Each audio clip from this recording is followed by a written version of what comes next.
We have a very dense day, so let's start. So this day is the inaugural day and the inaugural event for this alliance between FBK and MIT, specifically with the group and the initiative MIT Connection Science led by Andy Pentland. I will describe a little bit which is the scheme of the day. So we will have a short welcome by Paolo Traverso, that is the director of Center for Information and Communication Technology, FBK, Fondazione Bruno Kessler. Then there will be 1 hour keynote of Sandy. We are very happy to have here. A coffee break, that is very important. And then we will have in the morning a panel on data-driven health. So the idea is putting together some people from company and from research center. Okay. People from company and research center to discuss about how the data approach can modify and making better the healthcare system. Then we will have a 1 hour lunch, 1 hour and a half lunch at 2 p.m., not 2:30, but 2 p.m. We will start the panel on data-driven finance and economics, where we will have people from banks, people from research center and university, and startup that will discuss the innovation, the data-driven innovation for finance, economics, things like Bitcoin, blockchain, how to use personal data to do credit scoring. Then we will have another coffee break at 3:30, and the final panel will be at 4 p.m. till 5 p.m. And it will be on the data-driven approach to cities and government. In this panel, we will have, again, people from the research and the academy, but also people from policy making. We will have people from organization working on big data and development. We will listen things like how to use data to solve traffic problem, to fight crime, and this kind of things. So this is the scheme of the day. I hope you will enjoy. I let Paolo to make the introduction and have fun. So I hope there will be a good day for everyone.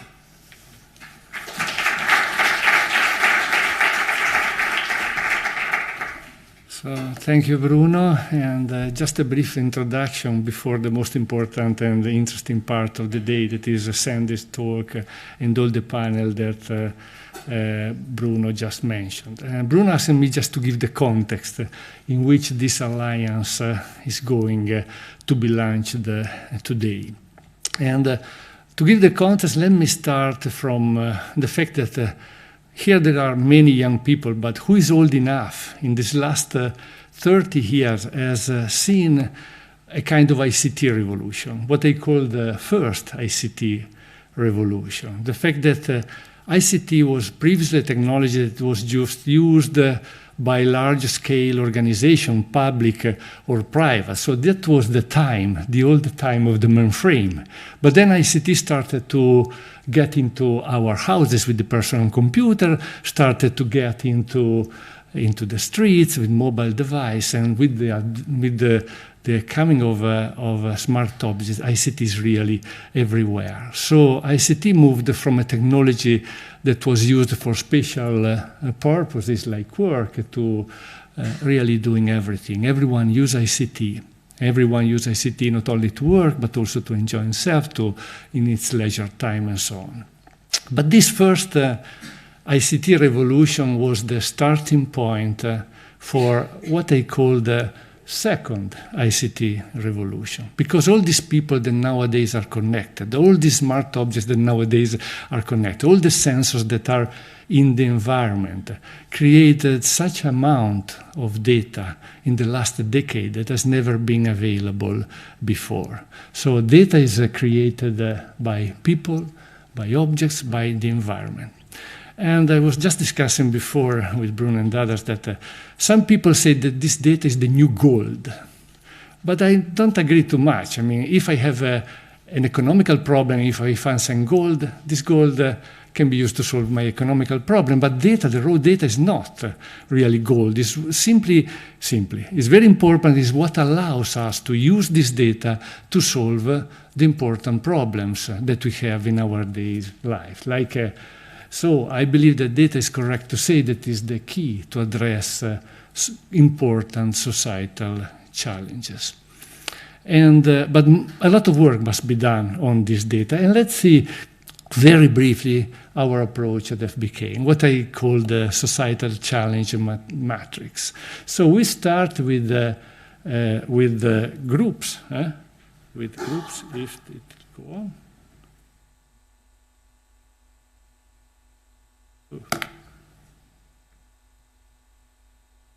Oh, this is the technology that doesn't work. Okay, there should be another way.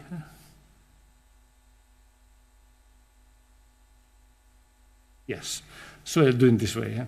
Okay, so we start with groups that work on a challenge that I call adaptable, reliable, and secure systems. These are the group working on embedded systems, on systems that take data from sensors, that take data from smart objects, from the Internet of Things, for all the sensors that are in the environment, and build the platform to create all this data, but then this data must be analyzed, and this we have a line that is called complex data analytics, where the group of Cesare, the group of Bruno work on analyzing this data in order to understand human behavior.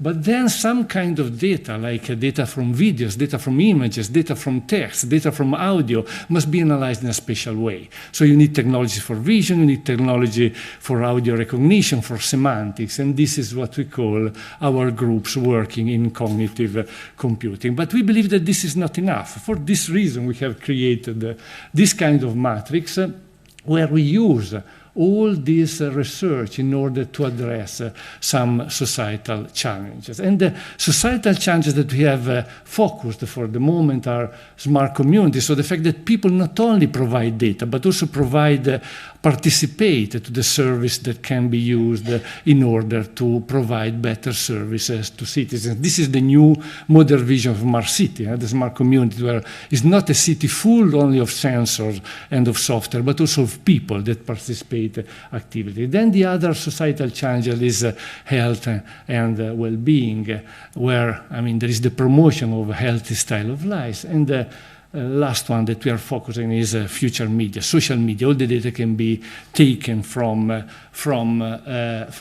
social media. And let me very briefly give some example of what we do, for instance, for the smart community challenge. In this project, now it works. In this project, the idea is not only that people provide data, but also people are really co-create mobile urban service on this idea of we government, where the people participate actively. There are not only policymakers that make the service, that decide which are the services. So it's not only a top-down approach, but it's also a bottom-up approach. And we are experimenting this in different cities in Europe. Now let me briefly introduce what we do in the health and well-being societal challenges. So we have worked on this 3C, 3 stands for 3, so stands for Cartella Clinica del Cittadino, where it is a personal health record system where the citizen is in the center. And 3C, this system actually is a personal data store, because the data here is not of Google, is not of Facebook, is even not of the doctor, is even not of the healthcare system. This data is of the people, is of the person. And the person can decide what to do with this data, to give to the doctor, to give to someone else, according to his needs. And this is the idea that we have discussed with Bruno, with Sandy many times in this idea of a personal data store. And we have worked on living labs of more than 100 people, covering from people having chronic diseases like diabetes, but also people working on people that don't have a particular disease, but where we push the idea of a healthy style of life. This is a system that is actually, I would say, in production. This is a service that exists at the moment. This is a system that is used in Trentino by more than 63,000 people. So we have 63,000 personal data stores, and I believe this is something that is very important, is a richness, according to this idea that Sandy and with us at lunch years ago of personal data store. And then, of course, there is all the data that you can take from social media, fact extraction, opinion mining, user profiling, lead generation, and so on. But the future, I believe that it shouldn't be that these are three distinct and separated things, but you should put the data about health, about the city, about the social media together in order to do what we have seen many times, the idea of data analytics for a better life.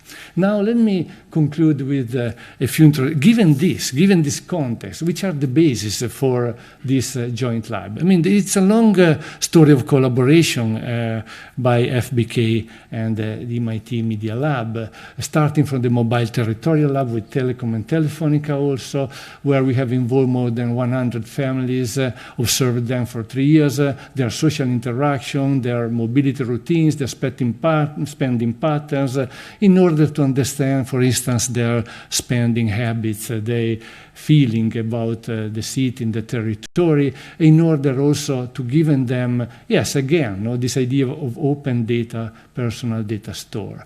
And also with the work that Bruno has done with Sandy and other collaborators, the idea of which is the value of this data, or how is the feeling of the value, even economical value, of the data that is your own data in your own personal data store. Another example is this nice example one called Once Upon a Crime.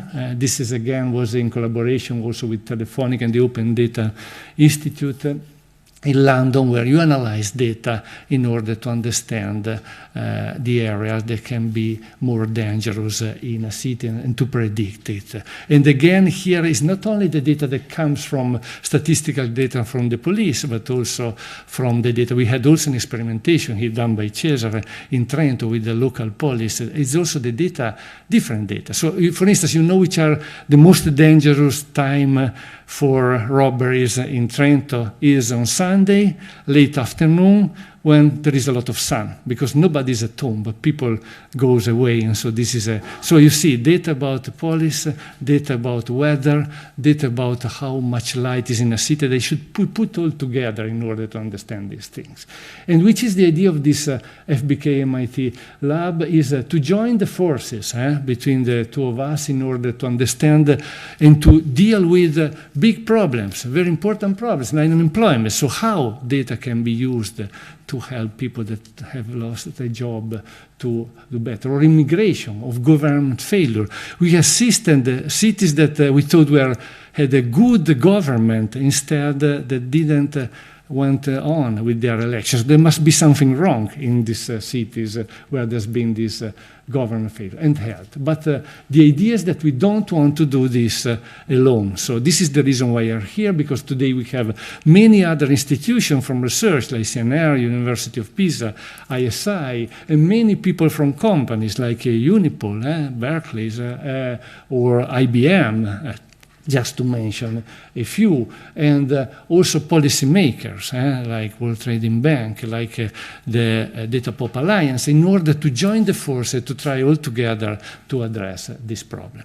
So I stop here, and now the most interesting part should come. I give the word again to Bruno to introduce, after this very brief introduction, to introduce Sandy. Okay, thank you very much.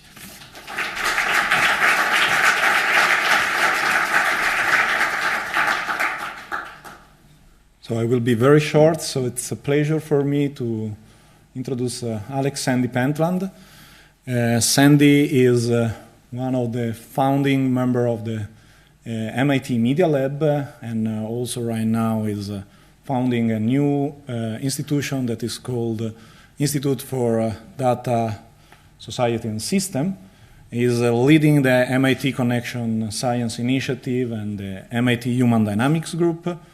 So he's a pioneer in several areas in computer science. He was working, so for the people that came from computer vision, he's the guy behind the eigenface recognition algorithm. That is one of the most cited paper in computer vision. Then he was doing fantastic stuff on wearable computing, and then moved to this idea of reality mining and computational social science.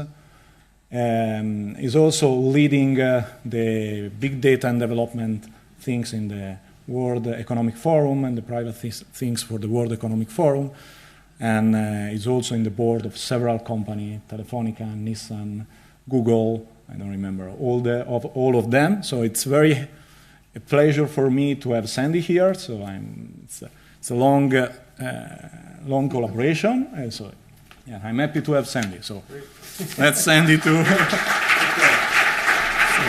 hope it was not this.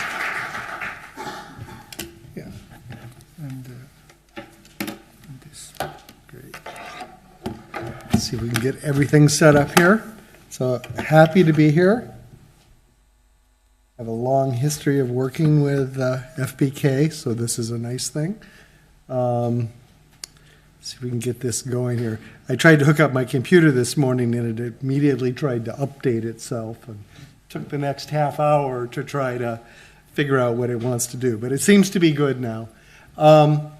Just to sort of contextualize things, Bruno mentioned a bunch of things that I've been doing recently. I've also chair boards for AT&T and Tencent to sort of get some interesting industrial perspective on where this is going, because these are sort of the biggest operators in the Americas and in China. And just joined the American Bar Association, which is the guild of lawyers in the United States, because they're very concerned with where technology is going and where law and technology intersect, and I think that's an important thing. I just also want to mention a recent book, which is also in Italian, Social Physics.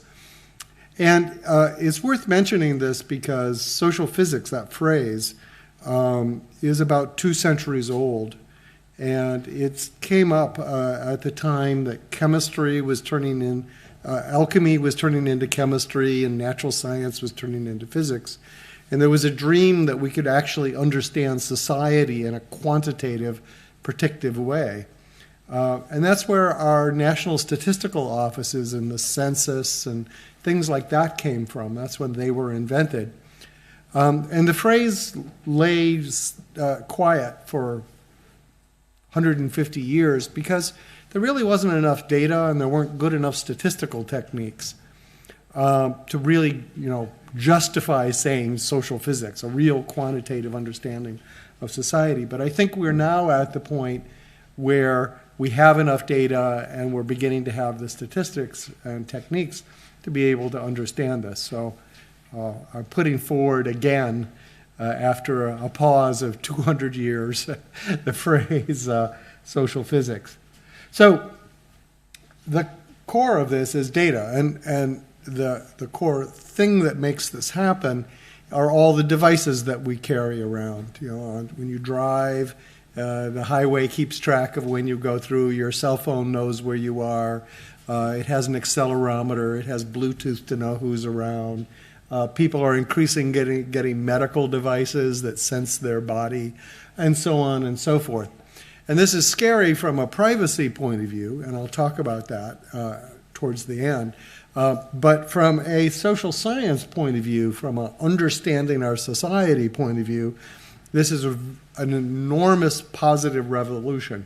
So things that I've either written or have been written by groups of us in Nature and in Science talk about how the availability to finally have data about large groups of people continuously is really changing our ability to understand how governments work, how we work, how our organizations work.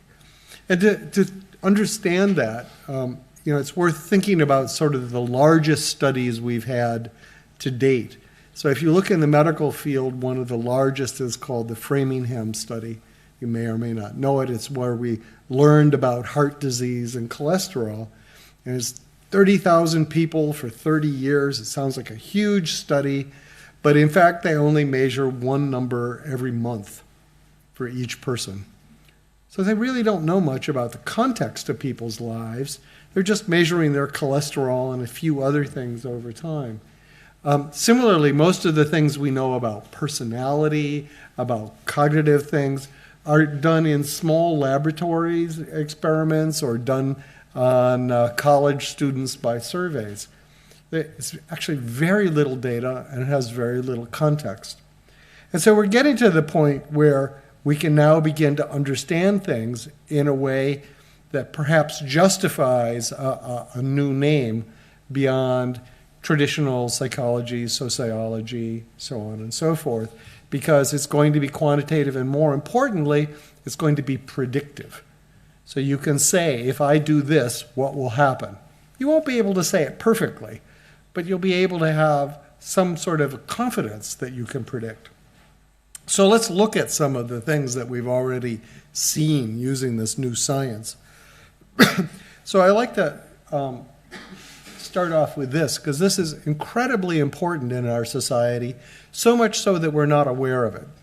So there's this famous phrase, they are led by an invisible hand to advance the interest of society.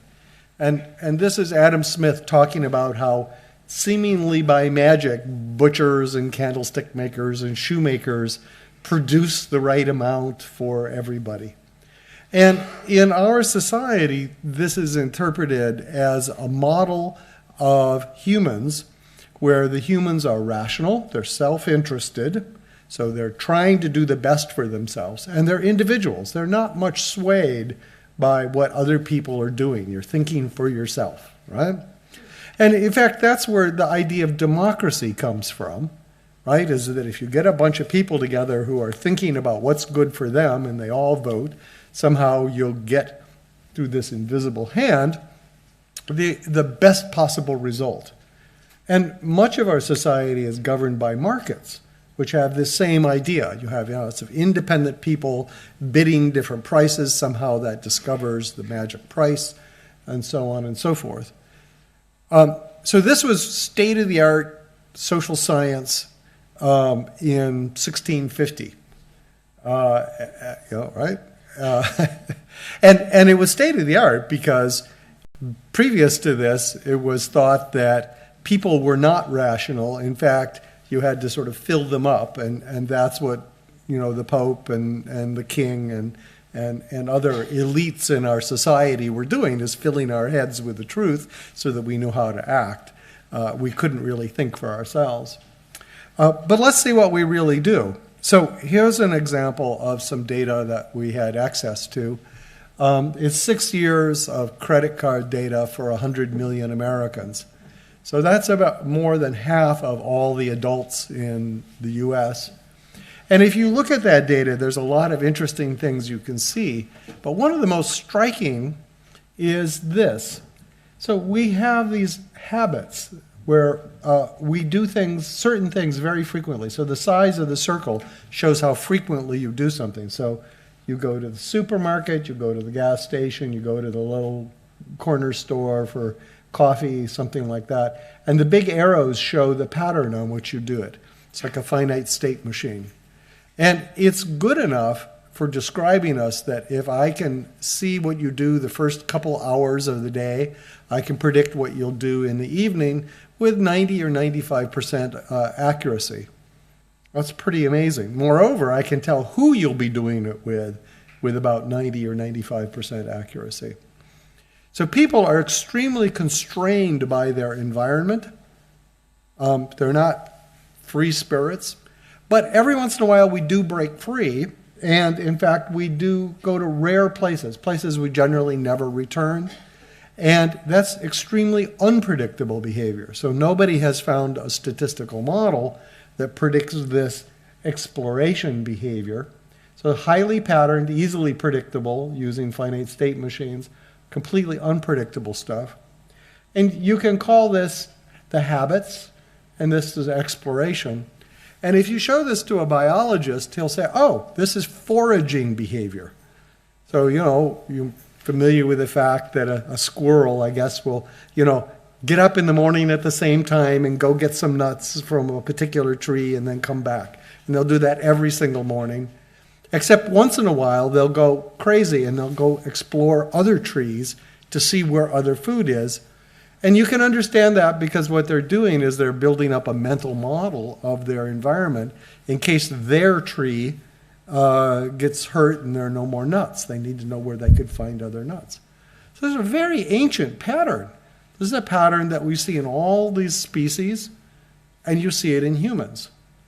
And that is not necessarily rational in the traditional way we interpret economic behavior.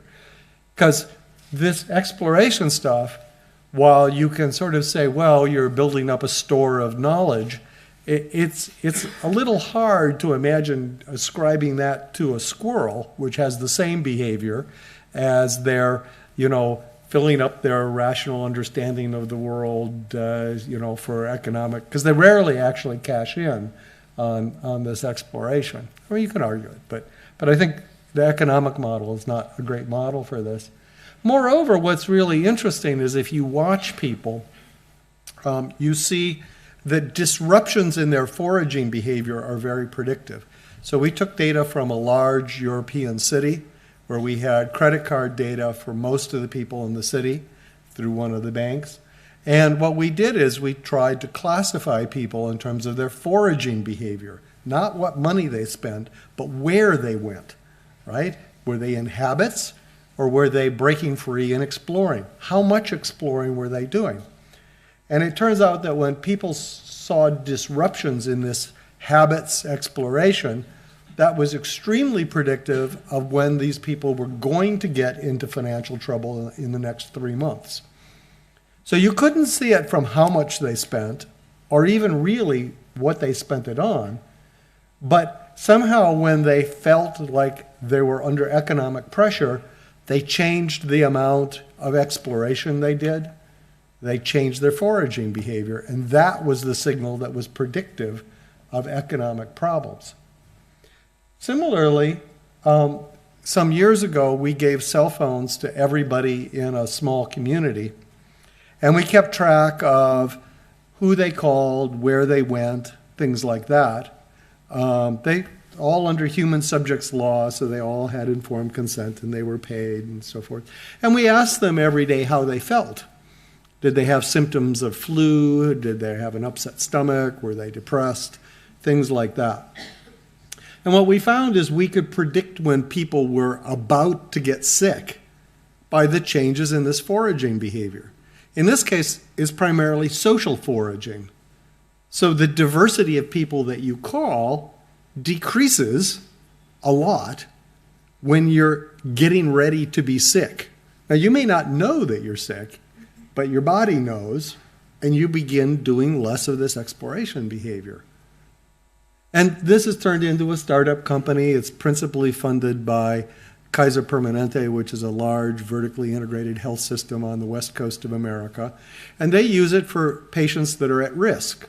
So if you have congestive heart failure, your doctor will say, download this software. And what it is it's like that little light in your car that says check engine, right? So when you see these shifts in people's exploration behavior, then the doctor knows to give you a call. And the chief technology officer of the United States said this is an innovation that will save our health system because it's an early warning system for health. If you wait until people get really, really sick and they go into the emergency room, then they're very expensive to fix and it's very hard to fix them. If you can find them very early, then it's easy to fix them and it's cheap. And if you work out the numbers, this sort of early warning system could indeed balance the expected rise in healthcare that we get from changing demographics. So it's a really interesting idea. Again, this does not look like sort of Adam Smith and the invisible hand. But actually what Adam Smith said was something rather different. That quote about the invisible hand was not in Wealth of Nations. It was not in his economic writings. It was in a book called Moral Sentiments, where he was talking about human nature. And a more complete quote is, it's human nature to exchange not only goods, but ideas and favors, and it's these exchanges that guide people to create solutions for the good of the community. So let me just point out that what Adam Smith is saying is that it's peer-to-peer interactions, exchanges, that are the invisible hand. Now, that is exactly opposite to the normal assumption about markets where they're rational individuals. So the rational individual one is that people make up their mind by themselves. They're not influenced by other people. So it's the centralized interaction that determines the market price, right? But Adam Smith is saying, no, has nothing to do with the centralized thing. Those are boundary conditions on this system. It's actually the peer-to-peer connections, which are explicitly left out of most of our models of behavior because we talk about individuals. So it's the peer-to-peer models that we assume don't exist in our models that he's saying create solutions for the good of the community. That's really it. That is a fundamental contradiction, right? And it ought to lead you to question, is the democratic thing the right thing to do? Are markets really the right way to govern policy? When we do development, when we think about our society, should we be thinking about individuals or should we be thinking about social fabric? So let me show you some ideas, okay?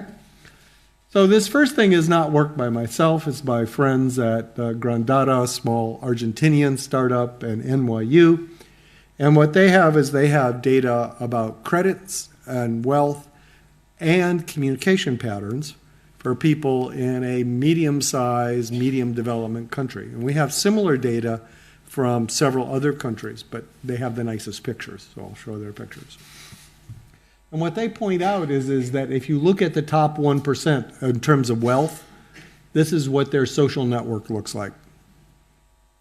Okay? Not only is it bushy, but the people that this guy talks to also talk to a lot of people.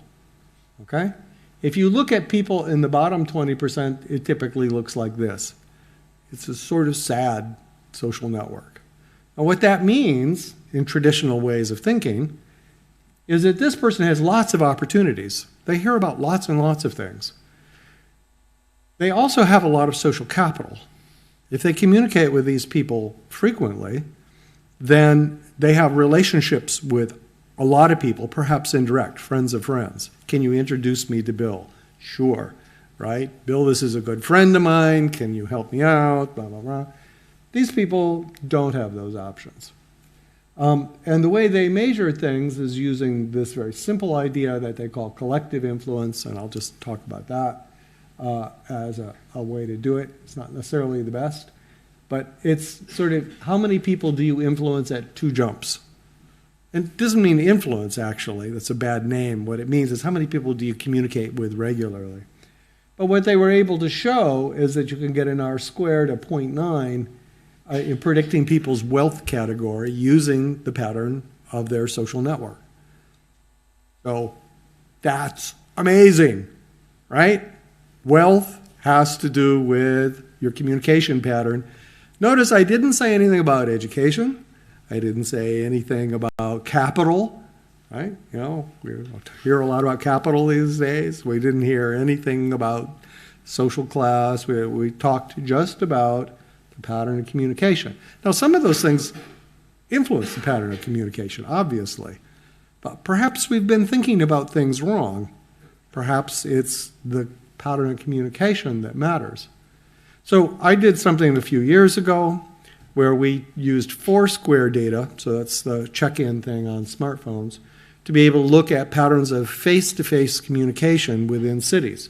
And we looked at 300 cities, 150 in the US and 150 in EU.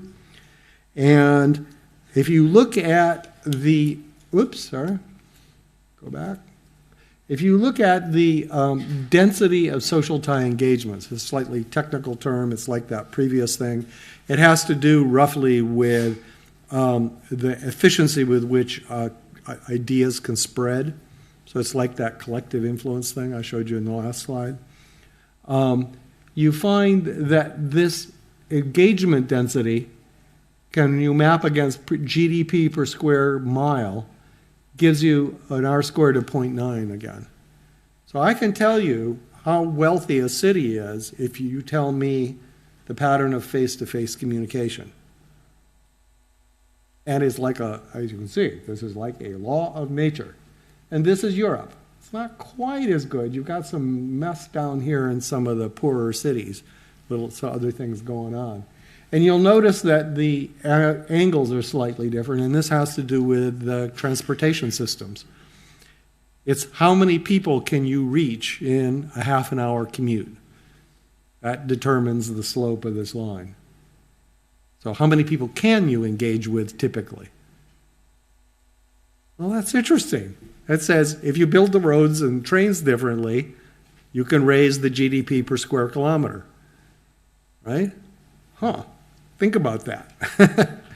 An interesting thing is why is it face-to-face? I mean, all these guys have the same newspapers, they watch the same TV, they have the same web. And so you might ask yourself, well, we think about the web and things as giving everybody access, but is that really true? And what we've done is a number of studies recently where we look at segregation. This is from a science paper by some of the Facebook people. So these are conservatives and these are liberals. And this is how much they send articles to people on the other side of the political spectrum. It basically shows that if you're conservative, you only talk to conservatives. If you're liberal, you only talk to liberals. And what we did is, again, take a large European city, and we looked at the patterns of where people go to buy things, and also the patterns of where people work. And what you find is the city is extremely segregated by wealth, also by political view. In other words, if people have the same sort of wealth category as you, they'll shop at the same place, but you won't see the rich people. You won't see the middle class people if you're poor. If you're conservative, you won't run across any liberal people, because they shop at different places and they work in different places. And what's shocking is this is the segregation that you get from Twitter. So this is something you might expect, is that poor people shop in poor people shops, right? Rich people shop in rich people shops. Okay, segregation, we sort of understand about that. But the conversations about events and things on Twitter in this city follow the spatial segregation also. So it's really true that despite all the newspapers and everything like that, poor people live in a poor people world and rich people live in a rich people world. Conservative people live in a conservative world. Liberal people live in a liberal world. And they don't talk to each other much at all. And that's why the face-to-face network is really a good thing to look at, because that's this line, this green line, but the Twitter network and things like that follow the same thing. In other words, digital media are driven by face-to-face relationships, by shared physical experiences, is I think the way to think of that. Who knew? You do now. You can use this to map poverty. So this is things that we've done with Orange. We did this in Côte d'Ivoire, which is this country, and in Senegal, and we've also done it in other countries. So this is actually looking at these patterns of communication. You can map which administrative areas are poor, which ones are not poor. You can do it by either this one-on-one communication, in other words, telephone calls, or by physical mobility. It works about the same either way. And the way to think about this is that if some place is very poor, it doesn't talk to the rest of society very much. or other way around. If it doesn't talk to society very much, the surrounding areas, then it's very poor. But this is really rather shocking, right? So if you give me the phone records for a district, I can tell you the rate of infant mortality pretty accurately across the whole country, across different countries. I mean, it's amazing. I can tell you the crime rate because all those things co-vary. The constants are a little different in different countries, but the pattern of communication predicts how many babies die. The pattern of communication predicts the crime rate. Interesting. This is not the way we think of Adam Smith. Here's another one. So this is in Riyadh, working with the Saudis. The Saudis had an interesting problem that is somewhat probably true here in Italy. They have about 30% unemployment. And they see a particular problem in their unemployment, which is that some people are able to get jobs quickly when they lose a job. Other people take years to get another job. And if they compare the two people, there's really no difference in education, there's no difference in family wealth, there's no difference in any of the things that they measure. And they have very extensive data. They don't have a lot of the privacy regulations you have here, or we have in the United States. And so they have tried all sorts of things to try and fix this subpopulation that has a hard time getting jobs. And we were able to help them do something that they regard as sort of a breakthrough, which is we compared those people with their mobility records from phone use. So you can tell where people explore. Remember again how much exploration people do? Turns out the people who can't get jobs don't do much exploration. Okay? Well, that's interesting. But it's really very, very clear. You know, the reason those people don't get jobs seems to be very directly, they don't do much exploration. But here's the other thing. If you map where they live in the places with bad public transportation. The people who get jobs quickly tend to live in people with good public transportation. So what they're doing now, as a result of us pointing out that the people who have a hard time getting jobs don't have good bus systems and stuff, is they're changing their bus system to try and better support the regions that have high persistent unemployment. This is particularly important in Saudi Arabia because you might remember that women can't drive. So they rely on public transportation. And it's a little surprise that if there isn't good public transportation, they can't get jobs. This is something we did with FBK. In fact, Andre, who's back there in the corner, is the lead guy. Using police data in the area of London along with telephone data from O2. One side is the ground truth of crime hotspots. The other is predicted crime hotspots. You can't tell them apart. They're really pretty good. It has to do with disruption in patterns of mixing in the city. So when you see big changes in how people mix with each other, that's a place you ought to be suspicious of as a possible crime hotspot. And I'm told that they use this now in Medellin in Colombia. And what they do is when they see the patterns of mobility change, so people stop going to a city square, for instance, that they deploy more police there. And they say that that's result in a very large drop in crime. So it's not about people, it's about patterns of association, broad patterns of association. So all of this comes together to say that we have a new capability, a capability of seeing society in a way that was dreamt of in the early 1800s, but we didn't have the data and we didn't have the statistics. And now we have the data and we have the statistics. So what are we going to do with it? Well, a couple of years ago, I worked with the UN Secretary General, and actually the head of the National Statistical Office from Italy, and other people. And we put together into the UN's 15-year goals the idea of using data like this to measure progress in human development. So the UN had these things called the Millennium Development Goals. They put in the year 2000. And by the year 2015, which is what the goal was for, they looked at them and they noticed that they made good progress on the ones they could measure, and they made almost no progress on the ones they couldn't measure very easily.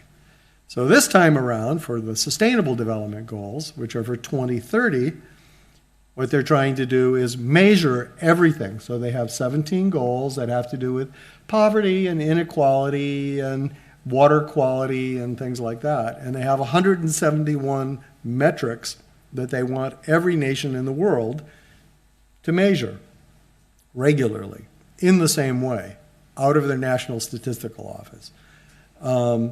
And so that's a lot of what we're doing. And that's actually what this partnership will do, is develop the methods so that countries everywhere can begin measuring their social quality, what they need to improve, what they're doing well at, in a reliable way, using all the data that we now have available to us. And so we're beginning to do that with several different countries. We're just signing an agreement with Colombia to help them. We have an agreement with Andorra. This is illustrating Andorra. This is the central city in Andorra. This is a diagram of the traffic flow. And what we're doing is we have a group of people that are looking at things like these communication patterns, like mobility patterns. And it's really quite magic to stand around a table like this and have people say, well, what would happen if we made this bigger? And then you can simulate immediately, instantly, what that would look like in terms of changes in wealth, changes in traffic congestion, changes in power use. And it lets you discuss the future of your country in a way that is normally just not possible. You see the implications of different changes. You're standing there with other people who are other sorts of stakeholders who say, well, that's a nice idea, but over my dead body, you know, look, you just made my neighborhood be a mess, right? Let's do something different. That sort of interaction is really important. And we're beginning to see stuff like this happening around the world. So, for instance, colleagues at Imperial, and this was in the Royal Society, are beginning to use these techniques to help them plan subway lines. So this is a really interesting diagram. It shows if you put a subway line here, those dots, who will make more money and who will make less money. Now, you have never seen a diagram like this before. This diagram says, here's a public investment, and here's the wealth that will be created on a neighborhood-by-neighborhood basis by this public investment. And it's not just somebody eyeballing it, it's actually a simulation using the things I just showed you. So you can say, is this really the right place to put the line, subway line, or is this the right one to put the subway line? Or maybe you want both. So you know how to value public investments in terms of how the citizens will react to it, how their lives will improve. Not just shorter commute times, but are they going to be more wealthy? Are there going to be lower infant mortality? Is there going to be more crime? Right? Think about that. You know, say, well, let's put the subway line there. Oh, no, too much crime over there. And these guys are getting too rich. We don't want that. We don't like them, right? We'll put the subway line here, no extra crime. Everybody makes a little more money. That's okay, right? Can you imagine having that discussion, whether it's really, you know, the computer is helping you understand the consequences of urban planning, of infrastructure? So we're helping Andorra do this, principally around tourist planning. I'm not going to explain too much about it, but they have lots of events that they put on, you know, bicycle contests, Cirque du Soleil, celebrations of various sorts. And what we're able to do is look at how many sort of tourist come into these things? That's pretty easy. But do they come back to other things? Do they spend a lot of money? Do they stay in the center? Do they stay in the periphery? Do they jam up the roads or not?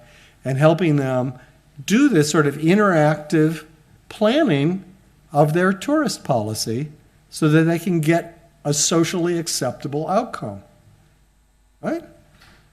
And looking at all the different things that they're interested in as a function of data in, simulation out, so that you can predict what will actually happen with these different situations. Do the same thing in Andorra with energy. Turns out energy gets used where the people go. Duh. But if you can predict where the people are going to go, you can predict energy usage, and now you can plan and make your energy a lot more green, a lot cheaper, and so forth. And you can do experiments. This is something we're doing in Mexico. They have a social support program called Prospera. They give money to young women who are having children if they go to the doctor and if the kids go to school. Okay? If your kids go to school and you go to the doctor for prenatal care and stuff like that, then you get a monthly check. If you don't get the check. And it works quite well in the cities, but it doesn't work so well in the rural areas, and they don't know why. So what we did is we gave, along with the Mexican government, phones to about 6,000 women, young women who are having kids, so that we can look at what is their actual behavior. We can reach out to them and say, you should go to the clinic this month, right? Can we help you? We can sort of figure out what's working about the program and what's not, and change the program to be more effective in these areas. This is the interaction we had with FBK over the last few years with Telecom Italia, Telefonica, and others. And we looked at 100 young families for 3 years to sort of see how they would use better data facilities, what they felt about the data economy, privacy, how we could help them in various ways, and came up with some of the models that were talked about earlier. And so in the last few minutes here, I want to talk about privacy and data control, because what I've said is that it's possible now to think about really much better planning of society to address problems like unemployment, financial problems, health problems, things like that at a societal level using this data. But, everybody's concerned about, having people spy on their behavior. Everybody should be concerned about cybersecurity, attacks by state agents and other things. Almost a decade ago, I started a group at Davos at the World Economic Forum to talk about this, because I was sort of one of the first people looking at this and realized there was a problem, right? And so our group, which included the Justice Minister of the EU, the head of the U.S. Federal Trade Commission, the chairman of Vodafone, etc., talked about what was needed to happen. And the conversation was started by a thing that I wrote called the New Deal on Data, which argued that the only politically viable data ecology, the only way you could actually reap the benefits of this sort of data is if you enfranchised people, if you gave people more power to know what data is being collected about them, and people the ability to control that data, at least to some extent. The people had to be in the loop. A way to think about this is today we are sort of digital serfs, digital slaves. Somebody else owns your digital identity, and you may not even know where it is. So that's the way it was, for instance, in England 800 years ago, and the rich and powerful forced the king to sign the Magna Carta, and over all of Europe, over the years, people have gotten more rights to determine what happens to their own bodies, to their own money, things like that. And we need the same process for data. You should have a good say about what happens to your data. You should have control. And you heard about the personal data stores that have been worked on here and deployed. And I think that's a great step. But we need to go further. We need to figure out how the data is used, not just that you have a store of data. And so the challenge is, how do we protect individuals? But also, a lot of this data is company data. And they're interested in not revealing proprietary secrets. They have to stay in business and so forth. So they have a stake in this. And of course, the government and citizens are concerned about having this data so that we can have a better society. We want to plan our health system, we want to plan our economic system, etc., so that we can have a better result. That requires data. Some things are sensitive. And so we need to change the paradigm, and that's what we've been working on. And the sort of first move is something we call OPAL, which is Open Algorithms. And it's a collaboration between Orange, myself, my group, Datapop, Manuel back here somewhere. There he is in the back corner, who is runs a thing called Datapop, which is a combination of NGOs, Harvard, MIT, FBK, things like that. It's funded by AFD, which is the French Development Agency, the World Bank, World Economic Forum, and Paris 21. And it's trying to think about how can we manage data better. And I think it's a really interesting thing. And the idea is this, is that when we think about data, we often think first and naturally about sharing data. But the moment I share data, it's out of my control. And other people can like steal it and do stuff with it, and I don't necessarily know, okay? So what about turning that around? How about if you want to know something, I don't share data with you, but I will answer your question if it's in my interest to do it and I trust you. So you send me a little bit of code that says, you know, how active are you normally, right? Or how much exploration do you do? Like maybe you're my doctor. So I don't give you my data. You ask how much exploration. And I say 3.2 or something like that, right? And I've given you much less data now. And moreover, if I keep track of that, I know what questions you've asked, and I can say, is that a reasonable question for him to do? And perhaps I can also keep track of what you do with that data. I can make you sign a legal agreement as a function of, I'll give you this data and you have to sign an agreement that says you won't do anything else with it. Okay? So you're constrained on what you can do, even with the answer. You never get the data. You only get answers that you need. And you sign a contract that says you won't spread that further without my permission. Wouldn't that be? That's sort of a different way to think about it. In computing, that's known as edge computing. And it's an interesting thing. And this is the way we put it together. You have a sandbox.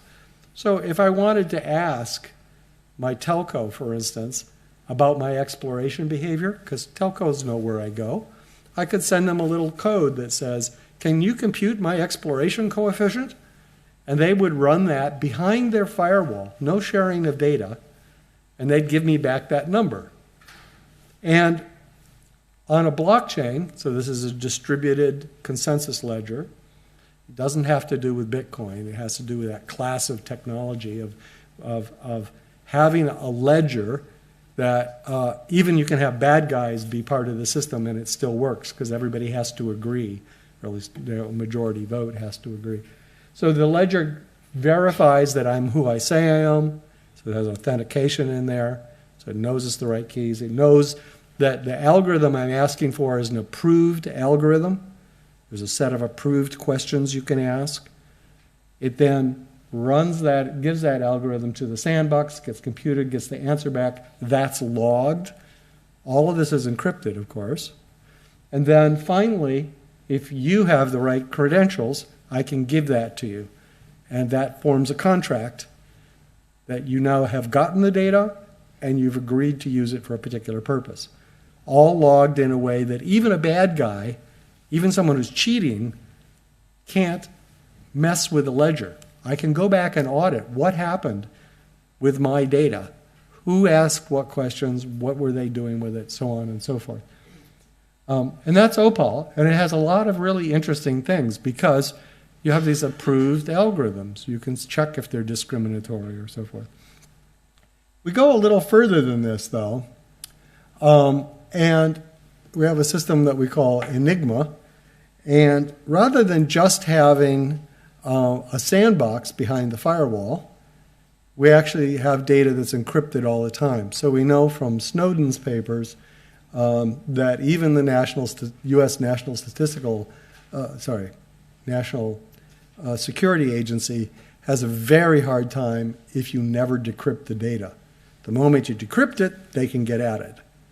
Okay? So let's compute only on encrypted data. Data is never decrypted. Turns out there's a well-known technique for doing that. It's called secure multi-party computation. Usually it's too expensive to use. It doesn't scale nicely. But if you combine that with blockchain, you get something that's pretty efficient. And so now you have a ledger of what all has been done with the data. The data is never decrypted, so even the NSA can't get at it. So now you genuinely come pretty close to controlling your data. It's a really different world than the world we live in today, because data doesn't spread, without knowing what happened and without permissions. Bad guys don't come in and break in anymore because it's always encrypted. It's never decrypted. The worst that happens, the biggest thing that would happen, is identity fraud. But we know something about that, too. So, interesting world. These are some of the quotes about this system. This is going to change the world. Head of Big Data, the UN Secretary General. I like the second one there. Holy shit, the implications for healthcare are enormous. Healthcare is terrible because data privacy and proprietary company ownership rights means that you can't share data in any healthcare system. And as a consequence, you don't know what treatments are good and what treatments aren't. You can't know about most drug interactions unless they start killing a lot of people. You can't know about costs in many cases just because it's very, very difficult to share. And this is the statement by the lawyer, Larry Lessig. It makes it possible to use and maintain data without holding it. So what does that mean? Well, what that means is I can, for instance, go to all the banks and ask, as an average across all banks, what percentage of all your holdings are in a particular financial instrument? Now, today you can't answer that question because the bank can't share that data, and they are worried that you'd know about their particular investment. But using this sort of system, you can answer that question, and you can see when the banking system is about to blow up again. Wouldn't that be interesting? So you can go to the web pages here, Enigma, and sort of read about it more if you want. And that's it. Thank you.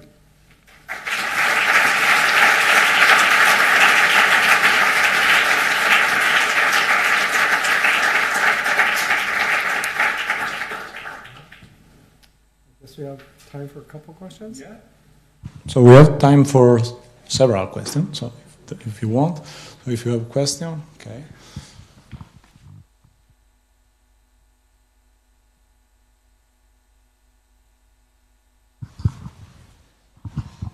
Thanks a lot for your talk. My question was, you were talking about segregation at the beginning of your talk. Is there a way to destroy this segregation, and what happened in that case? Is it like positive or negative? So what we know about that is that traditional societies have much less segregation, so small villages, things like that, actually. So poor people get to see what the rich people do. And, for instance, public schools used to mix poor and rich students together in small communities. Not all the time, of course. You can point to bad ones. But so it is possible, and what the evidence strongly suggests that if you get that, if you can break down that segregation, you get two things. One is you get much less political fragmentation, so the society becomes much more capable of rational debate. So today, every place in the world, you get these sort of violent extremes politically, right? It seems like everything is falling apart. All these provinces want to move out of the main country. Things like everything, seems not to work anymore. So the evidence is if people have physical mixing, that happens a lot less. One of the reasons it happens a lot less is that there's this thing called intergenerational mobility, which is if you are a poor parent, what's the likelihood that your kid will be rich? So if you have a lot of segregation and you're a poor parent, your kid will be poor, almost certainly. If you have a lot of mixing, the odds are not bad for your kid to become more wealthy. So there's a better future for your children. And that cures a lot of ills. Okay? Similarly, do you remember the thing about communication patterns and wealth? So if you have a lot of segregation and you have people without opportunities talking to people who don't have opportunities, and that gives you no opportunities. If you have people without opportunities talking to people that are well plugged in, they will have more opportunities. And that gives them the ability to do better. It's not a complete solution to everything, but the evidence is that segregation is a very strong motivation or strong cause of a lot of the problems that we see today. Another question is like our society going towards detacracy, and could it lead to surveillance, and what's the drawback in this case? Thanks. Well, yeah, so one of the bad things you could do with a lot of data is do a surveillance society. And so that's one of the reasons we put so much energy towards things like this Enigma system. If in fact you control data that is about you and it's all encrypted, then it's very hard to have a surveillance society. So you might want to think about that. Okay.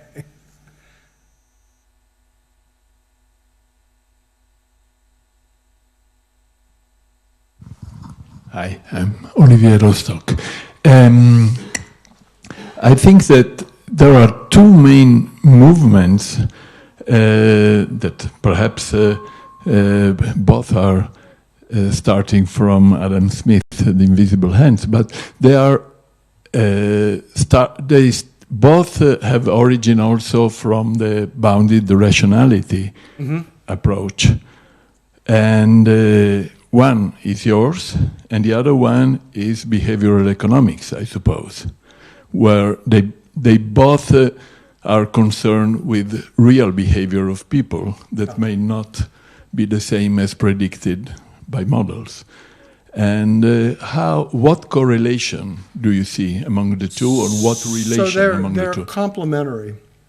So what behavioral economics tends to focus on, and this is a generalization, tends to focus on the individual and the individual's limitations and biases. Okay? What I'm talking about is focusing more on the effects of the network that you're embedded in and the context in which that happens. So there are two views of the same system. One is looking at the individual, the other is looking more at what are the network effects. You could ask, for instance, what are the network effects of bounded rationality? You could ask what things are actually network effects that look like bounded rationality but aren't. Those are sort of examples of complementary things. So I think of them as complementary. I guess that's sort of enough to say. The thing that's interesting is that we haven't, as a society, done much with the network stuff because we haven't had the data to do it. And a lot of the mathematical tools for doing it are new. It's like 15 years ago, you couldn't have done a lot of this stuff, 20 years ago. So the advent of machine learning, the advent of a lot of sort of network science stuff has given us mathematical tools for understanding collective behavior, not as a bunch of identical individuals, which is the old way of doing it, but as interaction. Another thread to think about is that people talk about complexity. Most of the complexity stuff that people talk about is of the form, we can describe what an individual would do. When you put lots of individuals together, the peer-to-peer interaction makes it complex and chaotic, and we can't describe it using normal methods, okay?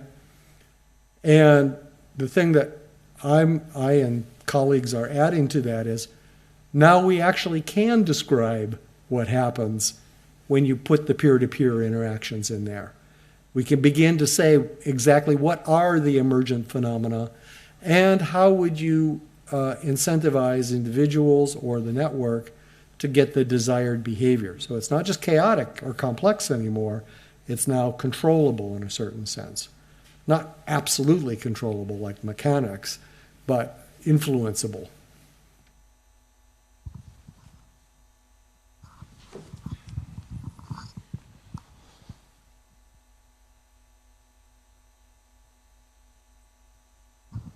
Quick question. What is the role of politics in all this?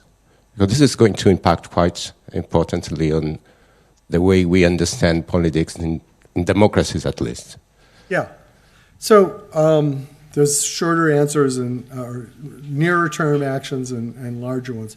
So the shorter term ones is you're going to see a lot more debate around data. I mean, as people create maps of poverty or maps of opportunity, politicians are going to have to speak to that. There will be a substantial contention around what do these maps mean, how do we interpret them, how do we use them. People will try to do fraudulent maps, all sorts of things. But I think that eventually we'll come to standard ways of describing data in society that are more network-based. And then we can have a little more productive debates about that. My hope is that the same sort of process will happen with this data as happened back in the early 1800s. So I remember being in London in the Royal Statistical Society, and on the wall they have this big charter from Queen Victoria which says, you guys will use statistics to understand society for better government. That's what it says in 1843. And it took a while for that to work, okay? But we're all very familiar with, the National Statistical Office and, population statistics and crime statistics and GDP. And while those have limitations, they're part of the political dialogue now and have been for 50, 60 years. And I think that these will go through the same process of becoming familiar enough to people that they'll become part of the political dialogue. It may take 30, 40 years. And so GDP is one of the most recent ones. So that was cooked up in the late 30s. And it was pretty useful, particularly during the Depression in the United States, to sort of see if you're going in the right direction, right? And by the 50s, it was, spread around the world and people were using it. And also by the 50s, people were abusing it because it's not the only measure of society. It's just one that is relatively easy to calculate. And so people focus on it too much. And this is a common cycle. You come up with some new way of, like, a lot of things I'm doing can be subsumed under measurements of social capital.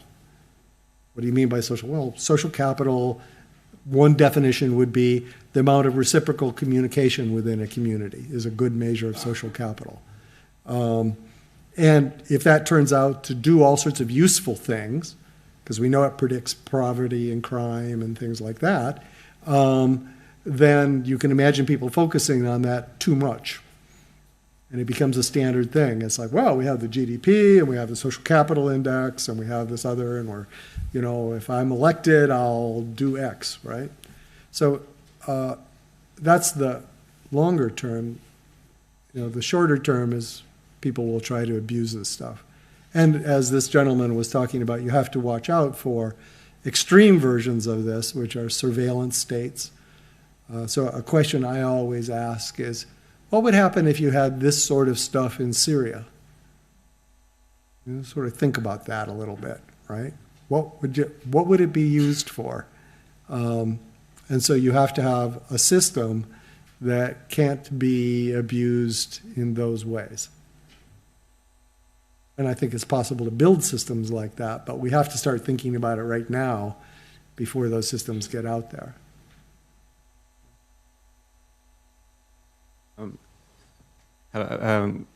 Thanks for the talk. It was very interesting and inspiring. I had a question related to how do you think society see the surveillance problem? I have a feeling that people don't mind it that much in some societies, and do you think that a system like Enigma should be compromising on the level of privacy that well, the view that I have is that something like Enigma enables creation of a public commons for data. So just like we have census maps, you know, we're used to having maps now, right? And population maps. It wasn't too long ago that maps were military secret. And things like disease maps, right? You know, how many infections are, in many countries are still state secrets. And it's sort of hard to, you know, think about, but that's what. So I think that we ought to have a public commons of open data that includes all these sorts of measurements. And for that to be possible, it has to be safe to contribute data to the commons. And we probably need something like a tax. You know, there's a data tax. Yes, you get control data about you, but you have to contribute aggregate data in some way, right? Companies are very interested in that type of a solution. They would like to be able to contribute some of their data for public good in return for clarity about what do they own and what do they not own. Okay? So there's a big discussion going on right now, you know, between regulators and companies about what do the companies own, and the companies are saying, well, gee, we'd like to contribute lots of data so that you can run society better. And that's actually part of the idea of OPAL, is that there ought to be, you know, it ought to be possible to find out about commuting patterns so that you can make the buses better, so that you can make the public health system better and track infectious disease, et cetera, et cetera. And the question is what should be in there, what's safe, what's not safe. And we've done a number of experiments in different countries. For instance, we've done experiments where we've taken all of the data in Côte d'Ivoire and aggregated it up to the point that there's no personal data, and then had 100 academic groups around the world look at it to try to figure out what you can do and if it's dangerous. And then nice results, found we could improve the health system, the transportation system, the electric system. Did the same thing in Senegal. Same type of thing, found again that it was safe. There's some other applications people found. And, you know, in a place like Côte d'Ivoire, they haven't had a census in 30 years because census is expensive. They have a lot of guerrilla groups. It's not safe to go out and do surveys. But you can do a census using cell phone data, using bank data, using other sort of administrative data. So places like Côte d'Ivoire and places like Norway are thinking about moving to those other systems because it's cheap and possible to do much more detailed, up-to-date census data.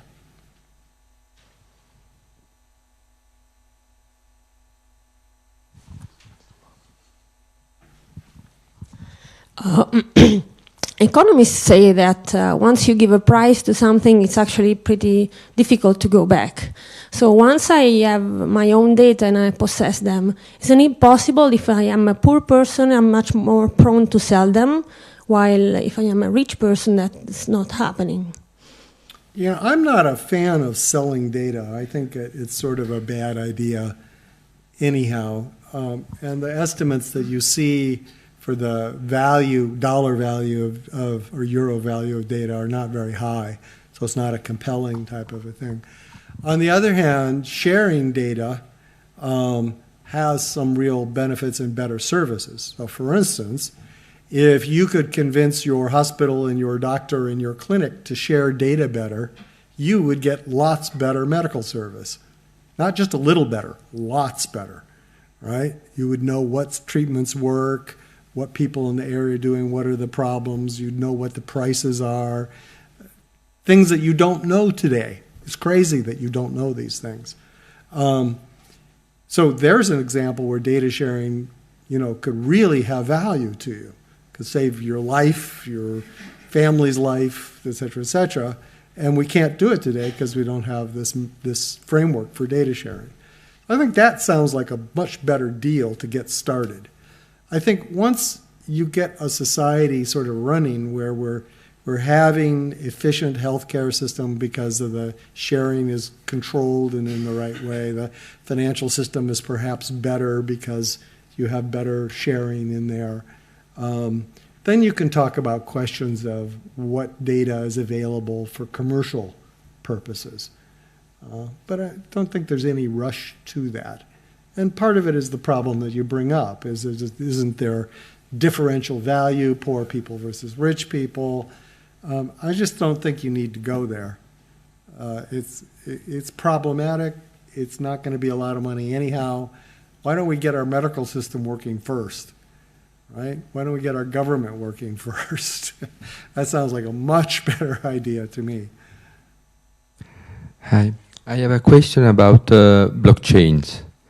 I would like to know how much is scalable this approach. That is, it seems to me that the transactions on data are much larger than the transaction in cryptocurrencies. Yeah, well, so blockchains, the Bitcoin blockchain is not very scalable at all. There's a number of other ones that are, I think blockchain is not a great name for them. They're really consensus ledgers.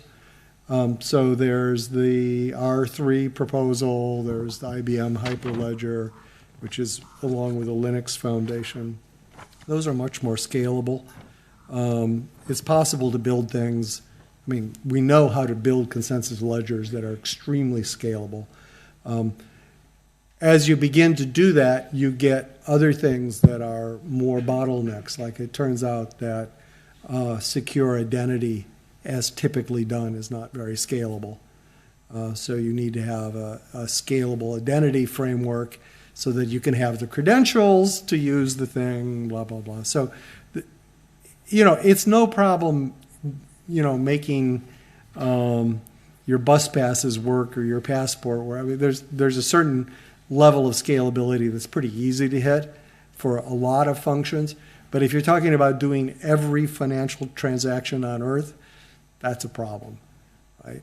Even doing it on a country-by-country basis is going to take some development. So we have an industrial consortium that consists of people like IBM and MasterCard and so forth to actually look at building scalable versions of this. There's a lot of technical things you can do, but certainly the blockchain that's associated with Bitcoin is not the answer. It's not even close. Yeah. Cesare, your talk was really fascinating, and I guess you are very much involved in that too. So can I ask about lifelong tracking people? So what about creating experiments in which we are able to follow a substantial part of society, and we understand both in health, but you were mentioning also progression through society. So which are the individuals that can express a capability of improving, or those that are affected less or more by the So we have an experiment that's launching around now, where we're going to track 10,000 people in New York City, and it's a demographically balanced. So it's poor people, rich people, Hispanic, black, white, all those, the nice balance. It's families. And we're going to know their genome, their biome, what they eat, what they buy, because we have their credit card data, what their school records are, what their employment record is, all of their health stuff, because they've agreed to create a gold standard for what it means to be healthy. The funny one is we sew Bluetooth beacons in the kids' underwear, so we know if they come to dinner or not. Things like that. It's funny stuff. But the point is this, is that today our healthcare system is that. We don't know what keeps people healthy. What we do know is when they get sick, they go to the doctor and we begin collecting data about them. But most of the time there's no data about what you do. So we don't know how lifestyles progress to disease. We don't know what makes for good long-term outcomes for children. I mean, is eating together with your family important? Some people say yes, some people say no. How about going to a school that's very diverse? Is that important? Some people say yes, some people say no. Why don't we know these things? Hundreds of millions of kids are being raised without knowing anything scientific about how inputs affect outputs. Right? Is this a safe way to have your kid eating? Or is it going to mean that they die young? Is this a safe way to, live in your neighborhood and interact with people? Or does this raise the chance that your kid will have a bad outcome? We just simply don't know. And there's no reason we have to stay ignorant. We can learn. So this 10,000 people for 30 years, it's 2,500 families, is a start. And what we hope to do is replicate that in different parts of the world so that we have a real picture of health and development in all these different cultures and with all these different sort of genetic backgrounds. And at that point, we'll begin to really be able to say things about what does it mean to have a healthy lifestyle? Because we don't know, actually. Right? Okay? I think we have time for just a couple of questions, and then, I don't know. And there is the coffee break, so. Yes, coffee. Sounds good. In terms of privacy, you think that you can really replace mobility patterns with just more aggregate metrics and keep the same level of efficiency in your predictions? So we've done experiments, and this is done with the UN Global Pulse, on what level of aggregation affects civic planning. So planning of transportation, planning of health systems, planning of electric grid, things like that. And there's a very substantial amount of aggregation that can happen. This sort of OPAL framework, where what you do is you start with completely granular data, individual level data, but rather than moving the data, you aggregate it in place. And it's only the aggregates you'd work with later. So you can do interesting computation on the individual level as long as you don't ever bring that out to make it visible. And the opinion of experts and experiences, you can do a very good job with that. It doesn't hurt you too much to protect privacy at all. Obviously, some things you need to. Like Ebola is a good example of needing really individual data to track the pattern of infections. But flu is something you can treat, while it's an individual phenomena, it appears to be something where you can construct statistical models that are good for public policy. Because usually you don't get down to the individual level. You just say, well, we should do X, we do aggregate things rather than aggregate interventions rather than individual ones. In an acute fatal disease like Ebola, you have to find that person and do something with that person, right? And the people that they, interacted with intimately, you need to find that, know that, and find them. So that's very different. Most things are not that way, seemingly. Okay? Also, one needs to understand what you mean by adequate. It's like today we don't have hardly any data about all this stuff. Having any data gets us a lot better than what we are today. Maybe it's not the best, but then we really don't want to go into this surveillance society, into the privacy invasion and stuff like that. So getting a good answer and not endangering privacy seems to be the trade-off that people are willing to take.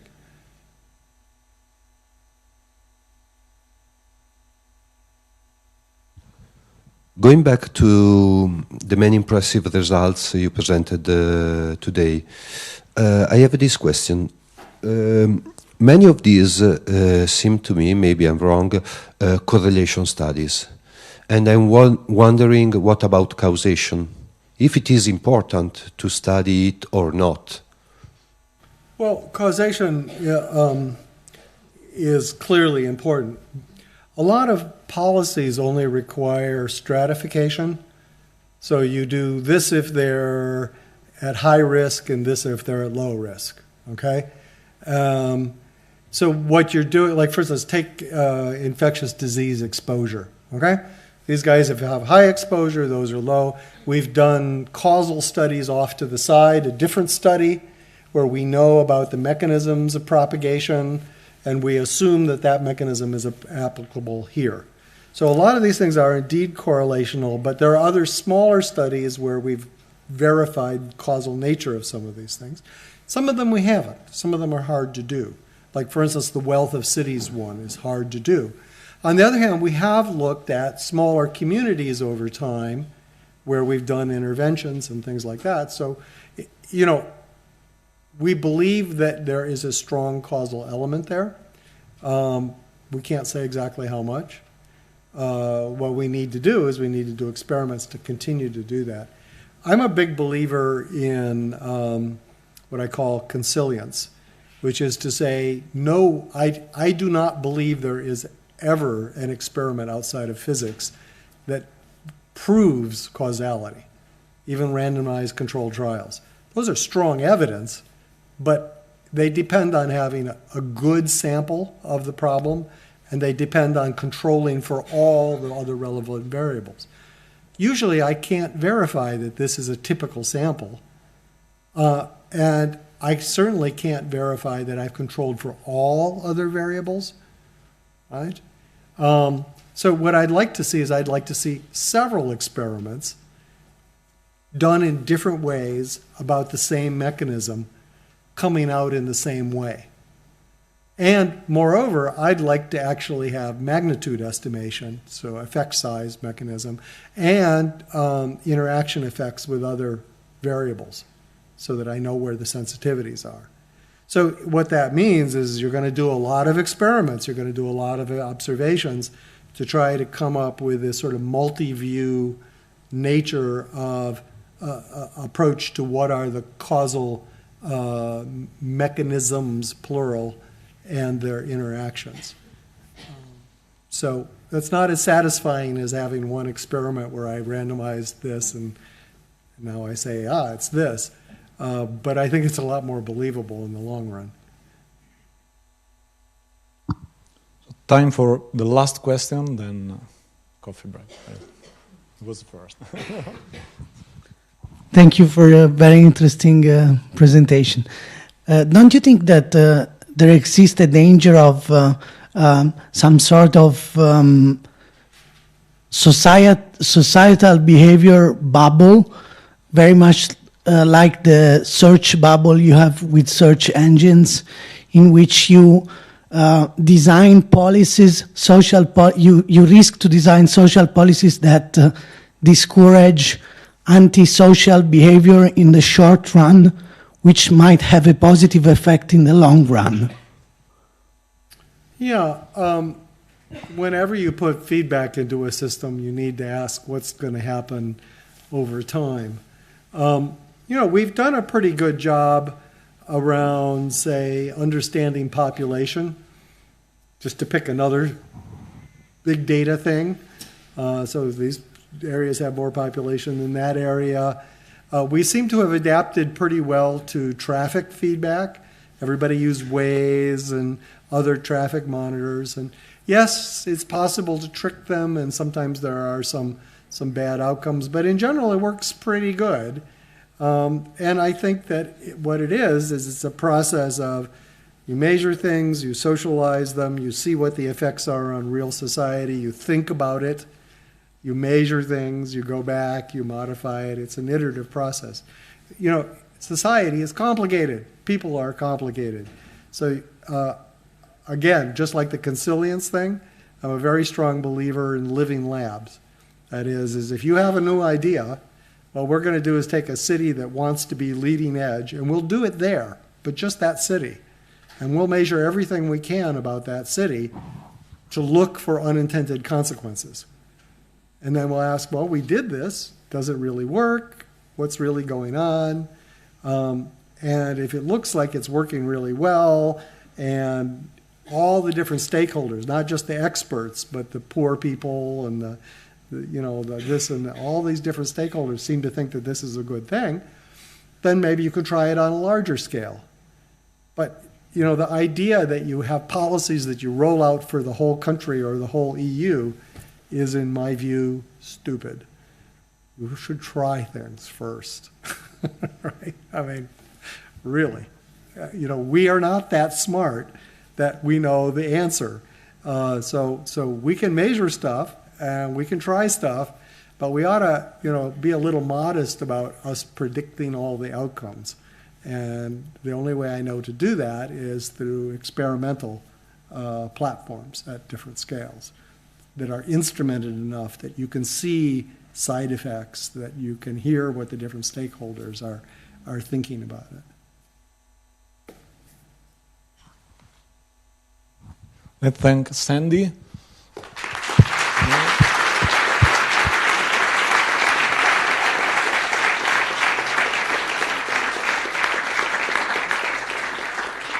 So now we have time for a coffee break, I think 20 minutes, 25 minutes. Then there will be the data-driven health panel. We will have great speakers. So there will be Andrea Pezzi from Unipol, the head of innovation of Unipol, Ciro Cattuto from ICI Foundation, the scientific director of ICI Foundation, Nicola Segata from Cibio, and Cesare Furlanello. That will be the moderator.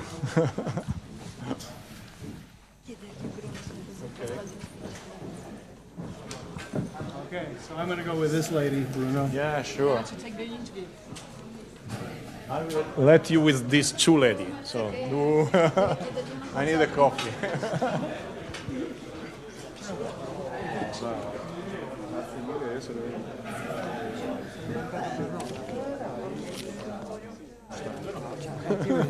Stasera sarà ancora più stanco e soddisfatto.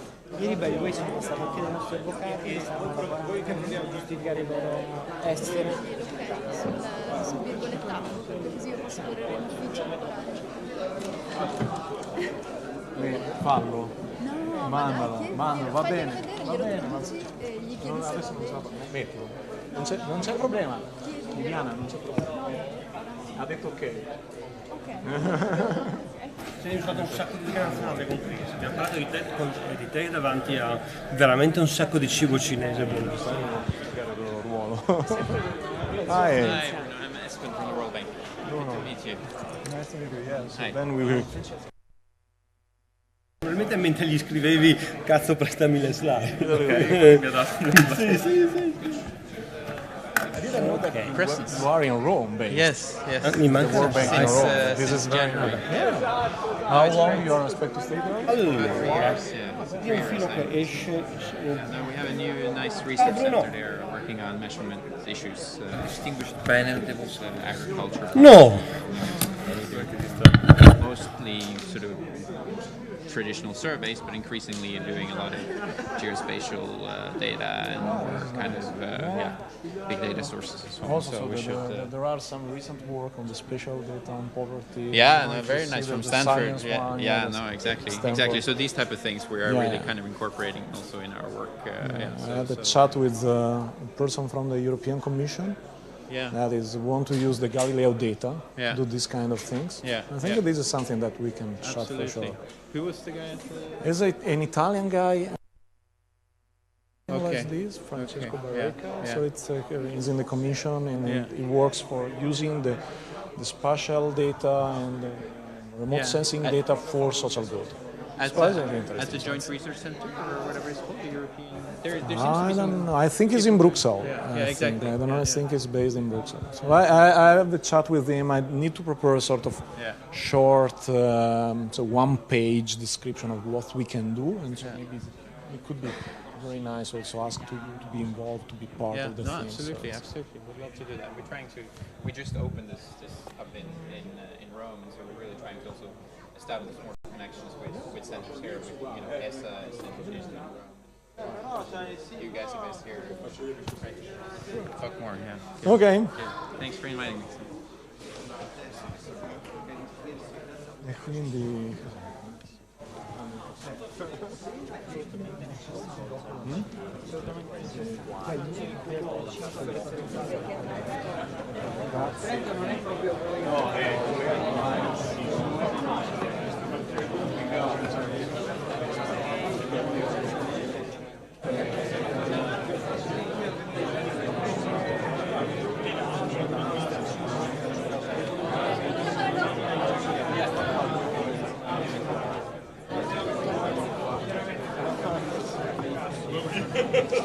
Ciao, ben trovato.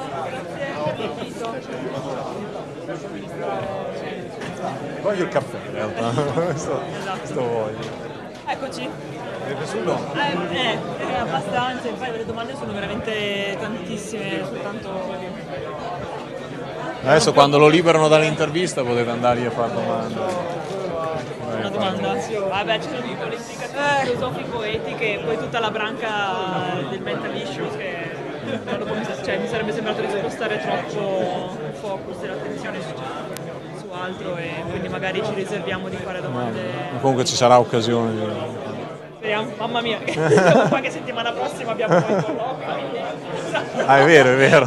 Quindi siamo ancora Posso fare ancora 2 minuti? Sì. Mi rispieghi velocissimamente quella cosa del progetto in Arabia Saudita che ha citato anche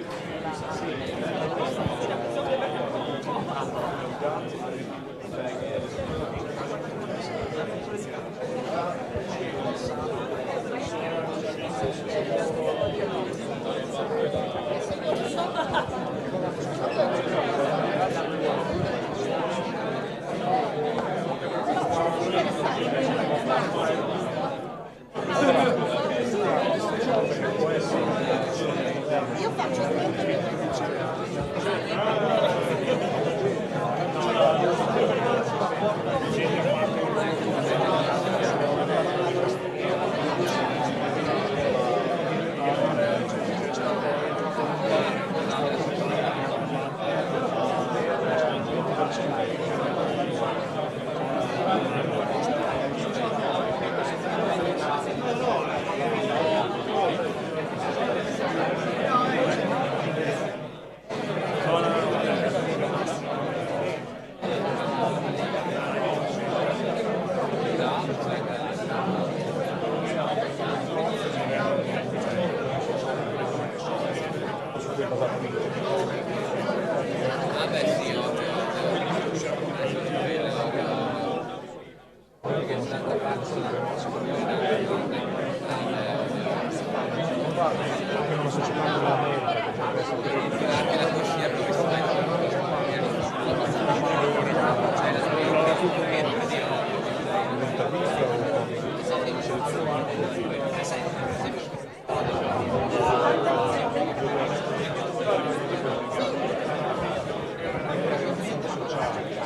Ascolta, mi chiedono dell'ufficio acquisti brevemente la motivazione per il transfer di Mino.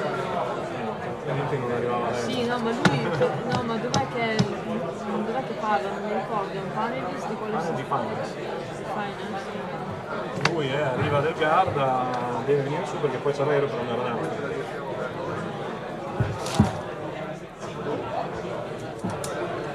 Scusa, arriva del Garda.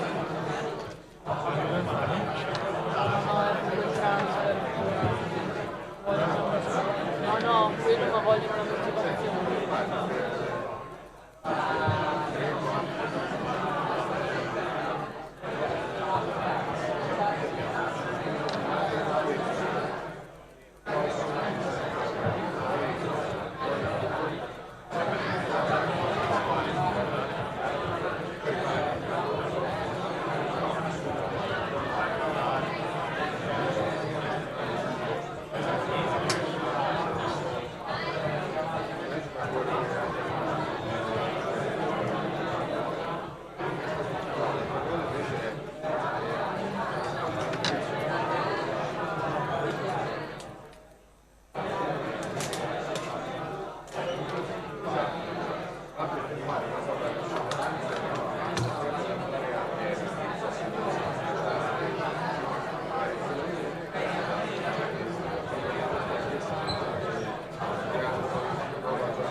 Eccolo qua, Pentland. Non so se la Marza deve fare una...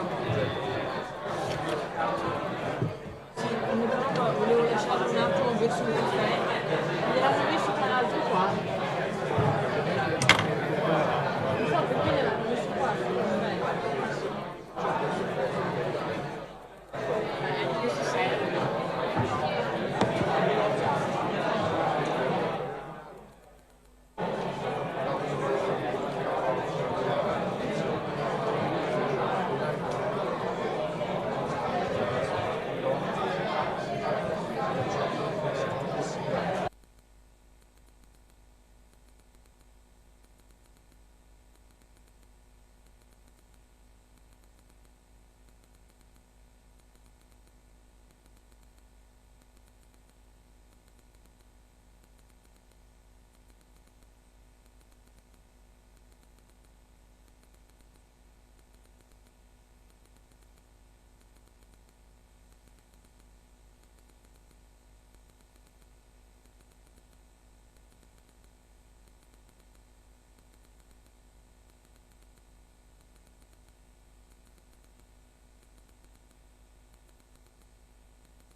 Bruno, as owner of the meeting, do you want to say anything, or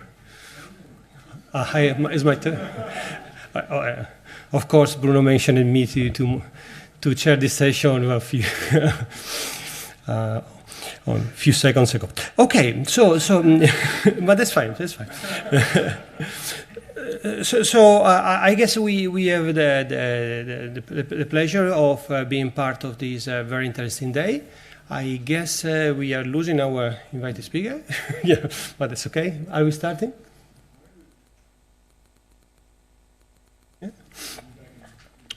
Okay, so many were the questions that were raised by the plenary talk. I guess it is clear that there is a connection between all the topics. So it is not a single theme replicated. It's a sequence of fields that have been running together, and now they create a synergy, and of course it's stupid to keep them separated. So what I think Bruno wanted to get out of this session is to combine together a few views. I don't think these views are very different, actually.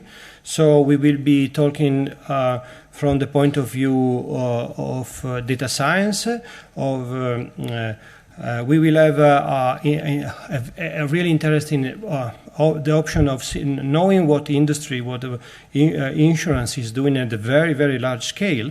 And also, I think we will have a glimpse of one of the most amazing projects about metagenomics in towns, in subways, which is mapping metagenome and connecting together the life of the city and the health of the environment in a wider sense. So first, I will try to put a few points of what we are interested in. So the concept we are trying to build is that of disease trajectory.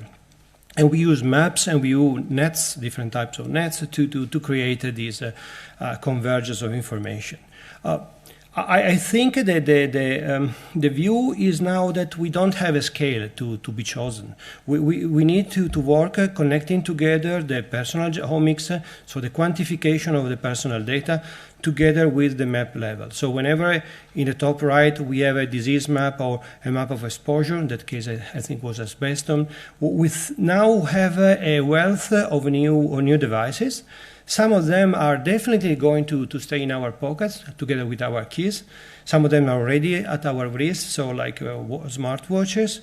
And even if the data at the moment are not so good, possibly crap, but I think the amazing part of the story that the very small device you see in here, The mini-ion is really a device that is capable of sequencing out the lab in outside territory, and there are now kits for creating for preparation. So essentially, very small dimensions that can be at the partner or researcher, like the one Sandy Pentland was mentioning about having 10,000 person follow it. There will be 10,000 persons sequenced and also sequenced throughout the exposure. And proteomics portable spectrometry is something we are going to use for in industry, but also for personal choices. So creating a choice for what we are going to eat. Probably most important, what we are going to have give to eat to our children. So that's the natural experiments we are considering is going to be modified with our will, with our knowledge. And there are going to be interfaces for managing this data, connection, human in the loop for interacting with this data. So my personal view is that mostly we are dealing with complex patterns to be determined, and very rarely diseases are characterized by a crisp condition. It's typically some space, and there is a multi-dimensional space in which our health, our development is landing. There are, let's say, the natural predisposition from the DNA is much more modulated by the environment. We will have this amazing talk about the microbiota, how the microbiota is modulating the life.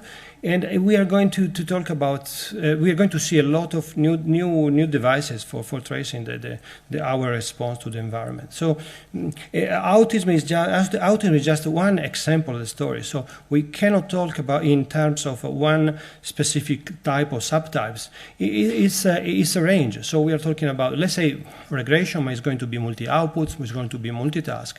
And there is quantification, which is currently escaping from clinical tests. And of course, this is just one of the very large interface towards mood and psychiatric disorders. So that would be, and following, tracking people on that level, that would be a fantastic task for the future. Each one of these tasks will be terribly difficult from the technical point of view. So we had the luck of working with FDA in the MEQC and the CQC1 project. So there's an international alliance for creating standards for understanding which are the correct ways for creating new drugs. So it's a tool for supporting regulation of pharmacogenomics. Pharmacogenomics. And the point is there are so many new platforms, so many, let's say, bioinformatics solutions that, and the connection with the experiments, that is very hard to have a unified catalog of perfect or close to perfect, optimal or suboptimal tools. And so now FDA is just starting the CQC2 for the next 3, hopefully only 3, but maybe more years. And just to give an idea, we will start from the general bottle data sets. They are about 70 terabytes. So, and then there will be international cohorts, twin studies, and now very importantly, I guess this will also be part of our story, quartets, so families, so father, mother, children, affected or unaffected, and the difficulty and the environment, that will be very, very interesting. The message, and I think Ciro in his presentation is that we have complexity in the structure of that is linked at every level. So there are genes, there are traits that can be originated by multiple changes in the DNA or dynamic changes by rewiring. And the main concept is that the disease and development is a complex interaction. So it's an interaction between genetics, environment, and never one single factor will help and explain. So we try to have an unifying view. We try to assemble knowledge, for instance, to do very important things like take a drug and use this drug that works on a disease or on another disease that wasn't designed at the beginning. Essentially, what we are expecting is that it's different from what we're thinking. It's not a flat world, it's a multidimensional world. And whenever a person has start developing a condition, this condition is not even on a plane, it's a multidimensional plane. So whenever initially we were talking only about comorbidity, so one major disease, another secondary, but actually there is a multi-disease, and essentially there are genes that are changed, like the perturbation can arrive at several levels, and so the condition healthy by stochastic perturbation can prepare for an impact from the environment. And then rewiring comes for adaptation, and adaptation is a sort of suboptimal repair, and this can link to one or more, in aging, we always see more than one disease. So background variation, somatic moderation, environment, they all concur together. So the concept, possibly unifying all that, is that of disease association networks. So networks that put together the disease, the genes, the trait, and more. So there's a full complexity that in this picture just simplified. And this is actually a graph that should be a dynamic graph. So we need to understand how this dynamic graph for a single person or for subpopulation, and this is, let's say, the aim of precision medicine, so to create subpopulation groups that can be relatively uniformly connected together. Exposure actually can be personalized. There are amazing new ideas about computing the time according to the actual impact of environment on us. So this smart idea by Steve Orthard is now being tested on nutrition, on different patterns. So I have seen data from people who have a very long life, nutritional patterns from people that are vegan or have omnivorous or just eating fish, pescatarian, and the epigenetic clock, so the markers left, let's say the almost resident changes to our DNA made on the epigenome, they modulate time. So we have, each of us has a different age, can be shown by, at the moment, that there are first views, and this is called the epigenetic clock. So that's, and this is of course modulated by race, the ethnicity, sex, and coronary disease will be very, very differently associated to this progression. So that's an amazing story, and of course having population throughout the world showing different, that would be another part of the story. So I put this slide for some research we're doing here in FBK together on the part on genomics, because I really think the connection is that the real life sensing. So real life sensing means connecting with data provided a relatively high grade. Now I would say is a IoT cloud platform building. So it means adopting devices, being very generous in accepting that technology is not what should be at the moment, putting the best signal filtering, the data processing, putting that online, and starting to associate to very interesting applications. So we range at the moment from sport application to tracing the difference when the stereotype movement in autism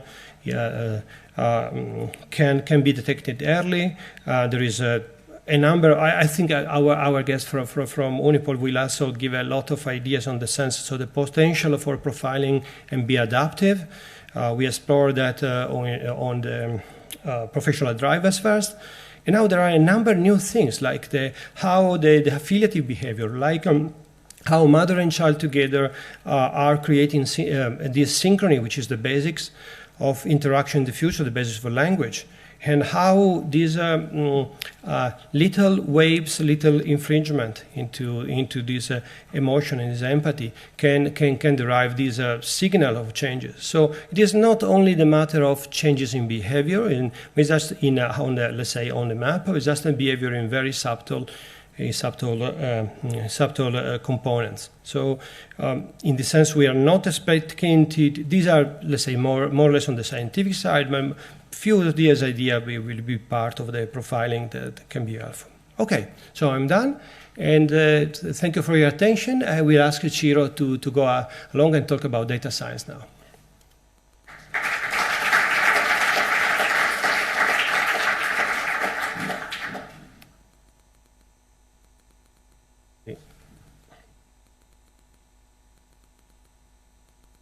Sì, ce la facciamo. Se riesco a prenderla. Cosa?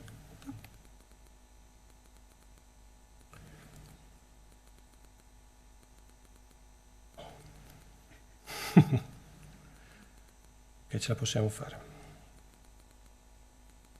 Oh, maybe not. I can do without. No, I will. Oh, that's... No, that's yours. I saw it. Okay. This was the important part of the story. Okay. So, good morning. Thanks for having me here to the organizers of this nice day at FBK. My name is Ciro Gattuta. I'm the scientific director of ISI Foundation. I would like to share a few thoughts. I will not speak much about my own research or the research we carry out at the Institute. I would like to just spend 6-7 minutes to reflect together on what it means to fully exploit the potential of this collision between data technologies and health systems. So I will be looking every now and then at my mobile phone, not because I'm texting, but because I have a few notes over there. So let's start by reflecting about data science. Data science is a pretty vague term today, and it vaguely indicates the combination of a set of established technologies coming from complex system modeling, mathematical modeling, computer science, good old inferential statistics, natural language processing, deep learning, you name it. So what's interesting and what's unique of this moment in time is the fact that we are able to bring to bear this type of knowledge, this type of applied and fundamental knowledge to problems related to health. And there are several different impact areas that will be exploited going forward. And I would like to divide them into 3 main impact areas. One is a population scale area. A second one is an individual scale impact area. And the third one is a systems level scale. And I would like to share a few comments about each of these.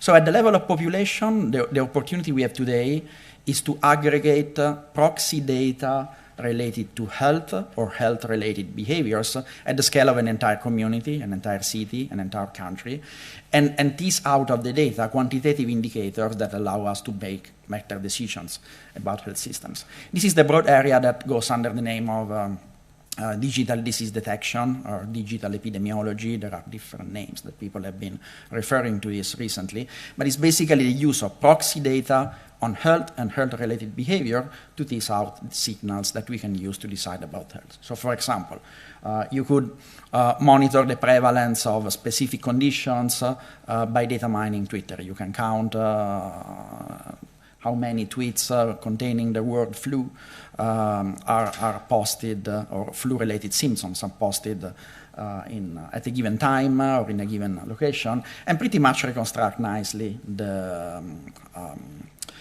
prevalence of the disease. You can have more implicit proxies. For example, one of the most interesting signals that was teased out of the Wikipedia data by the group of John Brownstein and collaborator was the use of the click rates on Wikipedia pages on flu symptoms to actually infer the prevalence of the flu. And if you think about that, this is really a remote proxy, right? I mean, you have a biological process, which is an epidemic unfolding in a community, and as a consequence, people develop symptoms, and a few of them will Google those symptoms, will land on Wikipedia pages, and you have that signal. And this is a very remote proxy of the original process, and yet, if you can calibrate properly and use the proper technologies and data analysis techniques, you can actually pretty much extract a clean signal, which you can validate against a run through against, for example, the CDC prevalence curve for influenza. And there are many examples of this case. People have been using this to study allergies, to study the usage patterns of specific medicines, for example, by tracking how they're named, they're mentioned in social media. There have been studies of obesity and a number of other conditions where you really zoom out and think about the population scale, really health in a public health perspective. Then, if you zoom in now at the scale of the individual, and earlier today, Professor Pentland gave an excellent introduction to that, we can have a different perspective where we have few individuals, but the lives of these few individuals are highly instrumented because of pervasive technologies, apps, smartphones, contextual data that we have about their lives, like temporal data, geographic data, exposure data, social data. As you know, social interaction actually shape health as much as biological conditions sometimes.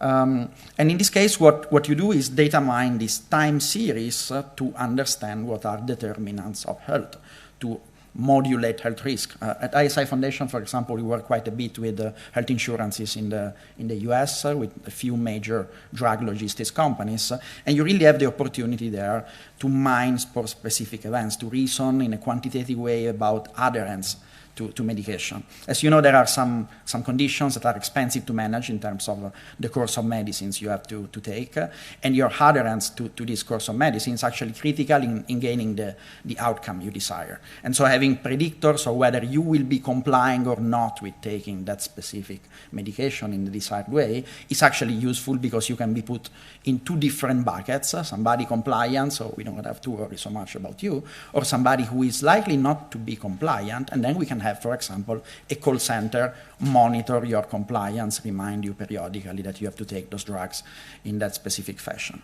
And of course, here there is a huge opportunity, as it was mentioned earlier in one of the questions. A lot of the evidence we mine out of this data is correlational evidence, so it's not like first-order scientific knowledge in terms of linking a cause to an effect, but this is an excellent hypothesis generation machine. A huge opportunity in data and health is to really leverage the scale of visibility of the system, the pervasiveness of visibility of the system, the continuity of temporal access to the system, to actually find correlation which can inspire hypotheses, which then we can go and test the old-fashioned way.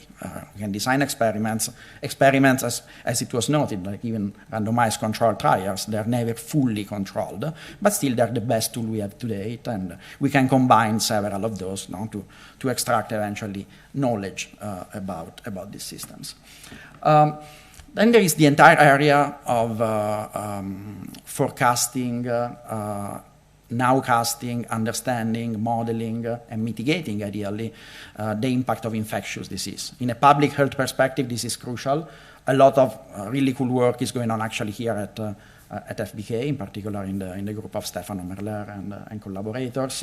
At ISI Foundation, that ties mostly to the work of Alessandro Vespignani, who is leading a research line there. And there, the inception point was the capability of actually modeling human mobility by using proxy data. So data coming from the IATA about airplane flows, mobility data from mobile phones, this was mentioned earlier today, other proxies, and with time we can go deeper and deeper. Imagine that today a hospital is already a highly instrumented environment. The hospital in the future, if the current vision of Internet of Things will actually unfold in the direction we imagine, will be a much more instrumented place where every interaction between patients, staff of the hospital, places, medical instruments will leave a digital trace behind, and we will be able to retrospectively mine them to extract knowledge, to optimize the system, and to understand better specific pathways for infectious disease spread, for example. No? You might know that in hospitals there is a huge burden currently due to nosocomial infections that you actually acquire in the hospital. They are so-called HAI, hospital-acquired infections, and understanding how their incidence, how their spatial temporal patterns relate to contact patterns in the hospital, to organizational rhythms in the hospital, to the shift structure that you might have for nurses, for example, is actually key. Today, this is a challenge. This requires typically custom technology.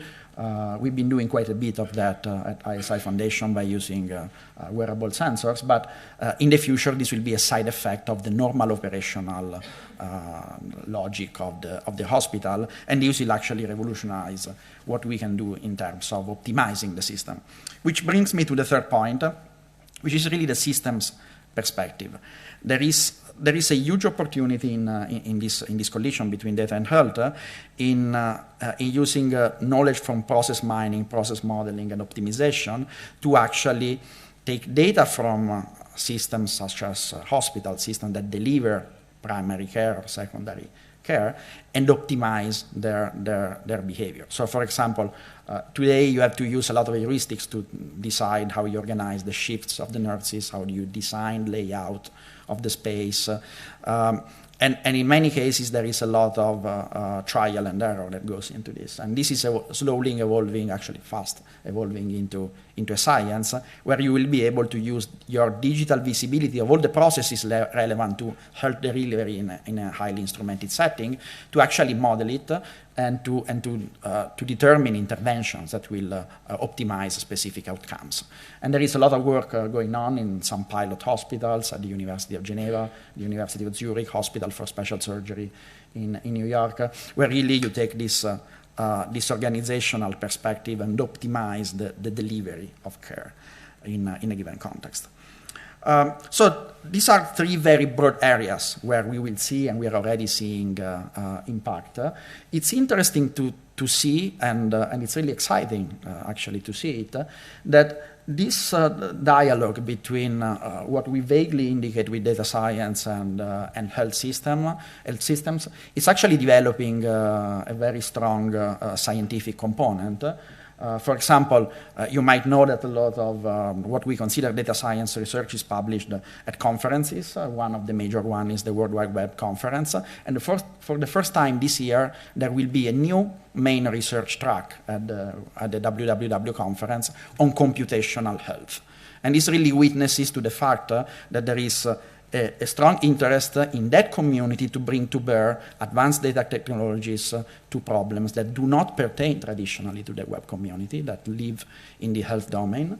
I have the honor of chairing this inaugural track together with John Brownstein from Boston Children's Hospital and Harvard, and Ella Tomyov from Microsoft Research. So also in its composition, you can see, like computer scientists, modelers, medical doctors at the major computer science conferences. And I think we'll see much more of that, and this is really transformative in going forward. Let me just share a few more comments on modeling and affecting behavior.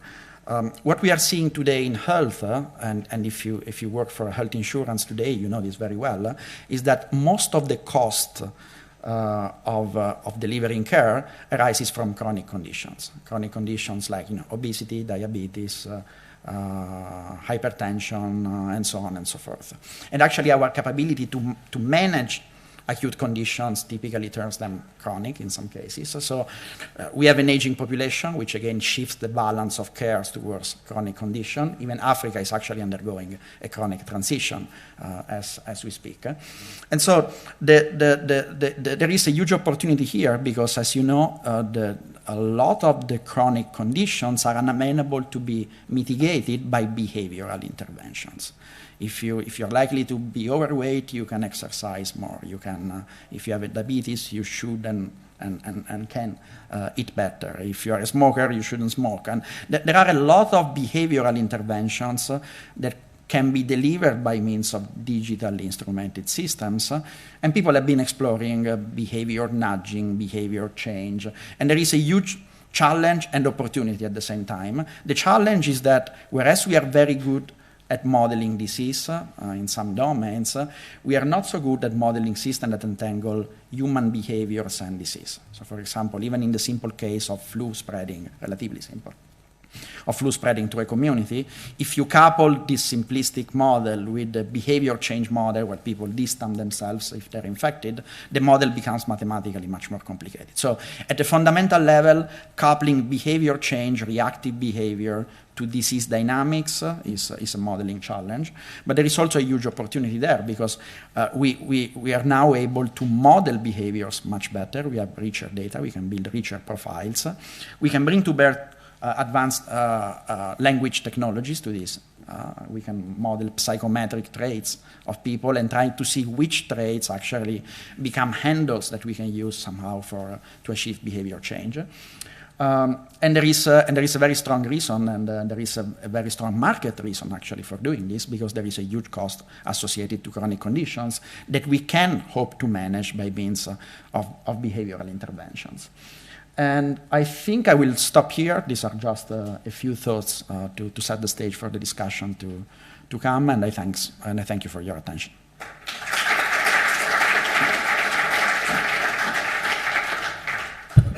Thank you, Ciro.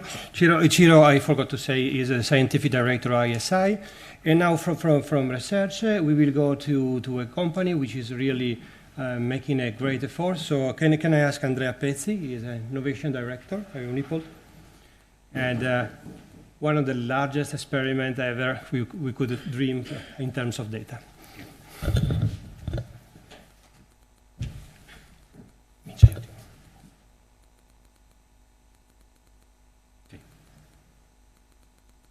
Yeah, the seaside is perfect. Okay, you like the seaside? Yeah, I like that. Okay. Okay, morning everyone. Pleasure to be here. Pleasure to listen to very inspiring talk this morning, and also a couple of very interesting talk ahead of me. What I'll bring to you is a point of view and some experience of a large group in business, Unipol being a large corporation in Italy, and large and heavy, because large animals used to be heavy, but also focused on innovation. And so what I'll try to do is to share with you how we look at these opportunities, but particularly what we have done so far in order to take some of the opportunities that we have seen, we've discussed, and turn into a service to our customer and into sustainable profitability for our company. Because as a business, we know that we are animal that has to compete to other similar animal in the market, in the arena. Well, as you all know, insurers traditionally have been using data from a tariff or underwriting perspective. And this has been something that is going on till very probably few years ago.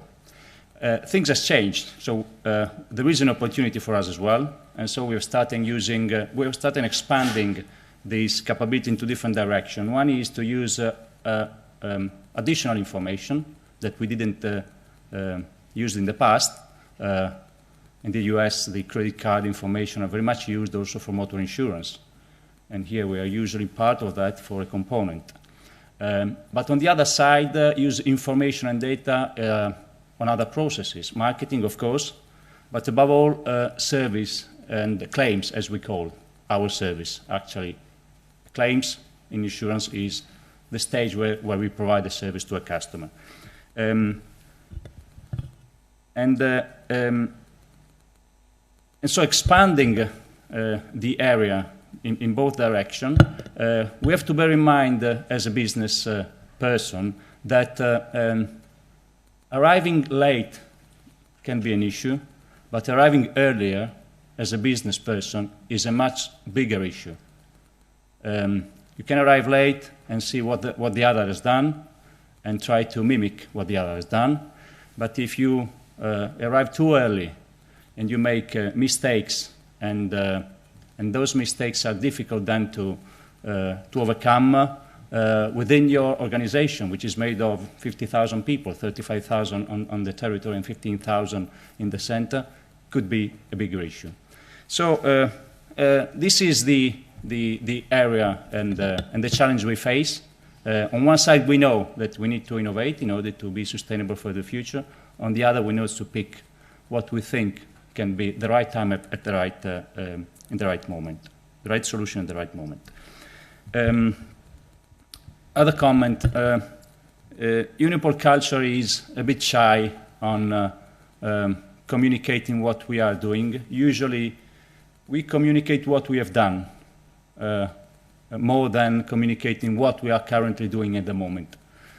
So I will not make differences from our culture, and mainly I will talk about what we have done, and I will give you some flavor on what we are doing at the moment. Using data to service is something that we do in every area of insurance. Of course, motor insurance, because with 10 million customers, we are the largest motor insurer in Italy, but I won't talk about that. I won't talk about the 3 million black boxes installed, which are part of our service. I will talk about health insurance, of course, today. And actually, we do have a very solid experience there with a company, dedicated company, Unisalute, with about 5 million customers to serve. Health insurance in Italy, as you all know, is something which is, well, we do have a very strong welfare system, and we are happy. And as much as it will remain at that level, of course, well, we know it cannot remain at that level because of demography. But mainly, health insurance at the moment is developed via a company collective agreement. So it's not a private insurance. There are some private insurance, but mainly it's a company collective agreement. Anyway, applying data to these 5 million customers during the last few years, applying data in a different way to provide a better service.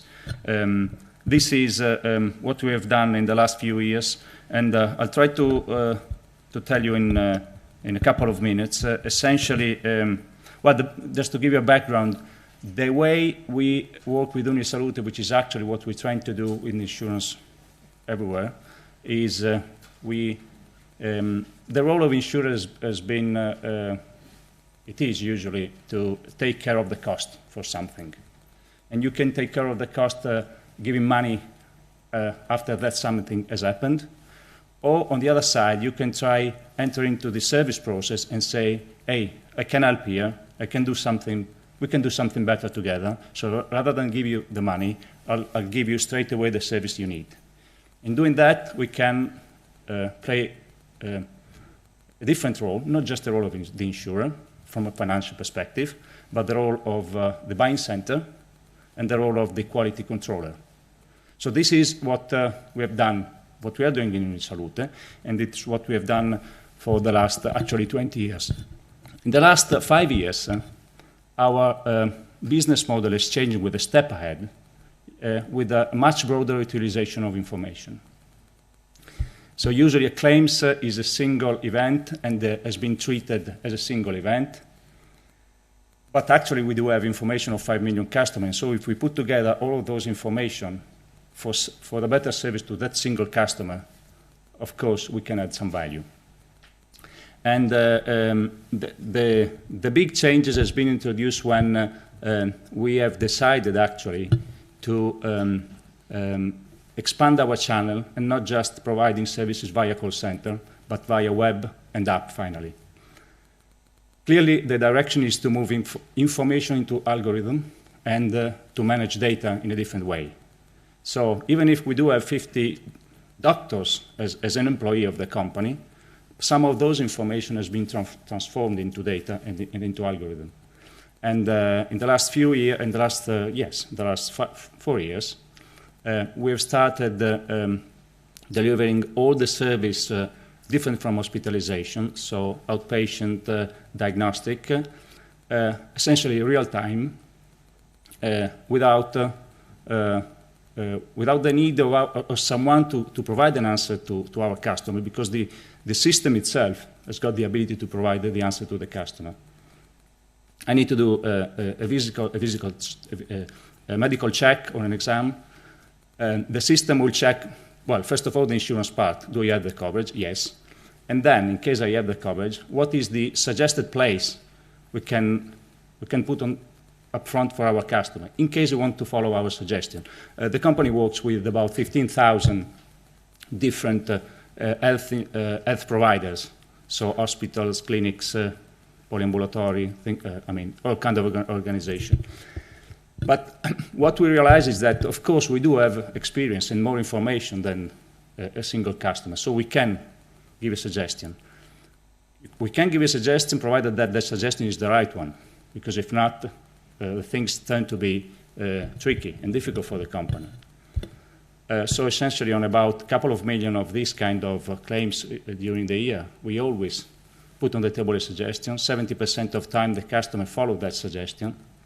What we've started doing 3 years ago has been collecting feedback from customers as well, in order to incorporate customer feedback into that kind of process. And and what was actually an issue, because the issue at the stage was, with this call center, we do not have the elasticity to provide answer to our customer in case they need answers at the same time. Actually, we've built a different process utilizing data in a better way. So this is what we have done so far, and clearly some of the things that we have seen are opportunities for us, and also leveraging on the experience that we have built on motor insurance with black boxes. We are now ready to start working on remote monitoring, also applied on people, and particularly for home assistance and chronic disease. But this is something which is part of the work at the moment. And so if on one side I can tell you, okay, now we have 200,000 people using our app with 500,000, page view per month. On this side is still work in progress. So following our Unipol culture, I won't go in deep detail on this aspect. It's something we really need to work on. The comment on this scenario is anyway, on one side, the opportunities are probably fascinating, it's the right word. On the other side, we do need opportunities to face challenges that we have in front of us.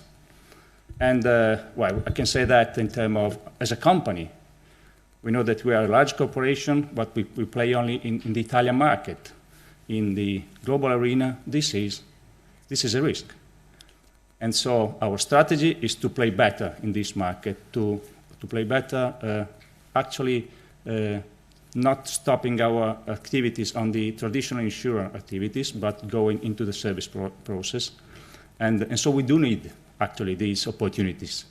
So it's a balance of fascinating and in something that we need. Actually, it's not different from the challenge that we have as a society altogether. We know that the health system won't remain like that.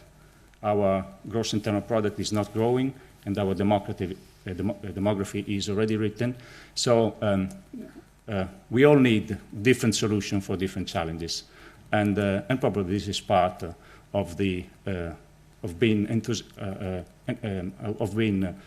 enthusiastic in what we can do, because we can give a contribution to these challenges that we face. Thank you.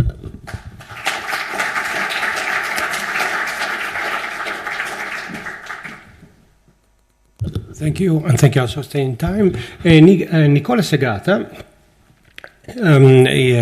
will close this session of this first round with a presentation on an incredible new idea.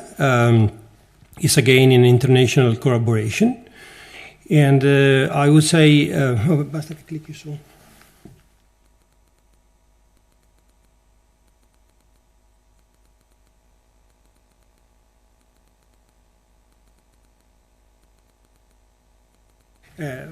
Nicola is a PI here, our neighbors, the Center for Integrative Biology. Can I say also is a fresh winner of? Yes, he's a very fresh winner of a ERC grant. So very well deserved. So I think Nicola has a number of new applications, and this is one example. So this is something we certainly will be relevant for cars in the future, or for environments that are under any kind of surveillance. Thank you very much for the introduction and the invitation to be here. It's been a great meeting so far. So today I think I will give you, as Cesare said, a little bit of a different view of our cities. And in particular, I will give probably a micro or microbial view of topics around our health and our environment. So just to give you a quick introduction, I think in terms of health, it's now clear that when we study human health and human disease, we cannot just focus on our own cells, our own body, but we have to also consider our, what I can call microbial complement. It is now accepted, widely accepted, that there are a large set of microbial communities colonizing our body in condition of health. Think just, for example, to the gut, to the intestine. There are thousands and thousands of different microbial species that are populating our gut, and they are helping us in a lot of different functions, from, for example, digesting otherwise undigestible food, or, for example, keeping our immune system in a good shape, so that when a bad guy, a pathogen will arrive, our body is ready for it. But it's not only in the gut, and overall we have almost 2 kilos of microbes inside ourselves, and if you count the number of cells that are microbial, they actually outnumber our own cells. And even more strikingly, if you think about the genes that these microbes are bringing to you, this is a set of potential functions that are 2 orders of magnitude bigger than our own gene repertoire. So this is something that was known since a while, but the point is that answering to these 2 questions, so which are the microbial species that are populating us, and what are they doing there, why are they there, is been very difficult so far for a simple reason, which is that these microbes cannot be generally cultivated in the lab. So you cannot grow these microbes in a petri dish and study them in that way. And even though for some you're able to do that, you need to understand the interaction between microbes. You need to look at them in their original environment. So the answer, some of the answers are starting to coming from metagenomics, which is a new field that was enabled by technology, by the simple idea that we can sequence now the DNA of the microbes inside your body without need of cultivation. So we can take 1 gram of feces, 1 gram of saliva, we can look at the overall DNA which is inside there, and from there we have to mine which microbes are present. So this is overall one of the workflow that we and other groups are taking into account, from sample collection, again, feces, skin swab, whatever, to the final results. I'm not going to details here, of course, but the point is that if you look at the microbiology steps, they are all up here. These are standard techniques, almost standardized techniques, in which you can take and extract the DNA from the overall community. So there are a lot of bugs here. You can extract the DNA from all of them, and then you can sequence them using modern sequencing facilities. So this is relatively easy, and up to this point, the microbiologists usually say, okay, the experiment is done, we are happy, tell me what you see. The problem is that the experiment just starts, because you have something like terabytes of short reads, so reads of small pieces of the genome of these organisms that are usually no more than 100 nucleotides long and are repeated by billions of times. And from there, you need to understand which bugs are there. So this is a challenge. You can be helped by several data sets that are already out there, and this is the real experiment that you have to do. So it's a data-driven science in this sense.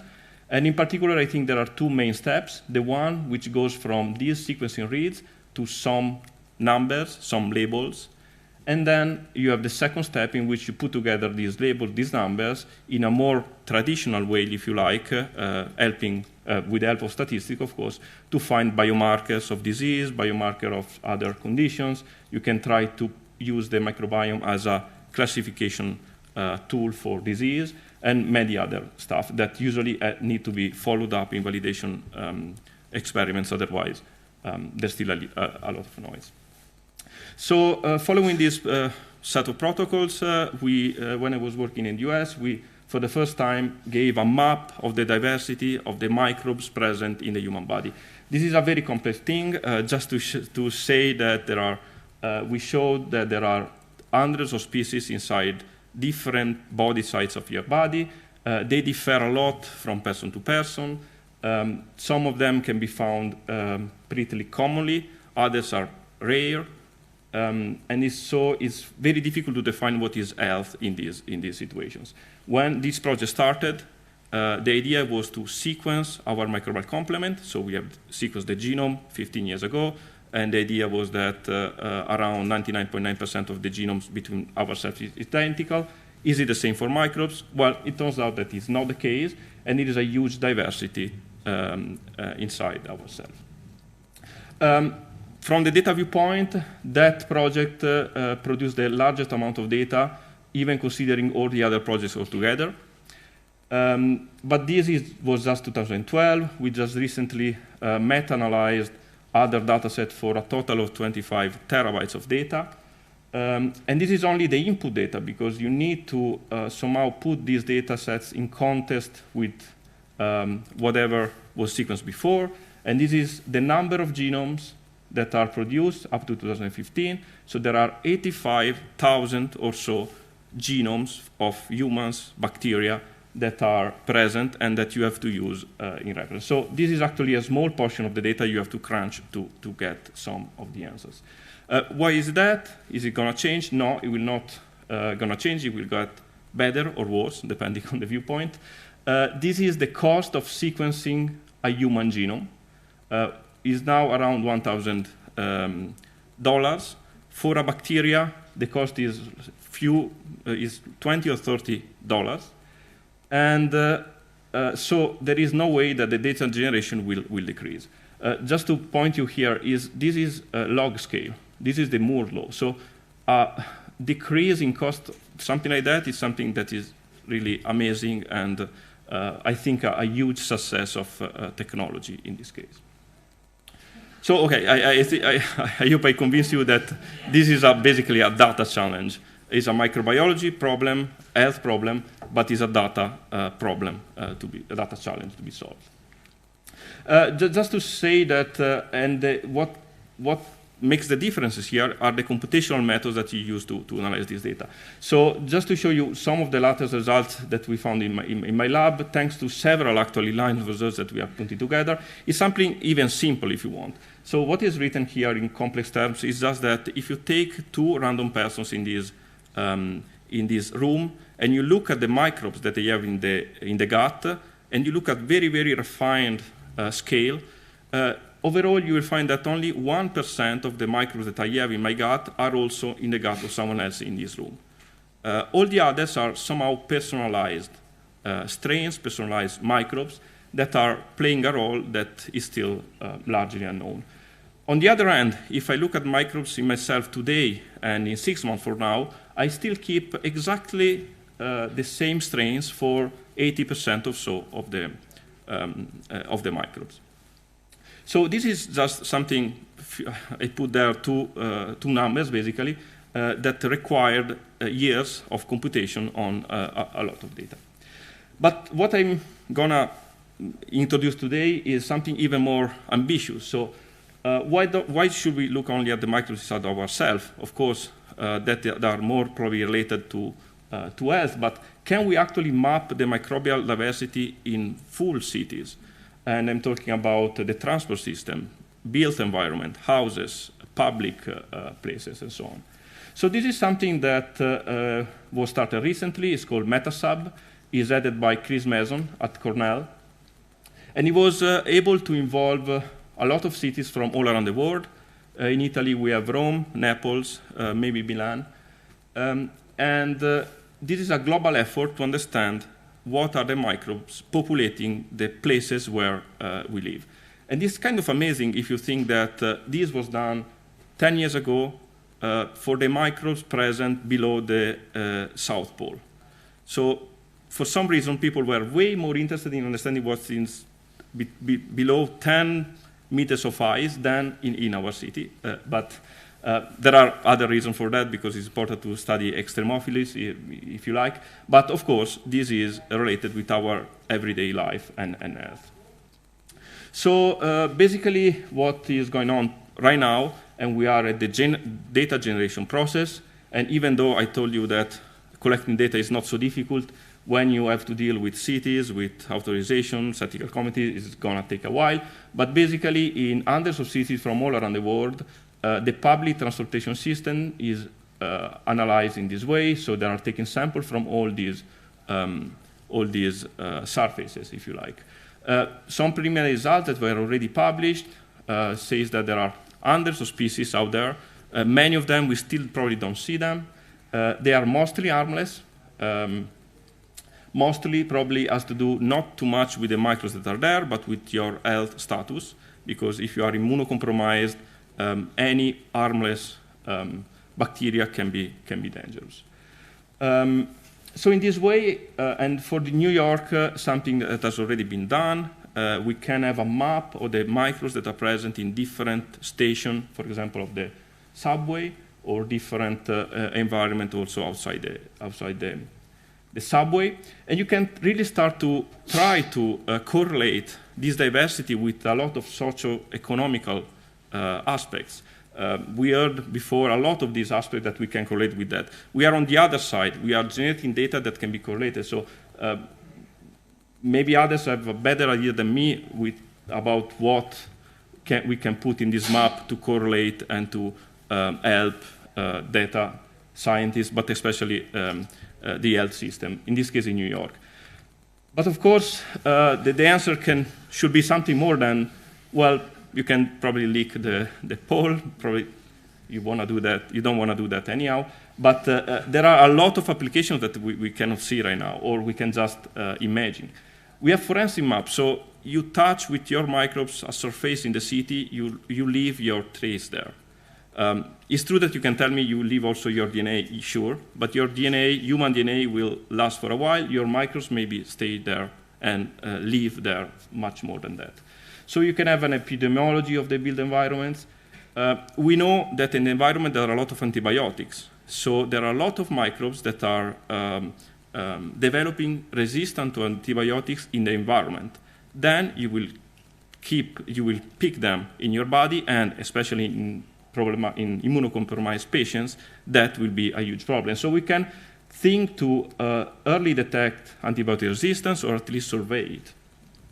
And then it will be very interesting to see if different cities have similar signatures, or whether these variables in microbial diversity are correlated with which aspects of the city.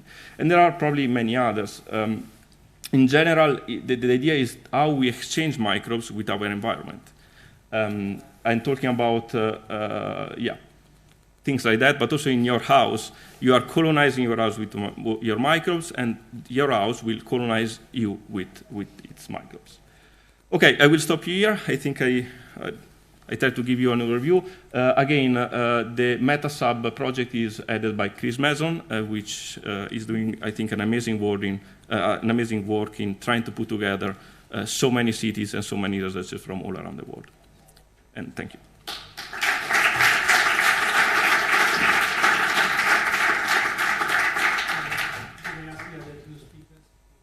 Would you like to stay up?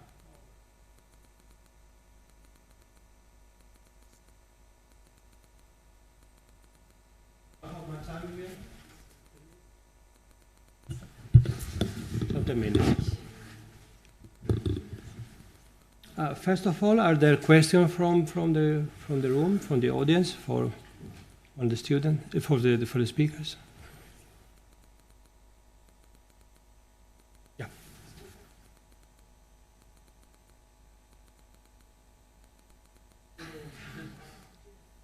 So the first question is for Nicola.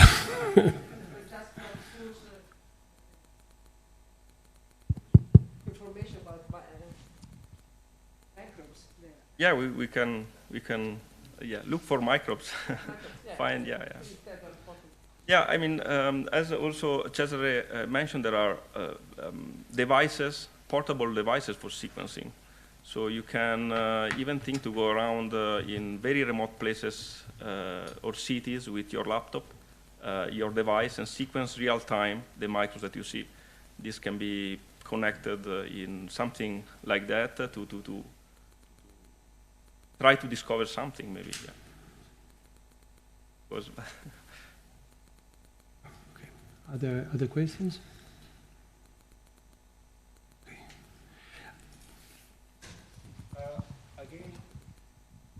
About the last presentation, you mentioned about the arsenic.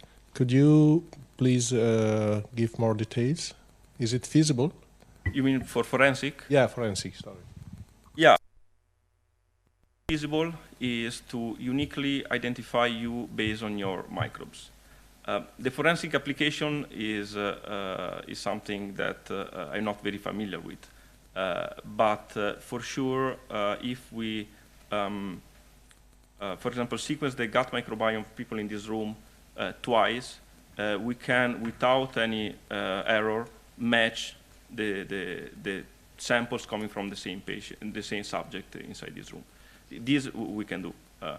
Of course, you can say that you can do that also with the small amount of human DNA that you will find in the same sample.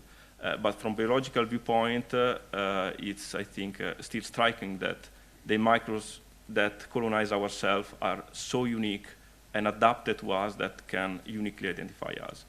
There are some papers out there talking more about the forensic part, things that you touch. I don't know the applicability of it, but again, the uniqueness of the microbiome associated with ourselves, that is something that is clearly true. Okay. Can I ask to Ciro? So we don't live in a perfect world. So in your experience, you have been helping building an European network for flu surveillance. And recently we worked together for a preparation of a project, and we found very, very hard to connect together different health organizations, different countries in Europe for sharing data. So in this not unperfect world, what is needed is a central organization, or this is not so only goodwill in action here. Yeah, this is a tough one. Just yesterday I was at the European Medicines Agency, where there was an ongoing discussion about using social media and proxy data to inform the mission of the EMA, of the European Medicines Agency. So the good news is that this type of discussion is actually going on. There were people from the FDA. The FDA, as you know, has actually spearheaded a number of initiatives in data sharing. So I think that the outlook starts to be, interesting. Of course, there are a number of organizational constraints that will stay there, and we have to deal with them. But I think that we are past the point where we need to prove that these signals generate value. And the value are value in terms of timeliness, they're value in terms of scalability, in terms of accessing communities that are exposed to or that suffer from rare conditions. So there is like so much so much value to glean that this is evident to most public health agencies we interact with. The project we are referring to was part of a now closed European project, which was the EpiWork FP7 project. And it was really about starting to build a participatory surveillance platform where you onboard volunteers into a web-based system or an app on the smartphone so that they report periodically about their symptoms. So the incentive to join this is very low, right? Because you are providing information about your health, and what you get back is an aggregated picture. You don't get predictive power. The fascination is the fascination of the mirror. You get a data portrait about yourself, and this is powerful enough in many cases. But the point is that you don't need to onboard a large community to start getting a good signal. Right now we have about 50,000 people in this cohort in Europe, and we are able to reproduce the official ground truth data from the local public health agencies pretty much across Europe. This is working also in the US. It's been federated with the US system run by HealthMap and with the Australian system. A sister system are being developed in Southeast Asia. So I would say that we are past the hill where you have to justify that this is worth the investment. We start to be at the point. Now the key becomes, how do you bring these capabilities to bear on the constituencies that can actually benefit from this? And this is a challenge, mostly because a lot of the relevant data today sit in the bellies of corporations, of private actors, and so we need to think about new models of compositionality between academia, public health agencies, and industries, so that each of these constituencies can actually be faithful to its own mission, reap benefits, but still deliver to the public. I believe that the market by itself will probably not provide this, so probably we will need regulators to step in and require, for example, an industry operating in a given domain to provide aggregated, the identified data that can inform policy in the domain. This is certainly something which is being discussed at this point. And I think we need more conversations like this. I think we need to really start shedding some of the disciplinary identities. I mean, data science is not a subdomain of computer science. Bringing this to bear to real problems requires vertical expertise in a given domain, mathematical capabilities, everything we know from good old-fashioned inferential statistics, scalable architecture. We really need to assemble teams that actually can deliver on these promises, and we need to reason more about the data sources. Just this morning, there is at the Complex System Conference going on in Amsterdam, there was a keynote by Marcel Salaté at EPFL. He's one of the persons who spearheaded what we today consider digital epidemiology, digital disease detection. And his provocation was like, if tomorrow Twitter shuts down, what will be left of digital epidemiology? Because a lot of these papers, a lot of these activities we've seen are really about data mining, microblogging systems, social media, and this is not a long-term strategy. We are doing this with Twitter because the Twitter data are more accessible than other data. We cannot do this with Facebook because the Facebook terms of service do not allow you to do the same type of job, and the APIs actually do not give you the right level of access. So access to data is becoming a challenge, and I really like my own provocation is that we really need to start thinking about new consortia, new compositionality, new actors that do for data science what we did for connectivity 30 years ago with the internet. Trying to reason in terms of data exchanges, trying to reason about ways that people can pull up data to answer shared questions, and try to do this in a way which is maximally respectful, as it was outlined this morning, of the best interests of all the constituencies. Okay, thank you. And of course, so we are expecting the system to start buying these data flows from organizations. So one question could be if you are already buying these kind of data sources. But I will ask first another thing, which will be more complicated. So the speaker, the recipient of the Innovator Prize at the World Conference in Bioinformatics and Biology a few months ago, in his speech said, we will not believe in 10 years that we were so primitive to use a pathologist to score, to evaluate our radiology. So there is evidence, I'm quoting that the deep learning classifiers, at least for imaging, are very soon going to be better than pathologists. Actually, the data reported were on a number in a specific field with probably not a large scale. So, but there will be one moment in which it will be your interest to decide if you trust more a machine or a system of machine than a system of professionals. So what will you do? Do you have a strategy on that side? Yeah. Well, actually, the first thing we realized a few years ago was there are a lot of information we are not yet using. So for us, the very first step has been, let's use all the information that we have. And there is still some work to do in that area, which doesn't mean stop the other, but here there is a flow. Then on some area, well, on health, difficult to buy data. I think, well, we know there are 20 different health systems in Italy by region, and actually we do have the ability to have data on all over all these 20 health systems. So it's difficult to buy data for someone else, for us, I have to say. I know I sound a bit arrogant, but this is the thoughts that we might be wrong, but this is how we view it. But we do buy somehow data on our part of the business, even if we are leaders yeah, there are some information that we do buy. Back to Earth, I probably step back a bit on your vision, but it's something which is more close to real life.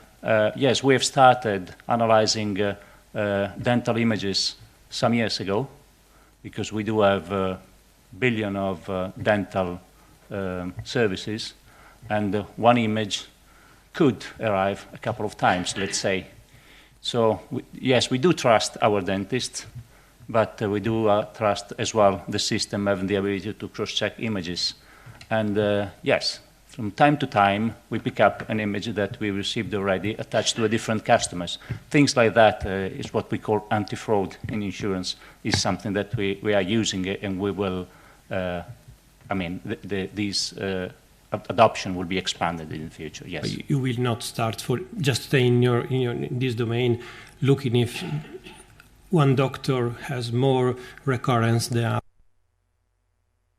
Okay, I've been very quick on our model. It's the model of HMO in the US in the 90s. So, yes, the customer can go wherever he wants in our 15,000 network, but we do suggest, we have a point of view. The point is that we started this suggestion just a few years ago, because we did not have the infrastructure. As I said, 70% do follow the suggestion of the company. So actually, we are managing who's doing what. So if we see good result on something, yes, we send more customer. And so it's, yes, we look at those information, but somehow the process is in our end, which is something unusual actually in this market for an insurer. I think it's clear the potential for driving positively and non-positively, of course. But that's the regulation, of course. Okay, I know there is somebody for the audience with the microphone. Yeah, I actually have Unipol insurance on my car, but this is you placed, not you, but one of your colleagues, you placed a black box on the car in order to lower the cost of risks like thieves and so. And your insurance, like a lot of other insurance companies, are working on domotics and Internet of Things in order to lower the costs of risks that can damage also health. So you could you give us other examples of using data or big data in this in the future? Yes, of course. Doing at the moment is, as you mentioned, lower the cost because of theft, but also provide a better service because we do receive the information that something has happened, and in some situation the person into the car is not in the position to call someone, and we send someone in that case. So which is, well, not a large number, but out of 3 million we do have a situation like this. On the other, we do have the ability to pay the claims in the shortest time possible because we have all the information. And, well, you know, insurance sometimes are really lengthy in having the work done, but actually we do spend more if we take time. So we want to provide the best service in a short time possible. And moreover, this in Italy is linked also to legal costs. We do have probably in one large city in Italy more lawyers than all over France. So having a short time means, yes, solve the problem and not the risk of additional cost from the other part and so on. Yeah, we are working on domotics for commercial and also for houses. We know it's a different challenge. It's a new challenge. On one side, we do have knowledge, a relevant knowledge. Really, in Europe, we know for sure we are the first in Europe, probably in the world. We are trying to understand if someone in the US has got more black box installed than what we have. But yeah, providing service for the house is a different solution. We are working, as I said, for commercial and for houses. Something will be in the market later this year on commercial, and early next year on houses. Well, it's something we know we have experience, and but it's something we need to work with our 35,000 people in our agencies, and as anything new, we know that will be things to learn. On the other side, on health, we are focusing on providing with remote access, so with sensor as well, services to people who are home, who require home assistance, and some chronic disease. So these are areas that has proved already to be beneficial in other markets. The difference in Italy is who's paying what. So as a company, clearly we are interested in developing something that is useful to the population, but also we need to make sure that the balance for us is right. Since mainly the chronic cost stays in the health, in the welfare system, it's more difficult for us to have in place a proposition that makes also business sense, but we are working anyway in that direction because we think that there will be a sustainable proposition, not because we are giving money away, because that's not the purpose of a public company. But the changes in the welfare system will probably open up problems and opportunities. So that's why we're developing on this side as well. So actually, I just discovered that Bruno is money, and he wants so we are close. We consume our time, and I think it was a very nice discussion. So I really thank you. Thank the speakers for being with us, and I leave to Bruno for instruction for the lunch. Yeah. Thank you for coming.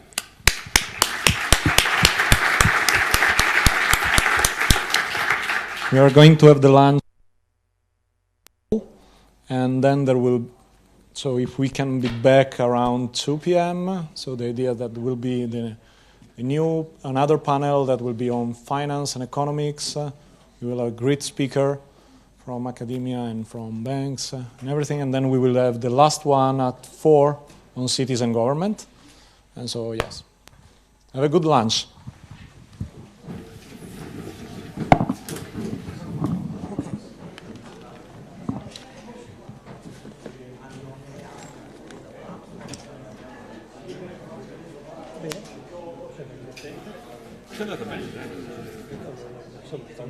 Si considera il tempo passato a preparare questa cosa. Sì, ma non importa. Era interessante. È andato fuori tanto? I will ask the panelists to join the stage. So we will have 6 panelists, I think. I don't find the 6th one, but should be somewhere.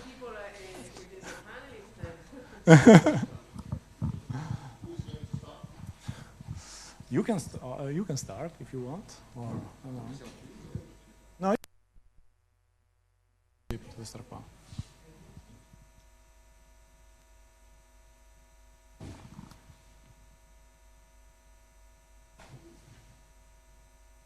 More people can.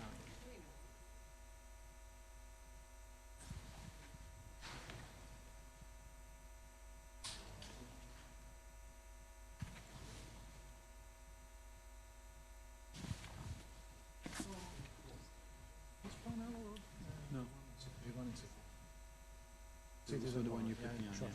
Yeah. Okay, so 5.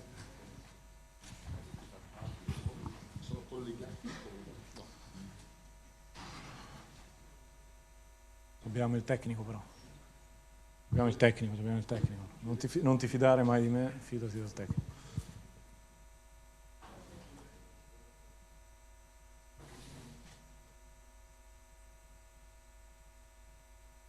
Still missing a panelist. Scusa? Sì.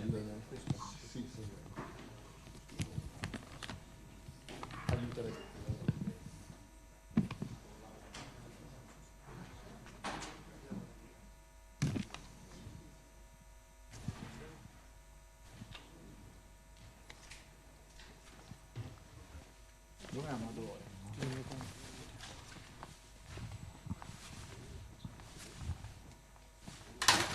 Dov'è Amadori? Marco? Due parte caffè. Se deve venire a parlare, Guarda che noi iniziamo se non...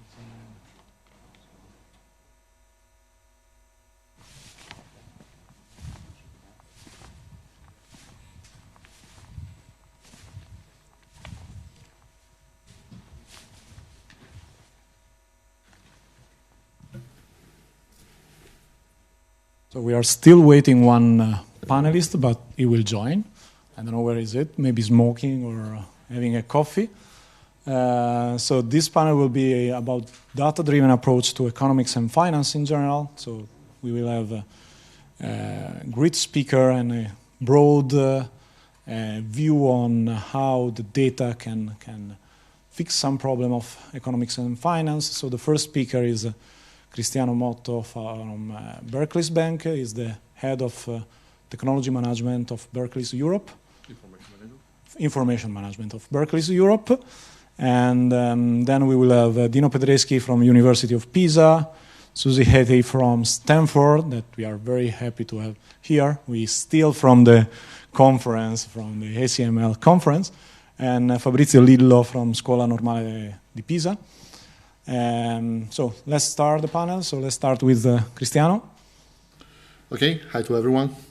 I will bring today some insight on what we are doing in Barclays, but also a more holistic view of what is happening in the financial service universe, because all the banks and financial institutions worldwide start looking at what is happening, what is the situation, what can be done to do something different for both the community and ourselves as a business. One of the slogans we are using internally is make the world a better place, and with two main key drivers. Enable financial inclusion, that is a plus for the community, but a plus for the banking system, for the financial institutions. And unlock the value of the data, because we think that would be one of the key topics and the key driver of financial inclusion going forward. Let's paint out a little bit what is happening in the world. And you can see this is not a beautiful world, it's not a perfect world. 1.5 billion people in the world live without an identity. That means that fundamental rights for the humanity are not supported for them. They have no access to basic services. They don't have any gateway to access the economic environment, the worldwide economy. The 20% of the population in the world is living in poverty. That means with a gross Reddit lower than $4 a day. The 18% of the population is not accessing electricity. The 11% has problem to access clear water. So it's really not a perfect world. One of the key problems is financial inclusion. Financial inclusion seems to be, or is commonly defined as, a problem of banks or financial institutions. That's not true. Financial inclusion means that you don't have access to financial instruments, and then you are not able to insure, you are not able to pay, you are not able to access the economic environment that is around you. 2.5 billion individuals, adults, 1 on 2, are not accessing the financial services in the world. So half of the population in the world is unbanked. Sure, you can see the higher rates are in emerging markets, South Africa, South America, Asia.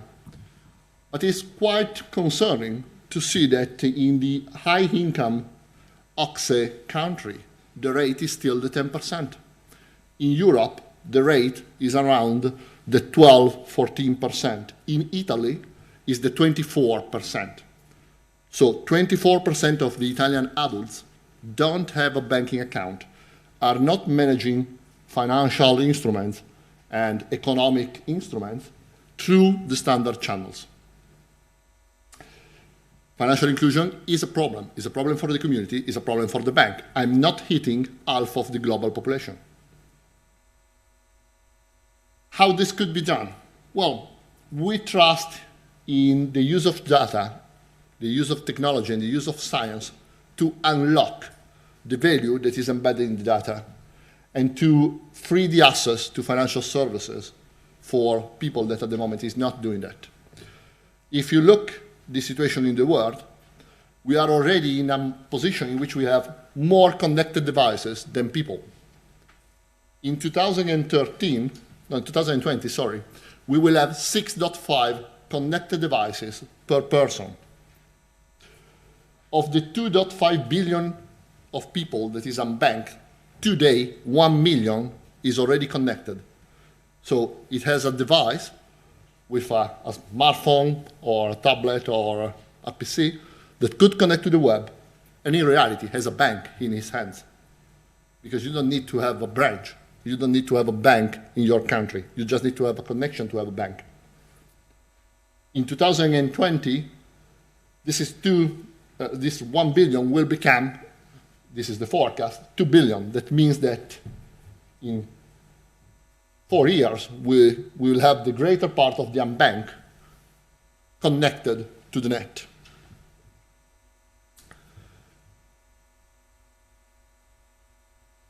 What this means? This means a new economic model in which data is the new currency. Previously, someone of the previous panelists has said, data are not a capital. That's right. You are the capital. Data are the currency. So the real oil or the real capital is yourself. But you need something that will allow you to transact with others, to create economic transaction. And that is it in the data. So the idea we have is that if we will allow you to connect your data somehow to yourself, creating a more extensive concept of yourself, and we name that digital ipseity, just to divert a little bit from the concept of digital identity, because digital identity, just to clarify, is, well, this is me. No? Is used for authentication, is used to recognize you in a unique way, but it's not telling you or anyone who you are. The answer to who I am is the ipseity, so is the narrative identity, is the story of everything is happening to you, who you are, what you are doing, what you are thinking, what you are acting, your personality, your sentiments, your mood. And those information are now encoded somehow in thousands and thousands and millions of digital data points that you are living in your digital interactions. Today we are living in a digital world, and pretty half of your life is encoded in data. A bank could never be with you in the pub in the evening, listening what you were talking about with your friends. But now you are doing that on Facebook, and we can be there. We cannot be with you at the shop and see what you are buying. But now you are buying with an electronic system, and we are there. And so on. We could not see if you are at home what you are doing. But now you have a domotic engine that is tracing every single step you are doing in your house, and we are there. I can also know what you have in your freezer. I can understand that at the third week of the month, you are not able to buy anymore. So you carry on in the freezer until the third week, and the last one, you are flowing down. All information that the bank, or the financial institution, or the financial system could use to understand better where you are, what you do, to design products and services that could fit better your need and could improve our performances. I come back a little bit on how this could be done. Sure, you have the data, and one key point that has been touched today was this is data are not of Facebook or Twitter or LinkedIn or whoever is going to sell you the domotic engine. are your data. You are the owner of this data. But you need an instrument that will allow you to monetize those data using them in transactions. And for that, example like Enigma that has been reported by Sandy are a good starting point. There is still a long journey to be done. A framework is not enough. There will need to be a regulatory framework as well. There would need to be some more holistic approaches to how data will flow into a market to be used as a transaction. But the technology is there. We just need to transform that in something more and start acting. And who is going to use those information? Well, whoever you need to use them. You have to access a credit line. Well, it will be the bank. You have to insure, it will be an insurance.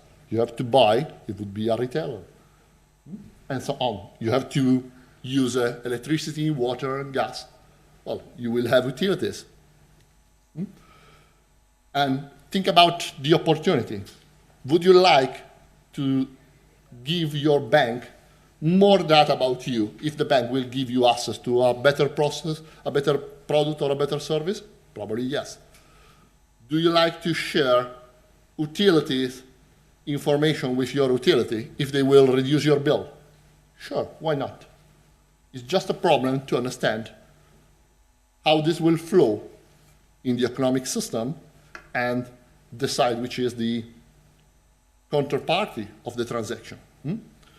One thing we said previously was the monetization point. I fully agree with the colleagues that say monetization will not mean money.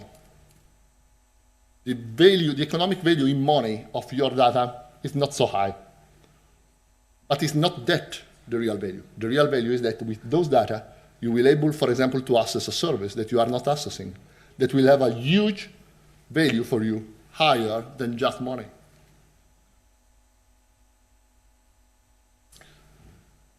Second step, we have data now, well, or we will have them when we will have a marketplace, or when you will find a way to share those data with us.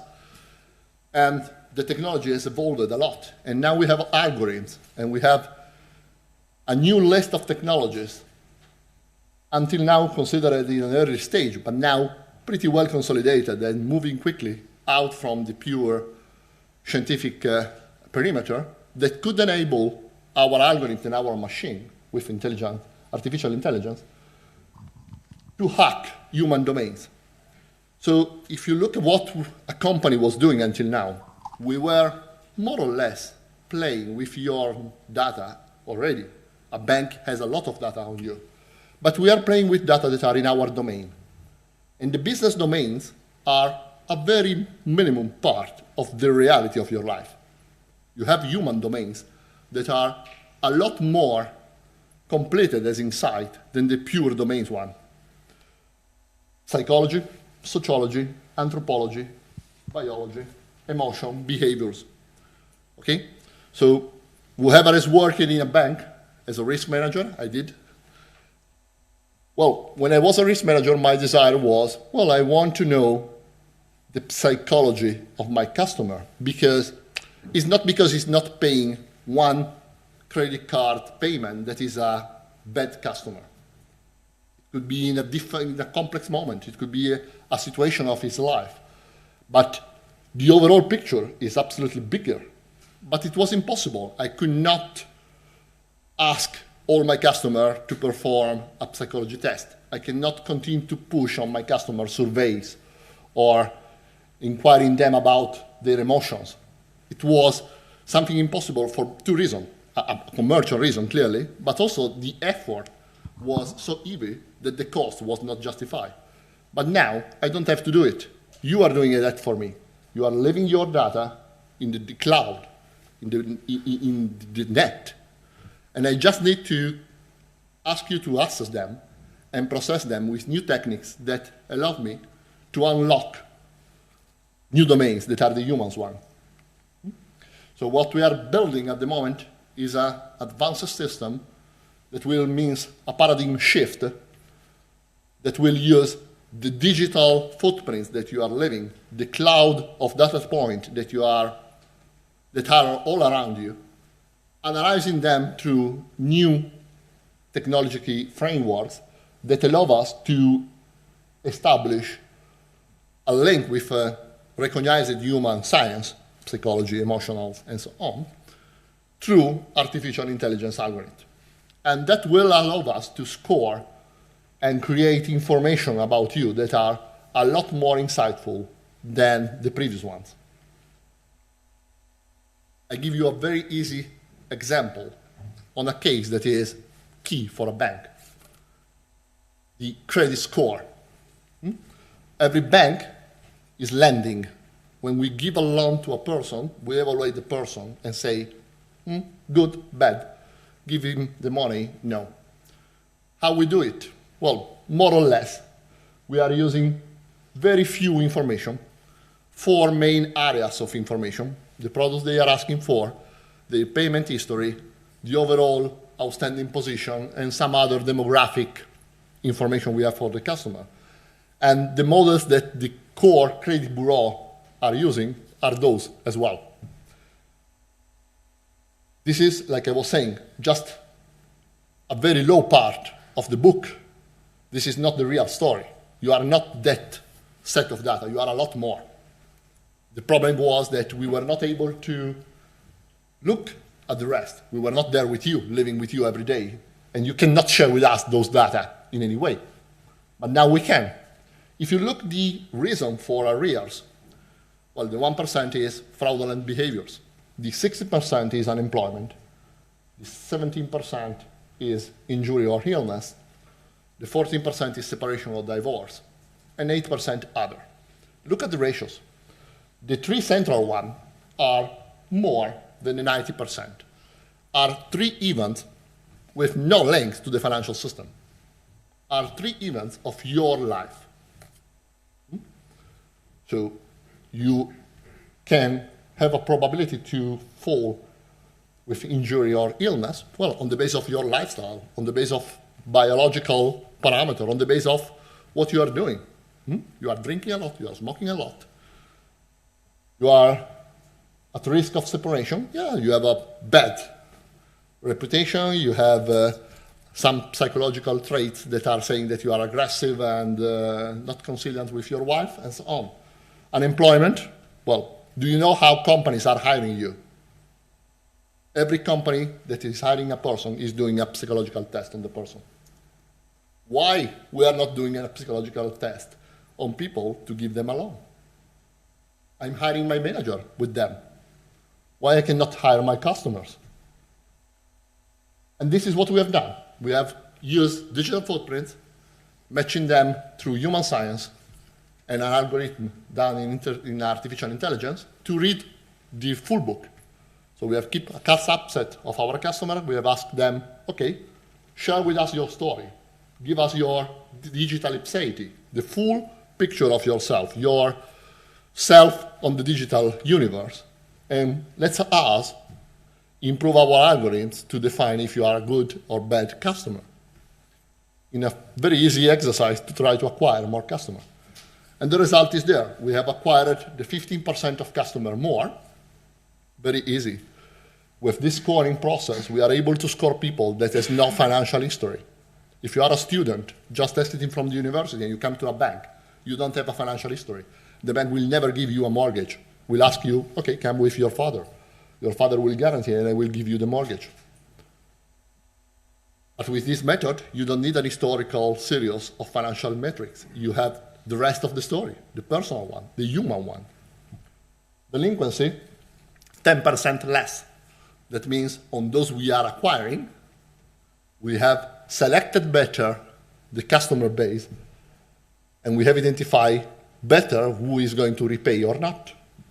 And fraud, the 12%, because like all financial institutions, we are suffering a little bit fraud in the moment of the acquisition of our customers. And I leave you with keep calm and make the world a better place. Thank you.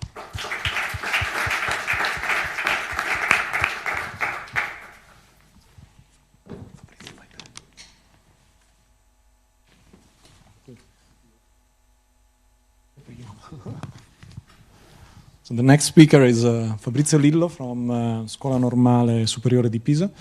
His work on financial network, quantitative finance. So, and let's give the floor to Fabrizio. Yeah, one of the reasons why he's giving me the floor is because I have to leave at 3 because I have a flight from Milan. So I'm sorry if I'm going to leave before the end of the session. So my presentation is slightly related to the previous one. I'm going to give some perspective about data-driven finance and some aspects which are related to the research activity of our group and where I think finance can improve thanks to big data availability. First, let me give just a brief description about our group. So we are a group of quantitative finance at Scuola Normale Superiore, which is in Pisa. We are roughly, 20-25 persons, and essentially, even if this is traditionally embedded in a mathematical finance environment, this is in fact a non-traditional mathematical finance program, because in fact we have a lot of contribution from different disciplines, meaning computer science, physics, statistics and econometrics and so on and so forth, which is not typically what you get in a mathematical finance program. So essentially what I want to tell you in 5-10 minutes is where I think the data revolution is changing in some sense finance. So there is some aspect which is pretty easy to understand. And the first aspect in some sense is quantity and velocity. Okay, financial markets, if you think of traditional financial markets, in the last year have experienced a huge increase in the amount of data which are produced. In part, this is related to the technological revolution. This has increased a lot the trading activity, and this has created all the what is called high-frequency trading and everything which is related to the fragmentation of markets, so that you can trade in many different markets. And nowadays, if you want to be a professional trader, you need to build an infrastructure which is able to handle, process, store in real time and very quickly a huge amount of data. This, of course, is one dimension where data are important in finance. It's not the most important one, in my opinion, even if a significant part of my research activity is based on this specific problem of having, in some sense, high-frequency finance, the high-frequency finance. There are, however, some aspects which are relevant also from the point of view of, let's say, the societal well-being, in some sense, which is related to how this speed and this amount of data and necessity of processing data is really beneficial for the market. Recently we have worked a lot about the problem of how high-frequency trading is stabilizing, destabilizing the market. And for example, one thing that we have found empirically analyzing huge amount of data at high frequency coming from financial market is that indeed financial market, if you look at the financial market at individual, the price of individual asset, and you ask, is this become more unstable in the sense of having large price movement? Well, the answer in fact is no, and this is what you get in the first top panel on the right. Okay, so if you count the number of times that you observe a big jump in the price of a specific asset.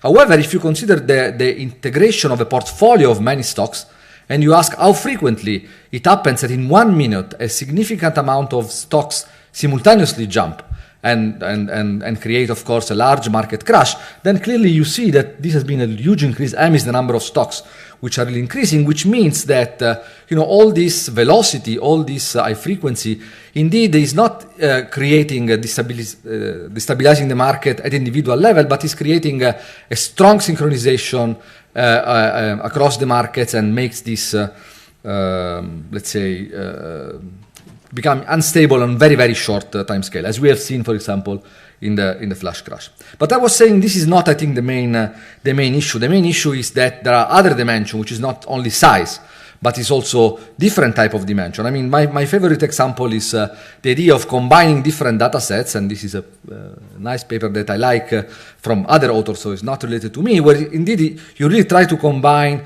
the behavior of individual investors with their characteristics in some sense. In particular, this is an empirical paper that we're able to get access to the trading activity of all individuals in Finland, and combining with the data about tickets for speeding with the car. Okay, And so the possibility of merging these two was able to show, for example, that people that have get a lot of speed tickets, then they are also the one which are typically trade too much into the financial market because of this sensation-seeking mechanism. Okay, this is interesting not for itself, but it's interesting because as a way, in some sense, of combining data sets when it is possible, to combine data sets which are coming from a completely different source and maybe psychological. Actually, there are also some psychological information containing this analysis and some other, let's say, from the financial activity, and then try to combine them to understand better what is behind the decision of people. So this leads me to the point where I think we are moving. We are moving in a situation where we are able to monitor in real time and with total absolute precision, in some sense, the trading behavior of all the investors, in some sense. And this, of course, this is something that was not possible a few years ago. We have worked with a database in several papers about this, so we were able to track the trading activity of all the investors in Finland and essentially try to identify clusters of, try to find a way of identifying clusters of investors. They behave in a similar way and try to identify, in some sense, an ecology of investor to see which group of investors are benefiting from other type of investor and which instead are parasitic in some sense to the system, and so on and so forth. So the possibility, let's say, of using agent-resolved data in finance is able to identify strategies, to identify groups of investors that are trade, and also to classify investors. I was mentioning the high-frequency trader. There is not a clear definition of what an high-frequency trader is, even among regulators. And the access to this data is the only way, or the best way in some sense, to look at the trading activity and try to understand what they are really doing and how they are harmful for the stability of the financial system. Of course, the financial markets are not an isolated system from the world. They interact with the rest of the world, and particularly we all know that one important point is the importance of news and information in financial market. And there is, of course, the possibility of crossing, let's say, news to cross Twitter data, to cross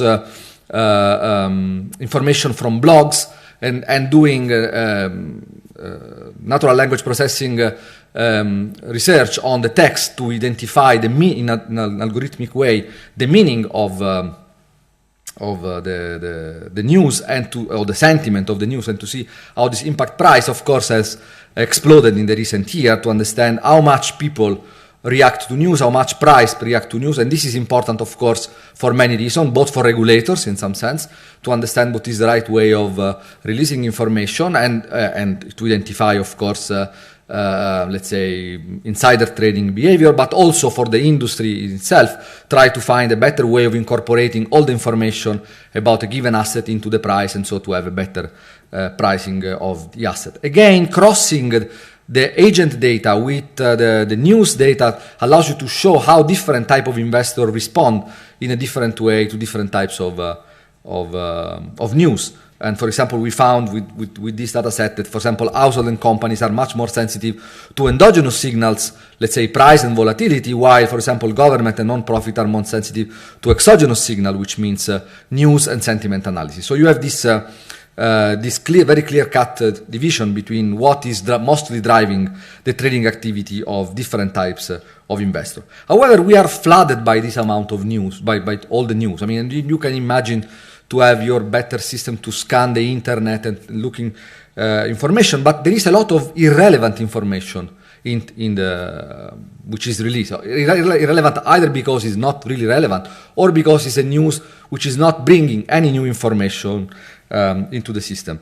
Recently, in collaboration with Yahoo Finance, we were analyzing not only the news that are published in Yahoo Finance, but also how people respond to Yahoo Finance by looking at how many people are clicking on the news which are published. And we have seen that knowing how people respond to the news which are published, I mean, how they're interested to the news, incredibly increase the performance of the predictor of the price of the moment. So the sentiment of the news itself is not that relevant to anticipate how the price is going to move. But if you are able to measure the relevance of the news through how much people are interested in this, then you can improve significantly, much more significantly, the predictability of financial prices. So of course, this is a way of being able to identify what is really relevant and what instead, despite this news talking about a blue chip, then maybe it is not so relevant. Financial markets are not only, let's say, equity market, are also something completely different, which is, let's say, networks of payments or networks of credit. And in the last year, there's been, thanks to the availability of data, an increasing availability of data, there has been a huge increase in the interest in financial networks. And again, we have been working a lot in this field, essentially to understand that the interaction between financial entities that trade or that borrow and lend money is critical to understand, let's say, the stability of the system and the systemicness of individual financial institution. And this is not so simple because, well, first of all, data are not always available. Even central banks, up to few years ago, were not collecting data about, exposure between banks. Only few central banks were doing this. Now they are understanding that this is indeed very important to collect and start collecting even too much information probably, and then they are not able to manage them. But they understand that the information about the individual banks is important up to a certain point. You need to understand the interaction in order to be able to assess the systemic risk of financial institution and of the system as the whole. The second problem is that, of course, there are not only a single channel of propagation of financial distress, and you have to take into account all these different channels in a, let's say, multiplex type of setting where you have different way in which financial distress can propagate, and the interaction between this layer is not at all obvious, and you have feedback effect that can destabilize and that you cannot see if you analyze individually this kind of layers. So one thing we have worked a lot and we are still working is on what is called fire sale spillover, which, for example, is something which is not related to the fact that two financial institutions are directly related one with each other because they lend money one to each other, but simply because they have the same asset in their portfolio. And if their problem exists, I have a problem and I need to liquidate part of my position, then my effect on price is going to affect also other financial institutions that could liquidate their position, and then this can create feedback through common holding or portfolio overlap and create a strong destabilization. So this is from a very recent paper where we use a measure to essentially based on this to see how this let's say systemic risk has increased just before the Lehman crisis, thanks to the fact that the portfolio of commercial bank of US have become more and more similar one with each other, and the possibility of this feedback has increased significantly. Again, I think this is related to the previous talk. There is another aspect completely different from the one that I've mentioned now, which is instead the problem of credit scoring, credit assessment, and help in lending decision. So this, I think, is very related. I mean, in the old world, most of the financial institutions were looking only locally to the property of the borrower in some sense and giving a credit score without having a view of the whole system around it. And now, with especially with financial networks, for example, with payment network, we are doing something with an Italian banks about this problem. So we are trying to get, let's say, a more systemic view, so that both the credit scoring and the lending decision should be based on a more, let's say, global view, which takes into account not only, what is my balance sheet, but also all the exposure and how the decision of the bank is going to propagate into the whole system and not only at the local level. Finally, so that then I can almost finally, let's say there is the huge problem, of course, which is more into the, let's say, data mining or machine learning problem, that the number of asset and of decision and of factors in some sense that enter into the assessment of the risk of a big financial institution is increased a lot in dimensionality, and assessing let's say, the correlation in broad sense, the codependence between all these factors is very, very complex, both because it depends if you're interested in the average behavior or in the extreme behavior. So one, not only the dependence, the correlation, let's say, but let's say the tail correlation, so the correlation of extreme events. And so there is a big need for machine learning method that are able, let's say, to, reduce the curse of dimensionality of, having a lot of risk factor and try to, visualize them and try to reduce the dimensionality into something which is more manageable. Again, we have worked a lot on this problem, proposing a series of methods to do this and to remove, let's say, the unavoidable noise that you have in this measurement and to get, let's say, cleaned dependence measure between risk factor in your portfolio. So this is, of course, is something that can be still a lot has to be done in this field, and I think it's still open. Okay, so this is really my last slide. So there is also a total new field which is called new finance. We are not yet working on this. Some of them probably will be covered here, especially the one about blockchain and Bitcoin technology. But let's say finance is changing thanks also to a social dimension which is changing a lot. The funding possibility of people and also of companies, thanks to peer-to-peer lending and crowdfunding. This, of course, is a natural mixture of social, let's say, type of environment with a financial type of environment, and still how much this is going to take a part of the market of financial institution is still open. But I think this is clearly a point where a lot of data-driven research is going to contribute to our understanding of what is going on. And with this, thank you for your attention.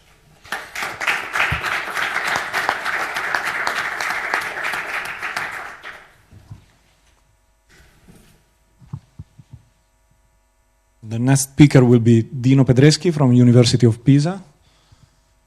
Okay. See what.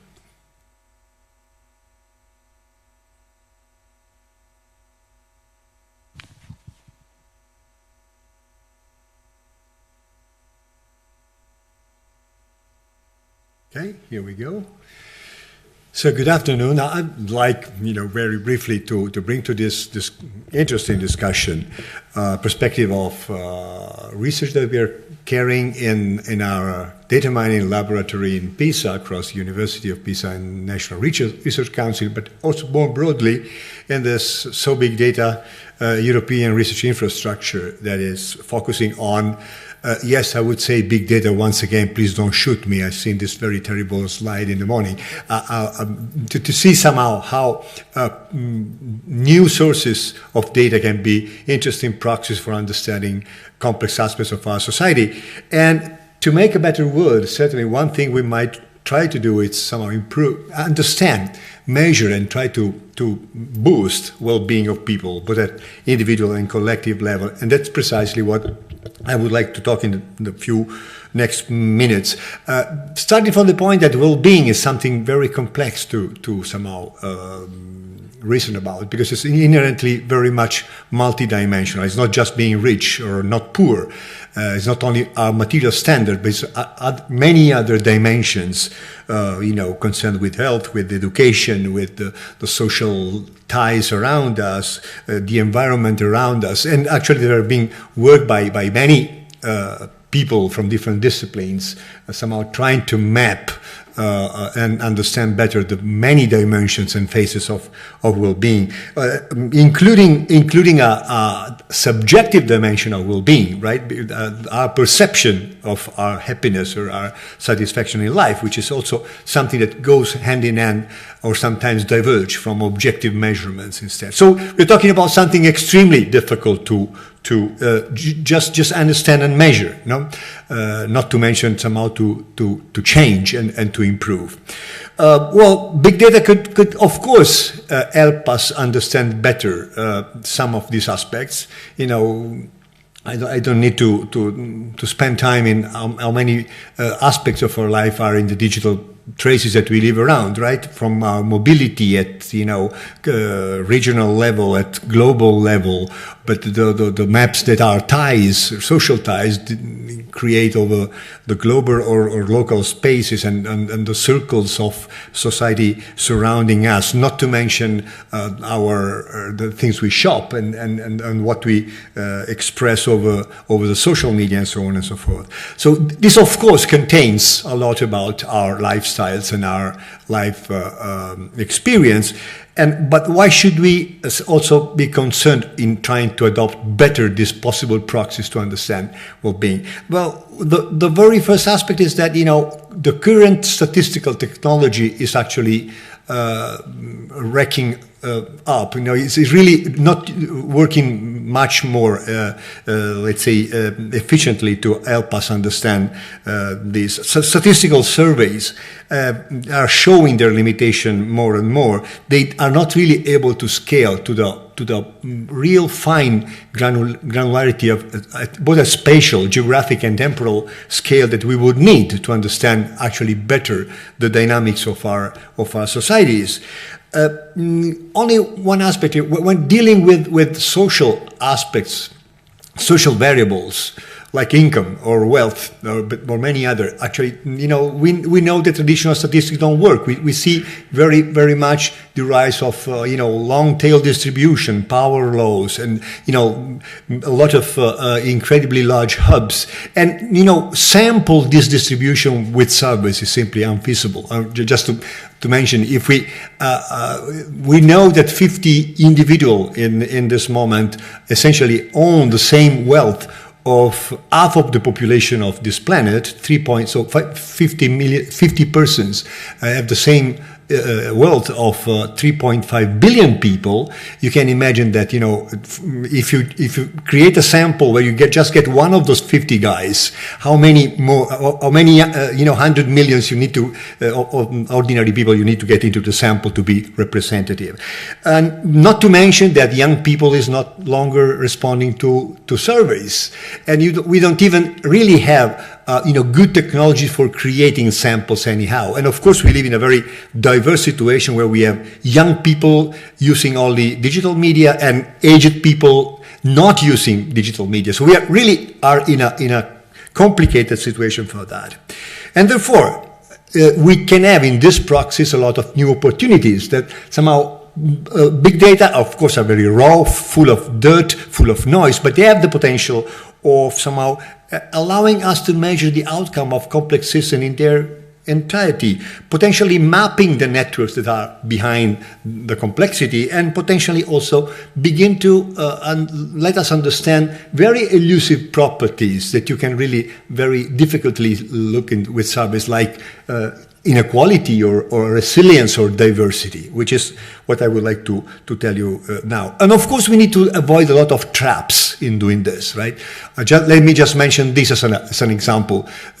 Probably all of you know about the very famous 2009 Nature paper by Google on predicting flu using searches over the search engine, right?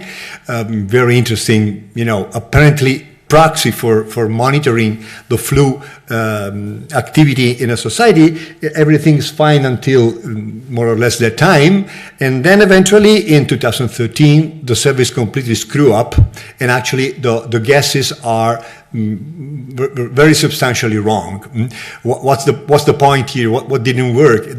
Essentially, if you do essentially data crunching with some modeling, and you simply look at the same set of search terms of the time, maybe after some time there is a drift in population. People begin to search for other terms. There is some changing societal attitude, and your data crunching stuff doesn't work anymore. You need serious modeling together with data, and the ability of somehow keeping track of the evolution of society in models, so that we can really now cast phenomena in a more resilient and appropriate way. Now, just two examples of research from our group to show how this approach can be somehow able to explore some aspects of well-being. The first one is using mobile phone data. And it's about trying to understand whether from the mobility and the social relation that you can grasp from mobile phone data, whether you can understand and nowcast some aspects of well-being. This is a large study done in France with Orange Telecom data, about 20 million people sampled anonymously for several weeks. And let me make it the short story, but after trying many different possible measurements, we found that a measure of entropy has very interesting predictive properties with respect to well-being. And by entropy, I mean simply the diversity of movement of users sampled during a period. Now, these are two people, two real people in the sample, and these graphs represent their mobility network, you know, and the places that are these nodes are large or small depending on how often you see people in that positions and how often people are traveling from any pair of origin and destination. And you see that in these two guys there is a strong difference in the diversity of movement, right? The guy on your right is actually much more, easier to be spotted in a large number of places, while the first guy on the left is actually most of the time in the same places. Well, if you aggregate this measurement over cities, over the 9,000 French municipalities, you get, just show you a couple of scatter plot. Every point is a French city, and you see there is a strong correlation, a negative one and a positive one, between this mobility of diversity and two aspects of well-being. On the right, actually, this is per capita income. Okay, so the higher the diversity, the higher the per capita income, and this is an aggregated measurement of poverty in France, defined by a complicated linear combination of many different factors. But essentially, this tells you that the higher the mobility diversity, the smaller the poverty of the city, or if you prefer, so the higher the composite level of well-being. So this is one story. You can find a similar story on a complete different kind of data from supermarket, and a different notion of diversity. Again, this is data from 10 years of individual purchases of more than 1 million people in Italy, in this large supermarket chain, one of the largest in this country. So essentially, you can monitor a long period span of time what are the individual items bought among a huge diversity of different possible products, and you can do a lot of things with this kind of data. One thing that you can do is to measure a notion of how sophisticated are the needs of a consumer. Now, how varied are from very basic products to more sophisticated products. And on the other hand, you can compute a similar notion on the product side. You can compute in a completely data-driven term how high is the sophistication of needs a given product respond. Okay, you can compute this, and you can observe among many applications of this measurement that emerges from the data. You can see, for instance, that the aggregate sophistication of customers and product is a perfect variable for nowcasting the GDP. Essentially, the variation of GDP, the seasonal variation of GDP in the regions are actually well predicted 6 months in advance by looking this measurement in an expensive way, provided you can put together large enough numbers. So only to tell you that we can creatively use our big data to somehow try to catch some of these aspects. Let me skip this aspect on subjective well-being. Let me tell you that of course, we can also try to improve significantly. I think this is something that also was echoed by Fabrizio Lillo before. We can improve very much our ability to understand texts and to what is actually expressed in text concerning relevant aspect to what we are interested in analyzing. And this would also have the ability to improve a lot our ability to measure subjective well-being in populations. I just want to close this with a list of challenges that I think we are facing on this, which are, in my opinion, extremely relevant for the work in interdisciplinary data science in the next years. Well, certainly we have a large number of different challenges we might want to really address, and we have to question ourselves what could be the best sources of information that could be leveraged to being able to go through not only material living standard but also health, education, human capital, social relation, and so on and so forth. And this is, I believe, I mean, I don't want to go through all this slide, but I believe we have chances, even though we live in a very imperfect world where this information is, disseminated in many different sources, aggregated by big data monopolists, as we know. But anyhow, we can really do sensible progress by leveraging different forms of data for this purpose. And there are many projects trying to face this challenge, global pulse and, the digital revolution at the UN level. Eurostat or OECD have a project of this form. In our so big data infrastructure, we also have, I believe we have the coordinator here, Fosca Gianotti will talk a little bit later about this. We do have also an exploratory made of many people from different places and different disciplines, including, for instance, Fabrizio Lillo here, that actually is working together to advance this aspect. Second challenge, I mean, this is not a joke, but this is the definition of well-being or deprivation index as it is defined, for instance, in France, but you can find similar ones everywhere in the world. So many different dimensions combined magically with some numbers into one number. And I really believe this is precisely what we want to avoid, right? This is precisely, I'm a data miner, right? I like clustering. I like somehow trying to understand the richness and complexity that emerge from data. And this is a way to instead somehow, I would say, to simply disrupt any possibility to understand by combining many dimensions into a number, we essentially destroy the possibility and flatten the diversity of possibilities. I really would like, I believe most of you remember this very first sentence of Leo Tolstoy, Anna Karenina, no? where he says, happy families are all alike, and unhappy families are every unhappy family is unhappy in its own specific way, right? I think this is simply wrong in the sense that you can also be not only unhappy for many different reasons, but you can also be happy for different reasons. I mean, if you have friends in Italy that are happy living in Rome and others that are happily living in Milan, I can tell you they are happy for different reasons, no? Because this is actually the reality about our life experience. There are a combination of talents and weak and strong points that make things happy or unhappy. And I believe that mapping single indicators into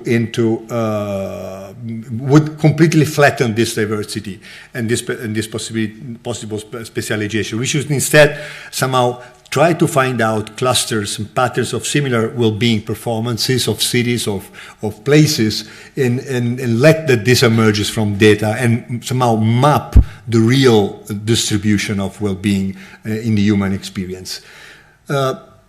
It's challenging because we don't have ground truth. That's the other thing I would like to tell you. We don't really have gold standards to refer to. We need very much to invent what well-being is.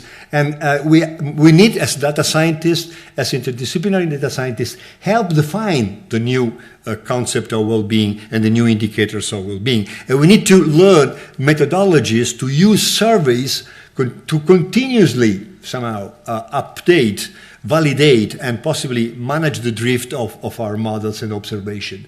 And this is also challenging in my point. And final thing I were to say, final slide, we really need to engage people. I mean, I refer to the first observation when this say the fact that there are several people in this room at FBK, Sandy Pentland at MIT are following this idea of a personal data store that makes people more aware of own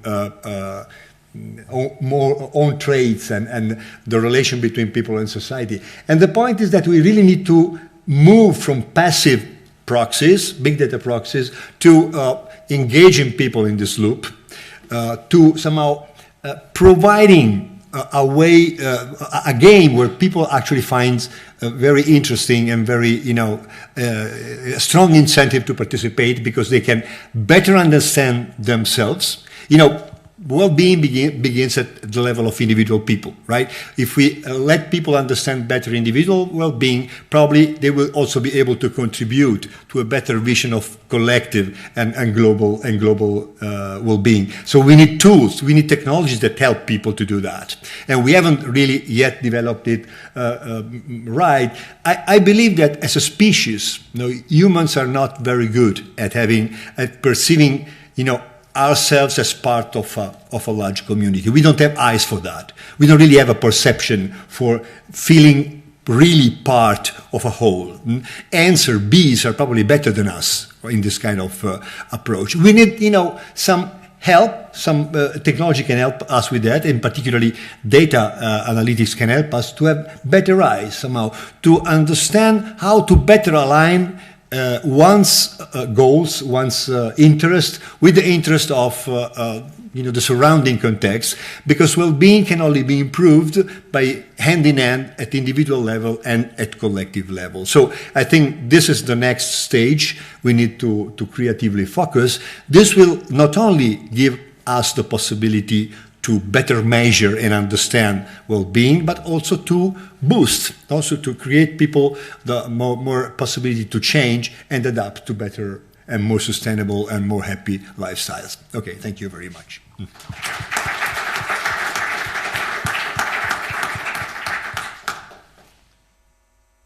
Okay. Let me ask to Susan to join. So I'm very happy to have Susan here.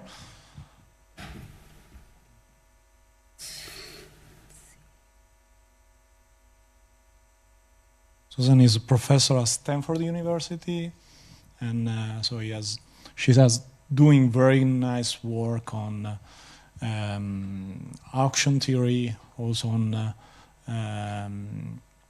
the economies of internet and of technology, and so. Is this right? Yeah, it should be yours, no? Yeah. Okay. It's perfect. Yeah. So. Great. So thank you so much for having me here today. And why does it? Oh, it's not presenting. Oh. Connection will solve everything. Seems there.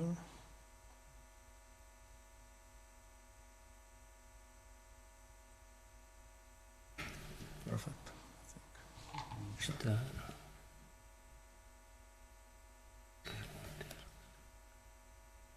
Very good. So it's great to be here today and to be talking to a group that's so interested in all these different aspects of computational social science.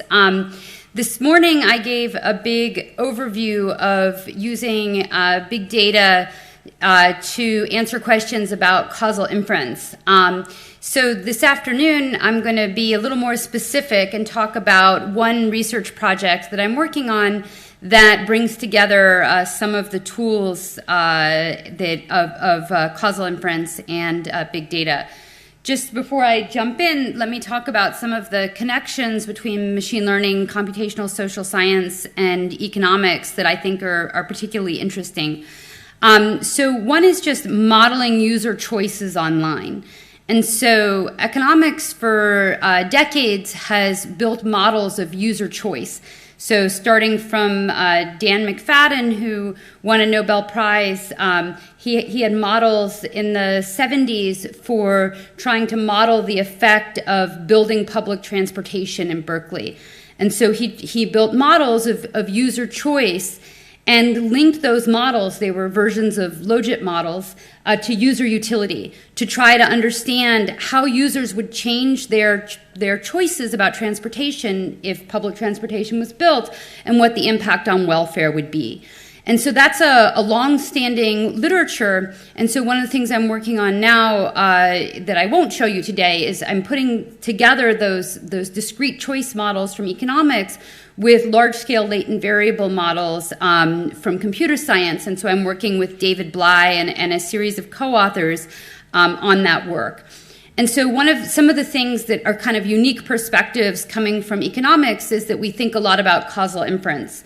And so what I hear, you can think of an example when you look at co-occurrence data.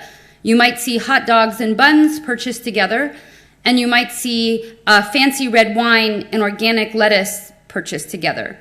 They're both positively correlated, but there's very different implications from price changes. If I raise the price of hot dogs, you'll buy less buns. If I raise the price of red wine, you probably still buy your lettuce. And so we're bringing in tools from economics to disentangle correlation versus causation in models of co-occurrences. And if one of the kind of consumers of this research would be a company like Amazon, one of my friends is taken over in charge of Amazon Prime. They have to decide what things to sell together, and it really matters whether things are complements, like they really go together like hot dogs and buns, or they are just co-occurrences. And so when machine learning people have looked at that data to start with and built Amazon's algorithms, they just modeled co-occurrence, and they didn't really have a lot of tools for distinguishing them. And so now they're interested in the second generation of these models, which will understand better user preferences.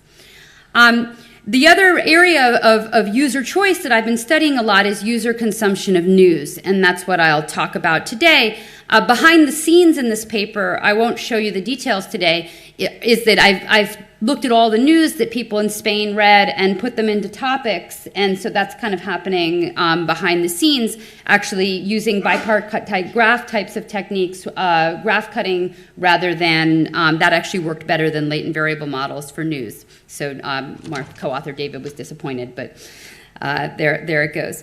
So the paper I want to talk about today is basically about news, and it's a very topical issue. Last week there was a new policy proposal from the European Commission, and my paper speaks directly to that. So news consumption has been shifting online, but ad revenue has declined dramatically, and it hasn't been replaced by digital. The number of newspapers has declined, and newsroom employment has declined. And I think many people feel that changes in news consumption has something to do with the U.S. electoral politics in this presidential campaign. So why did newspapers suffer?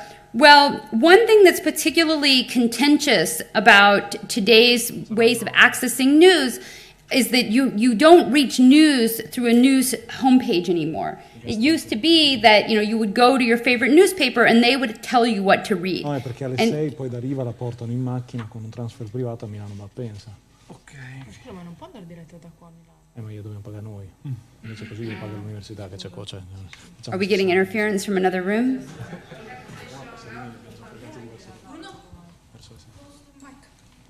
Very good. It's an announcement. Okay, we can keep going. So you don't actually, today you find your news through Facebook, through Twitter, through news aggregators and so on. And aggregators are particularly contentious because they don't produce original content.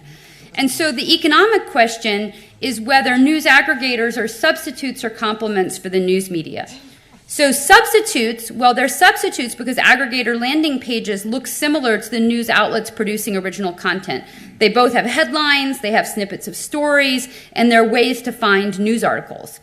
And And so there's a reduced incentive to actually click on news articles or visit news landing pages if you have Google News as a substitute. On the other hand, Google argues that it's a complement for news. It helps with search and discovery. From an economic perspective, if you reduce search costs, you'll consume more. And certainly, you know, we, in all of our lives, Amazon and similar e-retailers and Google make us consume more stuff because we can find it. We couldn't used to find it, now we can find it, so we read more. And in the long term, we can think about the thing that the newspapers are really particularly worried about is that Facebook and Google really make the news outlets themselves commodities. That is, if Google curates the news and you're just one article, you don't even pay attention to who wrote the article. And so then over time, the newspapers lose their brand and potentially lose their incentive to produce quality news. And so this is a problem because news is like research and development. And if they can't get a benefit from that research and development, they won't invest in it. It's like drugs. We give people patents over drugs, but you don't have patents and copyright over news because of free speech and free press. So regulatory actions in the EU. Germany passed a copyright law in 2013 where newspapers could decide how much to charge aggregators.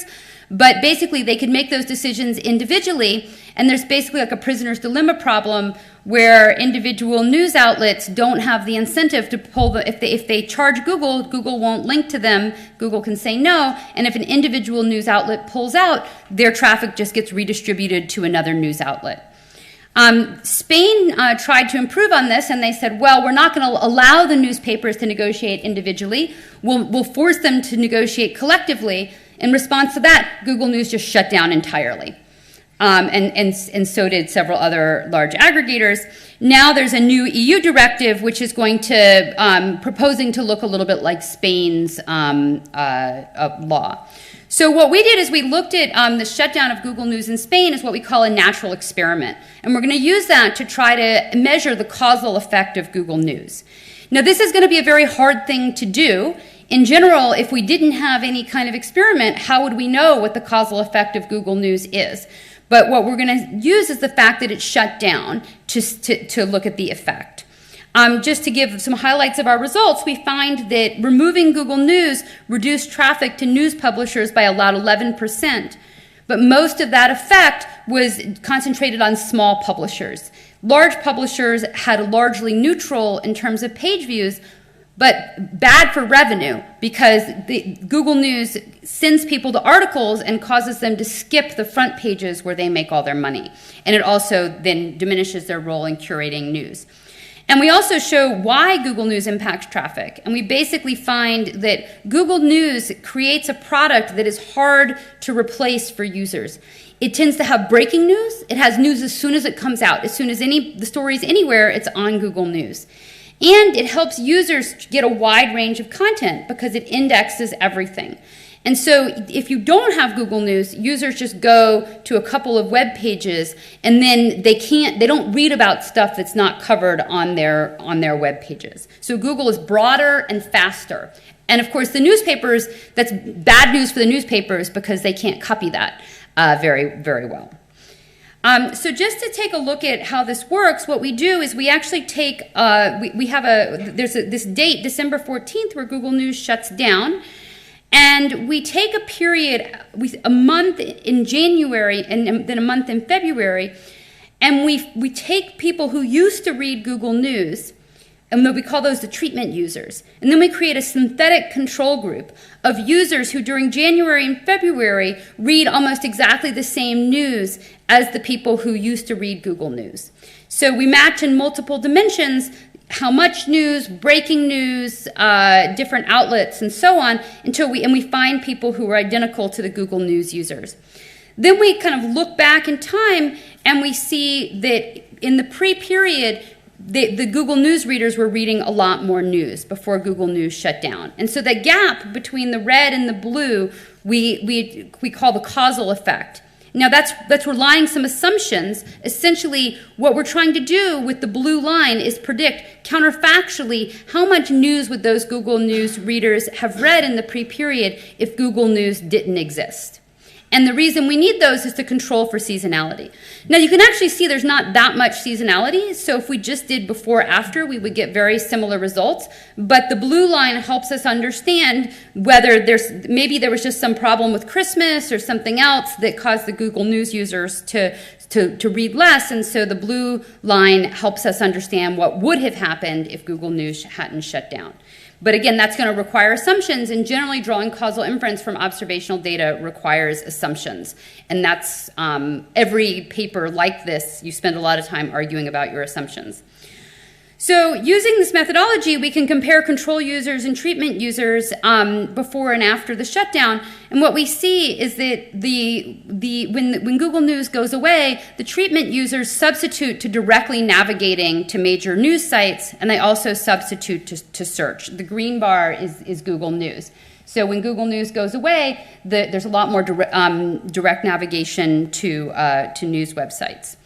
So when we look at the overall effect, we find that here's in total, the positive effect of having Google News is 25% more news reading, but a lot of that is on Google News. So when you exclude Google News is causing 11% more news reading.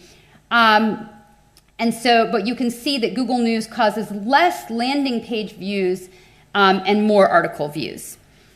If we break it out by outlet size, we then see that for the top 20 outlets, there's actually, on average, a 0 effect, but Google News causes you to read more articles and less landing pages. Again, the landing pages is where you make all your money, but the small outlets benefit. It's a 0 effect on their landing page, and they benefit a lot in terms of articles read. So for a small outlet, Google News helps people find you. If you're a big outlet, Google News competes with you.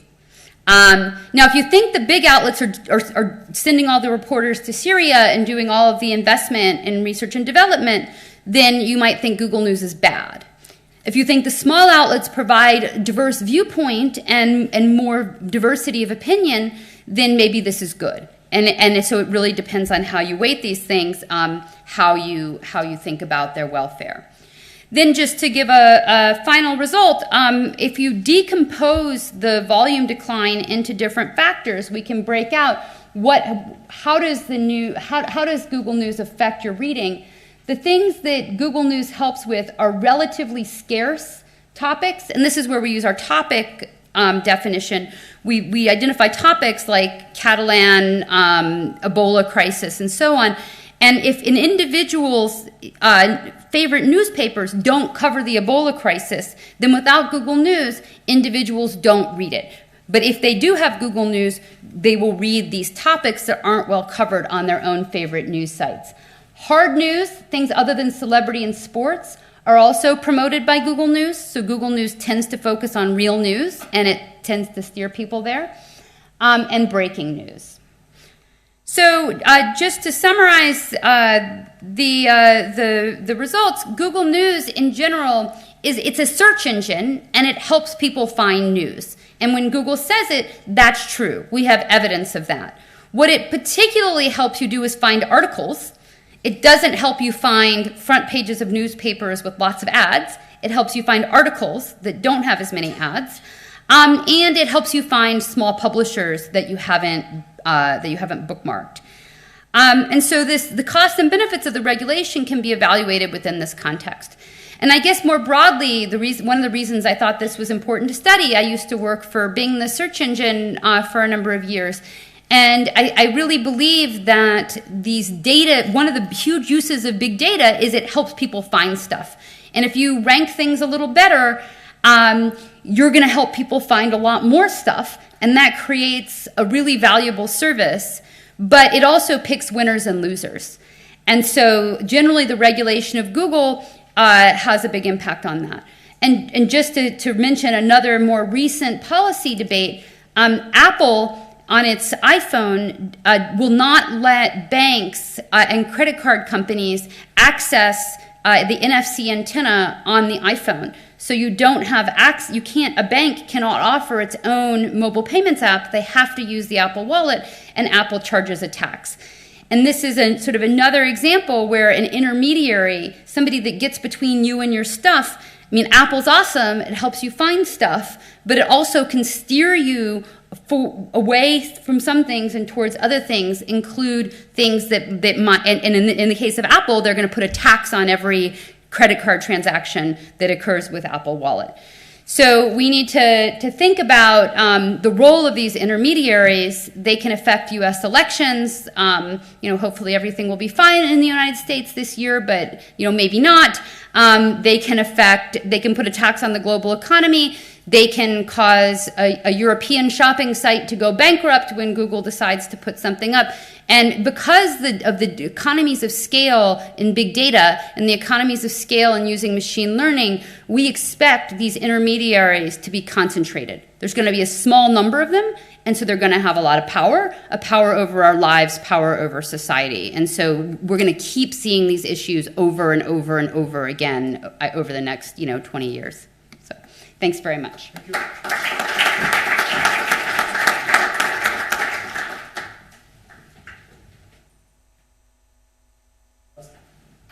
The last speaker is Marco Amadori, who was here in FBK for a while and now is founder of In Bitcoin, that is a startup on Bitcoin and blockchain. I will say what it's doing now. Okay. I would like to talk about financial inclusion and the underbanked and the unbanked. I don't think that the underbanked will be brought with financial inclusion by traditional banks and also fintech technology for two reasons. One reason is already covered for the infrastructural costs. Banks in Africa or in Asia need the roads and need structures to reach the people. And also fintech companies have another problem, the identity problem. Why the identity is so important for giving financial services? For a nice reason, because it's a proxy. Identity is a proxy, not a particularly good one, of reputation. And the reputation is a proxy for the risk. If in many kind of different transactions, you need to know the risk involved in these transactions. And so you cannot evaluate correctly the risk, so you will use a reputation as an approximation of that. And if you don't have a history, as said before, you just look at identity to reach some people who can know this one. With Bitcoin, in some kind of a transaction between people, you don't need that. You don't need identity, you don't need reputation, because what you are receiving is digital gold without a counterparty risk. If you don't have a counterparty risk, you don't need identity, you don't need a reputation, because you are receiving data, which is money. Money as data, which has a value. It's a thing that, at least for the latest 20 years, are being told in different contexts. But now, data is really money, and money is data. Bitcoin is the first digital asset, pure digital asset. If you don't know the concept, the most similar thing is the property of a domain. If you own like Microsoft.com, it surely has a value, but as also have a counterparty. So I can decide to assign to another one. And with Bitcoin, you have a pure digital value, and this could help financial inclusion also in the unbanked and the part of the world which currently has no access to financial services, for the two reasons I highlighted before. It's really a strange concept. Why we are living in Western countries with a lot of financial services. We have some difficulty to grasp why Bitcoin could be important. Also, blockchain could be important, because we don't know the real cost linked to the problem of establishing and maintaining trust relationships. Trust could be really costly. I give you an example where trust problems could increase costs. Imagine you are an investor who wants to build a palace, a building. You have a lot of money, and contact a builder and a bank and do a deal that when the building is finished, you will finally pay the final amount. It's a simplified building problem. When you have this problem, which here is the problem? The problem is in the trust chain of the payments. You are already in a situation where your trust is highly regulated between the banks, the investor, and the builder. But the all three of the payments, from the builder to the people who are actually working for building the home, the house, and what we are going to build, could have some trust problems in the payment. I will surely pay you for your masonry or electricity work when I finish my building, because I will receive the whole amount of money from the investor. But meanwhile, the work is still in place.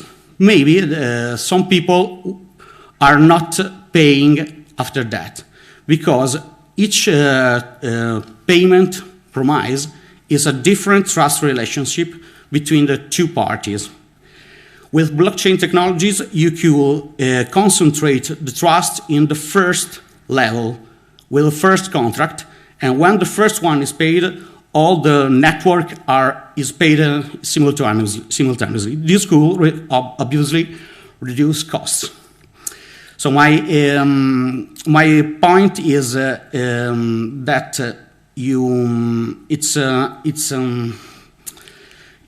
the identity problem maybe is not the real problem in financial inclusion, but is the proxy of a reputation. So probably in the future you could see many more financial application from this kind of technology. The colleagues from PISA said something about peer-to-peer lending, crowdfunding, and some topics about financial transactions that are going to be implemented and increasing in the next future. There is also another reason. It is the permissionless innovation of that technology. If you want to improve or innovate in a financial environment, you are probably going to be disappointed, because there are a lot of ivory towers with difficult to access system to innovate. Meanwhile, with open innovation, like what happened to the internet, we had with internet innovation at the extremes, at the edges, not at the core protocol. TCP/IP was not improved a lot in 20 years. Innovation happens at the edges, if you permit the edges to innovate. You cannot start a fintech company without having some access to a financial institution well established. With Bitcoin, you finally have open innovation and permissionless innovation to your fingertips. So.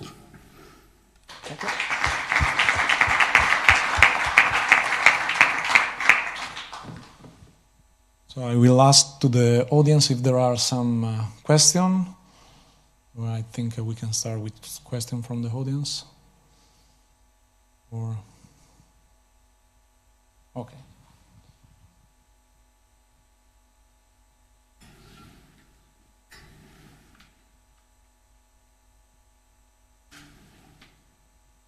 Daniele Biorandi, U-Hopper.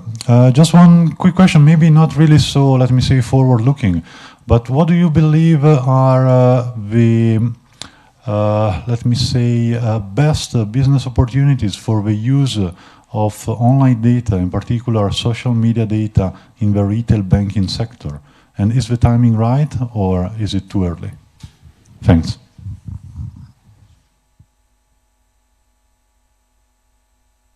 Who want to ask?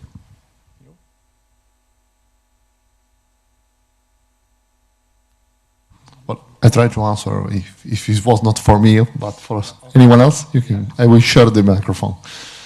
Well, in reality, we are already using social data. So the financial system is already leveraging on this source, like pretty every other industry sector. There are surely some limitations that need to be taken in consideration: privacy, data protection. We have now a new data protection law coming from the European Union that will clearly state what is possible to be done, what needs to be done. And the usage of data will pass through the education of the owner of the data, you, on what you are generating and what can be used to do what. But I think we can try to understand a little bit more what a financial institution can do with your social data, thinking about what we discussed before. I like to understand how you will react as a person to something that could happen in your life. I want to understand if something could happen to you more than to another one. And I cannot ask you to come to me and say, okay, I will sit, I will do a psychological test, I will answer 1,000 surveys to describe myself to you.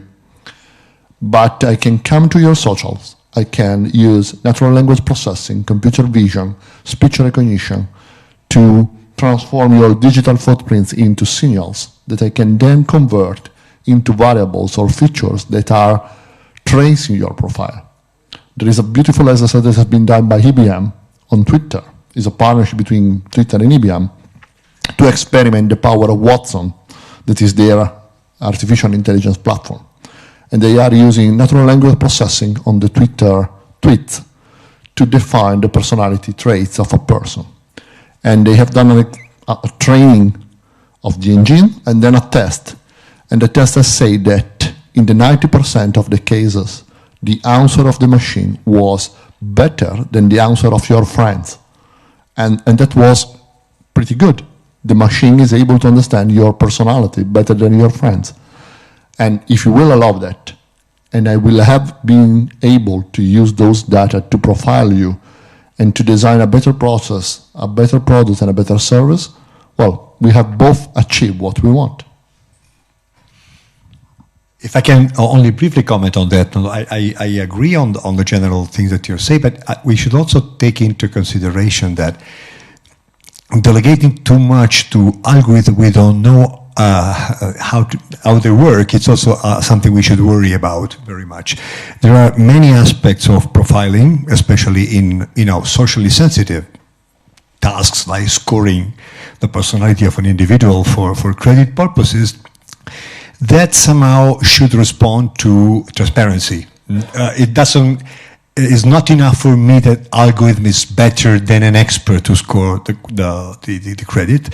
I also want that the algorithm explains fully the logic used to scrutinize my personality. You see what I mean? So we really need to care very much about black box algorithm. I don't want to delegate to machines, even they could somehow do a better job where better has to be defined somehow in personal profiling, because this is actually the room for potential threats. Artificial intelligence, essentially, I know I work with it for many years, it's not anything magic, it learns from data.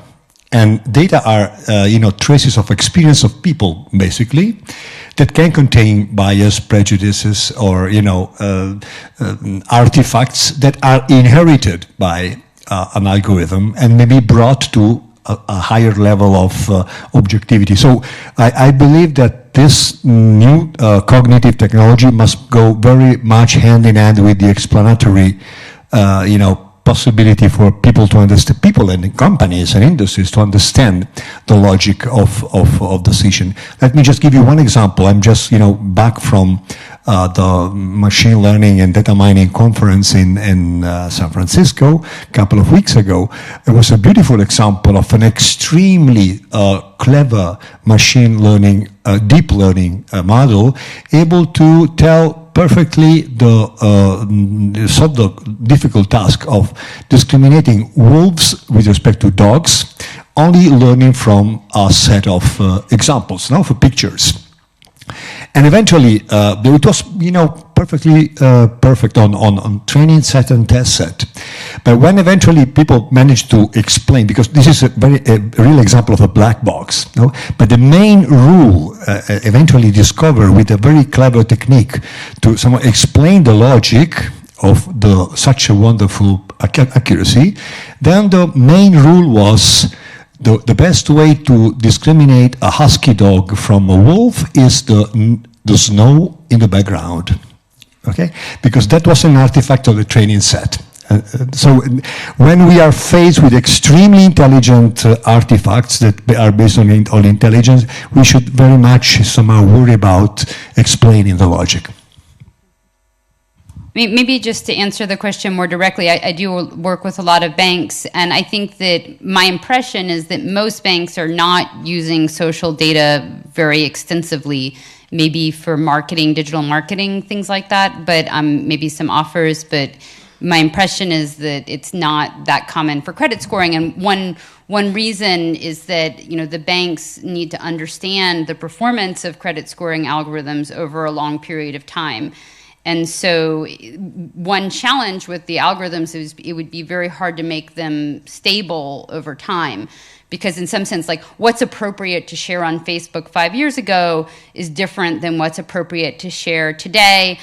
Throwing an ice bucket over your head has a different meaning, last year than this year and so on. So I think a challenge generally that we're going to face in trying to use some of these models in environments where we need some stability is how we kind of provide that stability.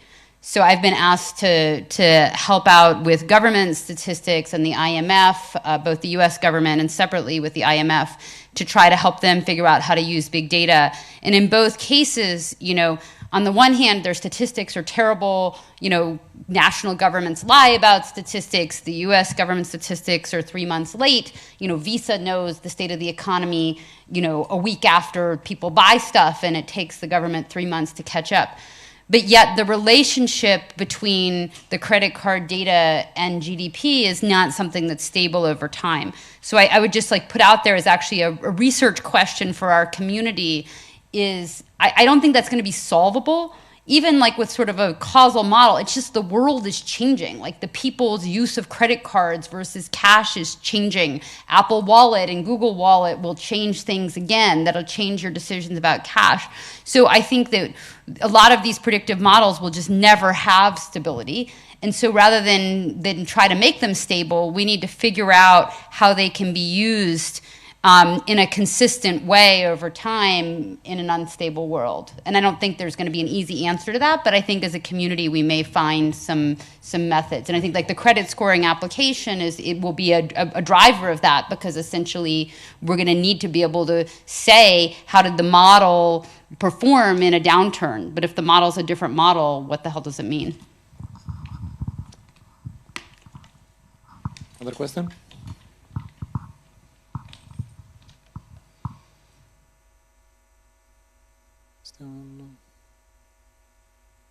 So, yes. We have the coffee break, so we can stop here. Thank all the speakers.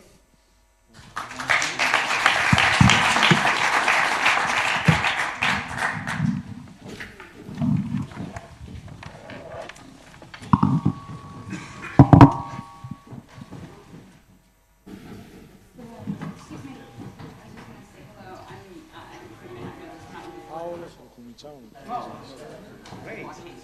Yes, I know. Yeah. You received $50 million. $53 million Series B. 53? Yes, exactly. 55. 55, I think. But so I've been very interested also in this whole identity thing. So how is it going? Yes. First of all, I give you my scarf. Oh, great. So you have a mail. Yes, the problem with identity factor of the state in those places. Government issues ID for most of people with their identity. They cannot be easily included in financial services from classical banks or also the new wave of Yeah, absolutely. No, yes, I'm very appreciative of the problem. How is the... there are different solutions for different problems, like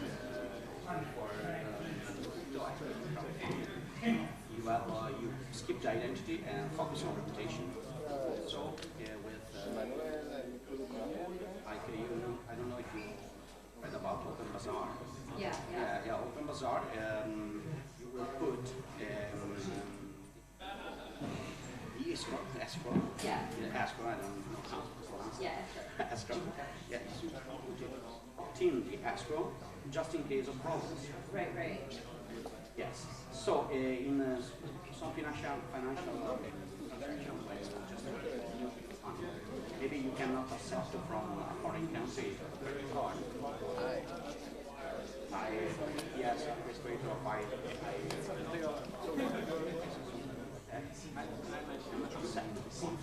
from straight.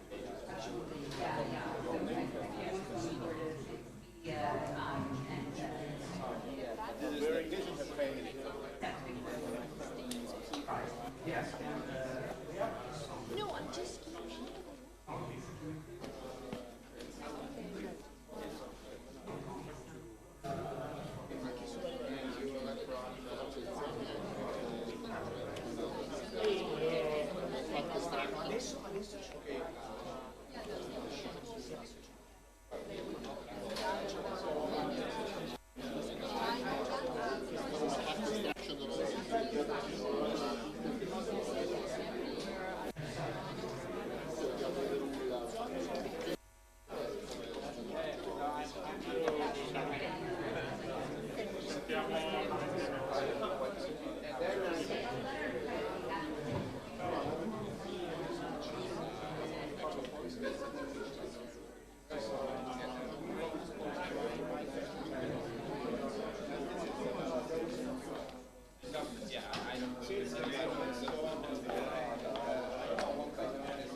Città delle potenzialità enormi.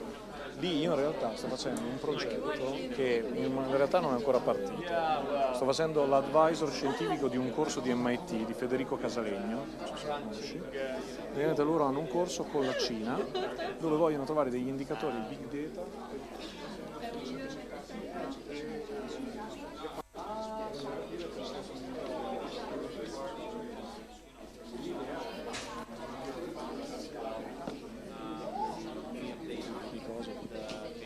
Queste cose qui anche mi pare massa.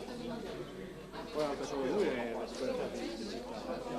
Il mio studente, Marco, che ha fatto il lavoro su James Jacobs, adesso su Safety. Quel lavoro che ha fatto in città. Lui è il vero, quello che veramente fa le cose. Evitano che io faccia cavolate. No, invece ho lavorato molto quest'estate sul tema di argomenti. Ho letto un libro di Paradiccale, che è molto interessante ma su cose un po' diverse. Come dire, la macroeconomia rispetto al management. Parla di questo però in un ambito un po' più ampio. Sì, facciamo una cosa. Diamo tutte le colpe a Pianesi, che vi aiuterà a mettere sulla... Vabbè, siccome lui è il moderatore, guarda che antipatico. No, c'è con lui che me ne ha aggiunto anche un altro. Hanno parlato tutti 20 minuti, io ho solo 55 sì. Comunque, poi io faccio le domande. Però caschino.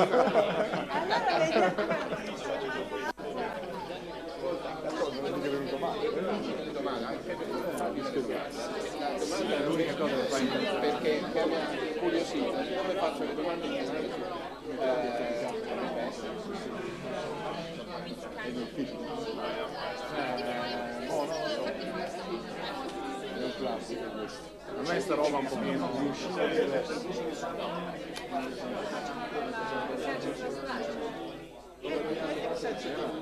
elabora su di la domanda che ti farò. Io sai la cosa che ho imparato di più in questi lunghi anni con i capelli, io ho portato tanta gente da fuori perché ho detto almeno il pubblico ce l'ho, perché se mi aspetto quelli da dentro è che è molto più facile essere collaborativi, no? Con la gente sparsa di giro per il mondo che con i tuoi che c'è di fronte. Se io faccio una roba al mio dipartimento, infatti uno si chiede a che cavolo servono i nostri, perché tanto poi i nostri collegamenti sono, no? Però le robe che fai di well-being, voglio fare qualcosa. Ti piacciono? Dai, facciamo qualcosa insieme. Ma lì è un mondo, c'è da fare tutto, non è che ti metto De Nadai, che lo schiavismo ormai non metterà tutto, ma lui è bravissimo. Mettiamoci un paio, troviamo qualcosa da fare insieme, anche a Sandy piace molto l'idea di lavorare. Noi adesso abbiamo fatto uno studio. Tanto questo discorso della diversità, che misurata in tanti modi diversi, viene sempre fuori. Forse possiamo fare anche ancora qualche passo in avanti. C'era il postdoc, un ragazzo italiano dell'università, il postdoc è Marta Gonzalez, sul concetto di quartieri fluidi, dove l'idea è quartieri fluidi, quanto i quartieri praticamente tra di loro, cioè quanto riesci veramente a definirlo un quartiere.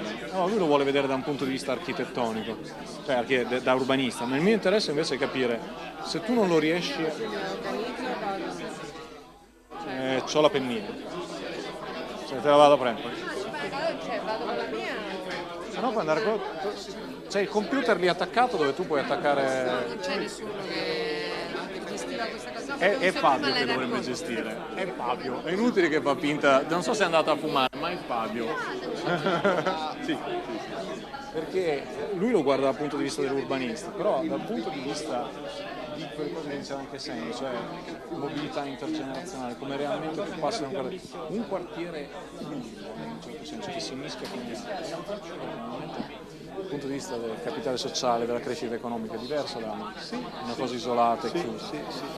Facendo un altro lavoro questo discorso di mobilità o di fluidità lo devi vedere non solamente con gli spostamenti fisici ma anche con gli spostamenti culturali, intergenerazionali, non lo so, insomma, intereconomici. Noi stiamo adesso cercando di finire quel lavoro che ha presentato oggi di segregation e viene fuori che insomma su Twitter la gente si segrega di più e lì se uno ci pensa, se tu prendi il modello di Schelling, quello classico che diceva che non c'erano constraint, quello è il modello di Twitter. Tu su Twitter non hai constraint, quindi puoi retweetare chi vuoi, Però e vai a finire invece, che in testa ce l'hai il modello. sì, perché tu ti sposti sempre nei posti dove ci sono quelli più vicini a te e quindi alla fine matematicamente finito. Mentre invece quando tu abiti, se tu sei ricco, se tu sei povero, vediamo, se sei di sinistra ma vuoi andare a vivere nel quartiere di destra, no, se sei, ti ho detto una cazzata, se sei di sinistra, sei nel quartiere di destra e ti vuoi spostare nel quartiere di sinistra ma non c'hai soldi per andarci o viceversa, quello è un constraint.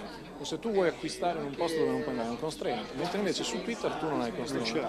E questa cosa ti porta sempre a segregarti.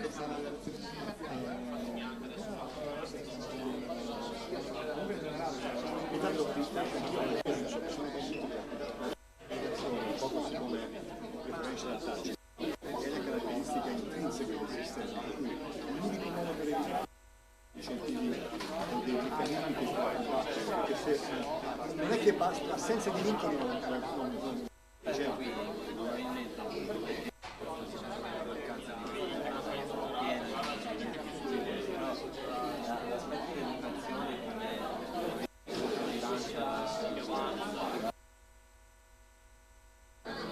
sociale che c'è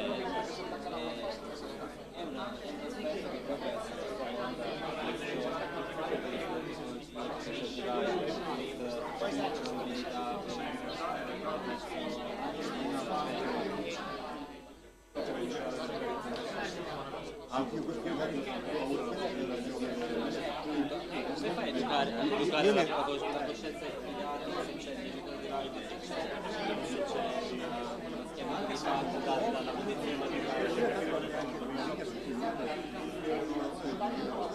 Ho citato questo di Tyranny of Data e sono andato a vedere e ho detto ragazzi, ma Dio faceva sta roba un sacco di Discrimination tempo. over the domani è un trademark l'ho inventato io nel 2008 di tempo e quindi e lì è relativo solamente all'aspetto di discriminazione, però la logica era quella, cioè io ho una black box che mi spara sentenze e io cerco di capire se ha dei comportamenti discriminatori. Certo, no? certo. E io Sicuro posso... ce li può avere per costruzione. L'algoritmo di per sé è discriminatorio perché le mazze da golf, tranne che a Tiger Woods, le vende solo ai bianchi. Comunque, l'algoritmo cioè, è un concetto commento, molto semplice. L'algoritmo è già discriminatorio. Voi sapete cosa fa l'algoritmo di figo che vi dà il vostro score? No. Quello è il problema.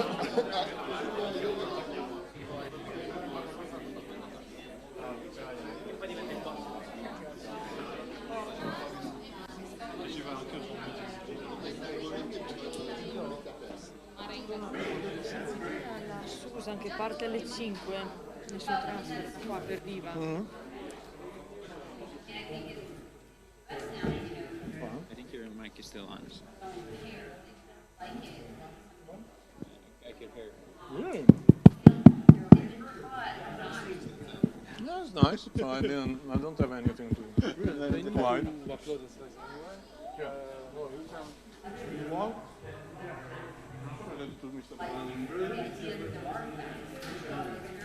Una volta vado io. Ma vuoi? In realtà c'è questo qui. C'è questo qui e io ti posso dare la mia. Mi attacco anch'io lì. Se... Non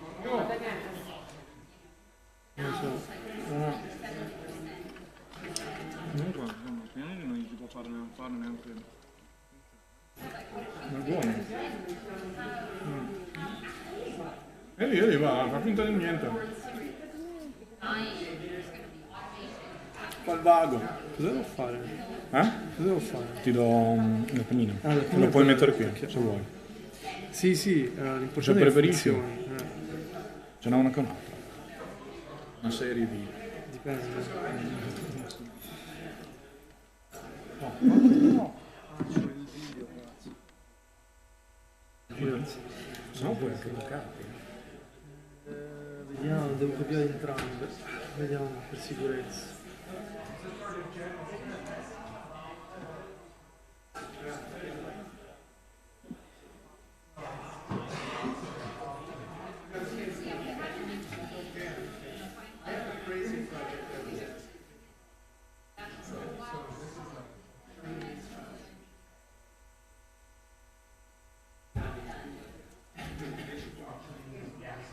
Hai messo qua? No, è qua.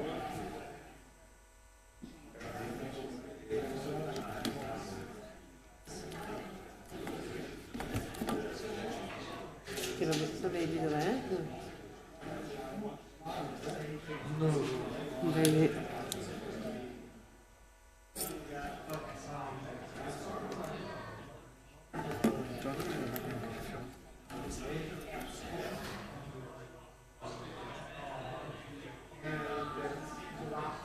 Bruno? Bruno? Io ho messo la pennina qua. Ma l'avevi copiata, sì? Sì, questo già. Anche per... No, non devo mettere in dubbio. Questo è Dino. Mi copierà qua sopra. Mantengo l'ordine. Sì, sì. Ma dove, Sì, dove c'è? sulla pennina, non so appunto. Io questa roba non so neanche come funziona. Anch'io. Perché io sono il Mac, ragazzi. Anch'io ho questo stesso problema qua. Il tecnico può venire ad aiutarci a usare un Windows. Dov'è che si trova la... forse qua dentro? Ah, ecco, trovato. Vedete? Ci sarà... Store and Go. Ah, eccolo qua. Questo qua. Ah, qua questo. ci sono i dati di Bogotà, se ti interessa. C'è il crimine a Bogotà. C'è il crimine a Bogotà. Vuoi? Se lo vuoi fregare. Allora, questo si apre così.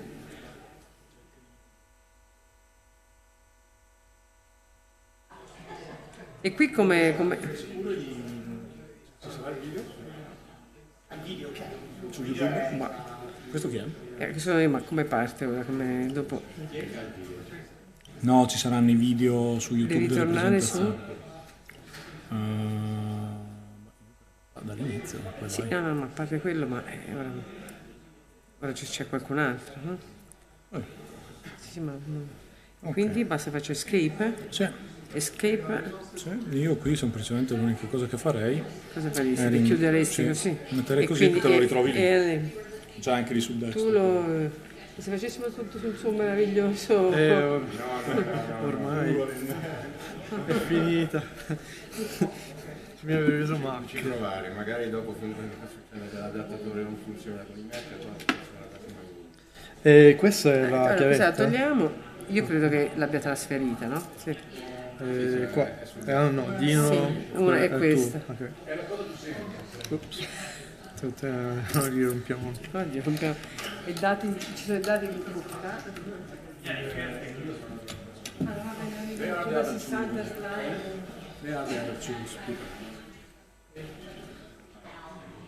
Sì, vabbè, dai. Come si apre qua? So usare Windows. Come si apre? Ma neanche io so usare. Però l'ho imparato prima. Qua, forse. No, guarda, secondo me da qua. Ma nessuno sa usare Windows. E poi qui c'è un disco rimovibile. Ok. Ah, così pieno. Ok, sì. E poi tu sei lì. Sono qua. No, però sono anche control qua. E poi faccio copia qua. Copio 2. E ci metterà 8500 anni. Grazie mille.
Io Daniele. Sì, sono Daniele.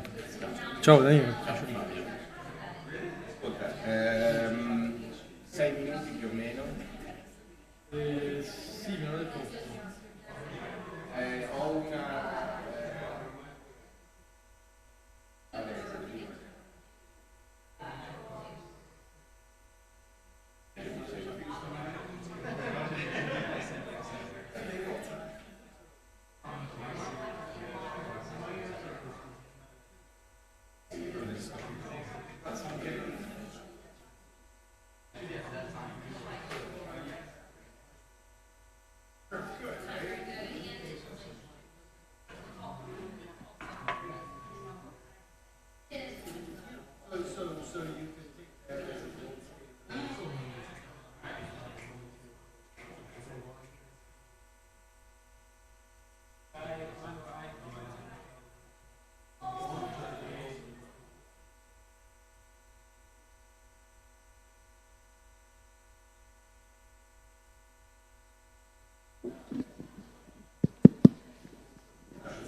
Comincia a richiamare la gente.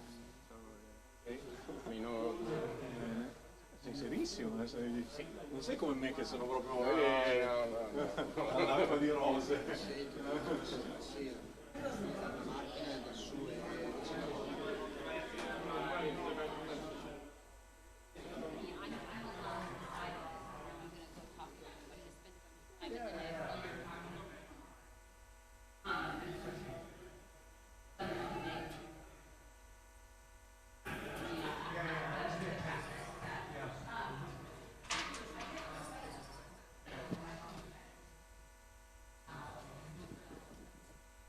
Adesso come va? Qui. È andata stamattina?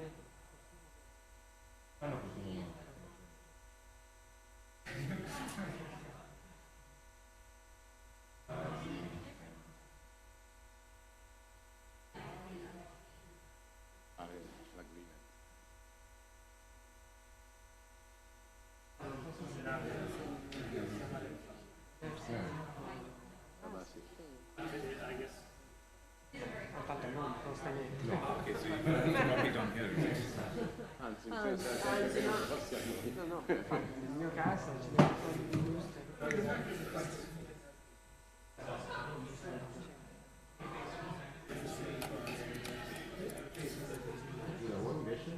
There's no USB here. So it's... That's the only one? Probably. No, not this.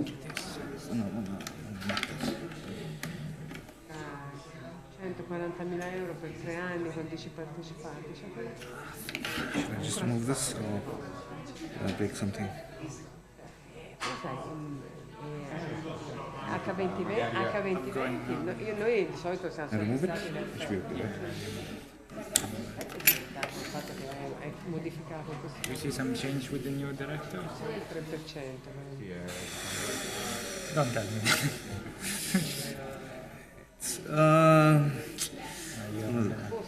It's one of those things, no? Da 4-5 anni.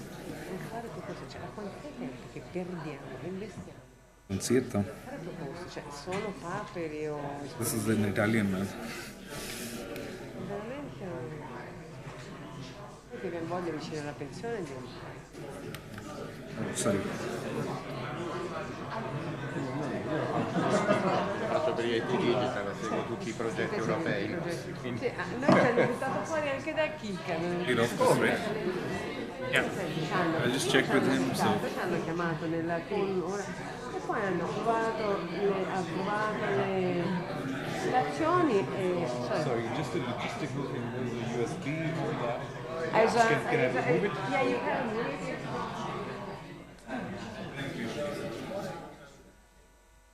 What do you mean? You mean that the USB is the cable? There was a USB. Oh, it was removed. He removed the one.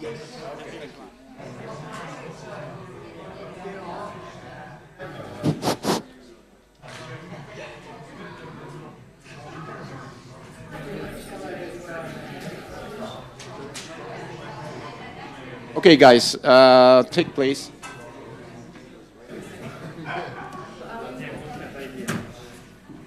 Sorry, so I thought you were one of the guys working with FPK. No, not for No.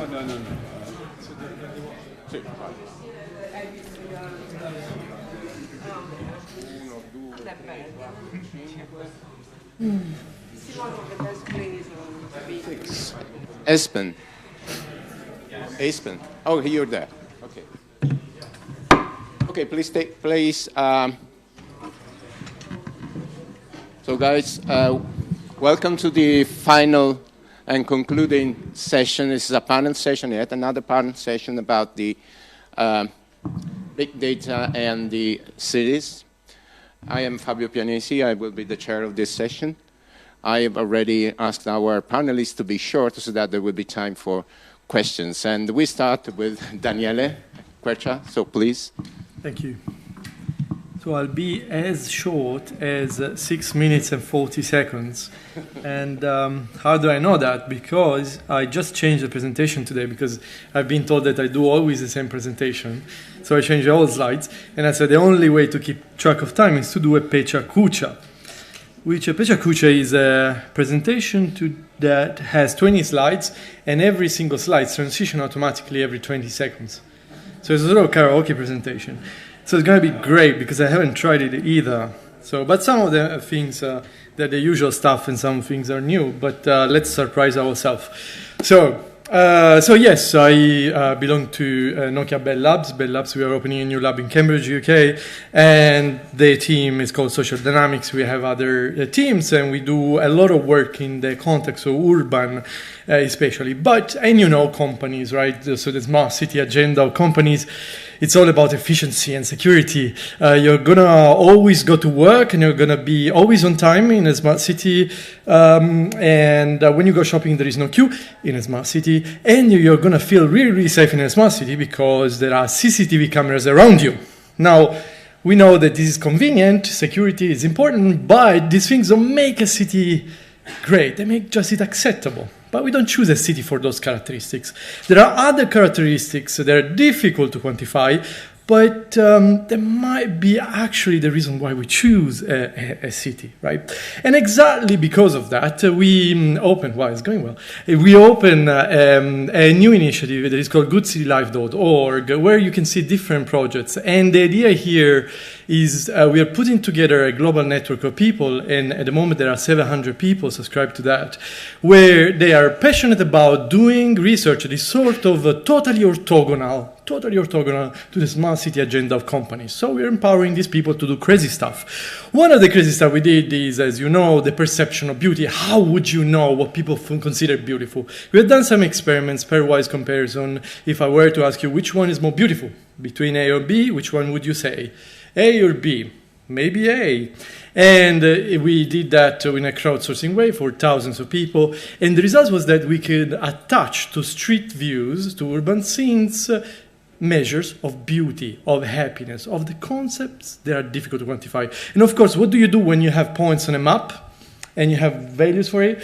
We build a new tool that instead of giving you the shortest path from A to B, is going to give you different other paths that are short, but they are happy, beautiful, and quiet. So instead of walking 20 minutes, you're going to walk 22 minutes, short, not shortest, but they're going to give you a totally different experience. And the whole research was about trying to quantify that experience. So of course, when we tried this in Boston and London, people said it's fantastic why companies are not doing that, but there are a few things missing. And a few things missing, well, smell, sound, and memories. And so we work on smell. So I told to the people I work with, let's work on smell. And they look at me and they say, oh, you're crazy. Right, we are. So the problem with smell is they're really difficult to quantify, right? So to measure. So we team up with Kate. Kate does her PhD at the Royal College of Art, and her PhD is about smell walks. So she basically goes around and asks people around the world to smell things and to write down descriptors. So after 3 years and after doing her PhD around the world, she collected 280 descriptors related to the urban smell. And what we did, since we are geeks, we collected the picture tags on Flickr. So you upload a picture on Flickr on Instagram, you upload a beautiful violet and rose, and you upload that. We take that tags, and based on different analysis we did on the data, we were able to create the first urban smell dictionary, where you don't only always have problems, because smells is associated with problems, but you can celebrate for the first time having this sort of lexicon, the positive parts of smells. Now you can say, okay, fantastic, you're doing that, and you're capturing some hipsters around East London. So is that working or not? It is. So we work with some epidemiologists, and we look at what are the relationship between presence of certain cluster words and nitrogen dioxide. And actually there is a pretty huge relationship between the two. So when you have nitrogen dioxide, which is a problem, you have a lot of emission related tags. And just to show you really quickly, the idea behind this, you can look for example, words related to traffic emission, you can map them. This is the map of London. Then you can look at all single categories that you have in that wheel I showed you before. This is nature, for example. In London, you can map the entire naturescape of the city. So the scale and the things you can obtain are totally different than before, and you can also look at the positive side like food, and you can map the foodscape of the city.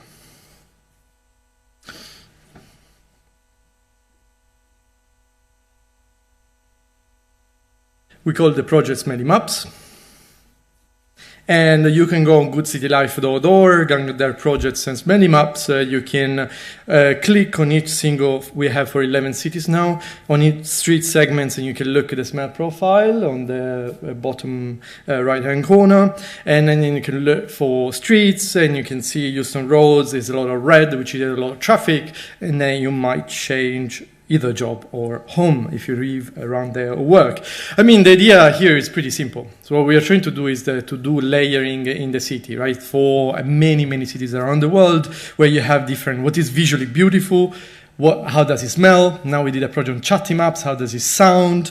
What kind of emotion you can have? You can get that for free out of this social media. But there are other things you can do with this kind of data. And one is algorithmic regulation. So we did a paper on Airbnb, and the idea there is that if you match census Airbnb, you know, for example, in which areas there is sort of illegal subletting, for example, right?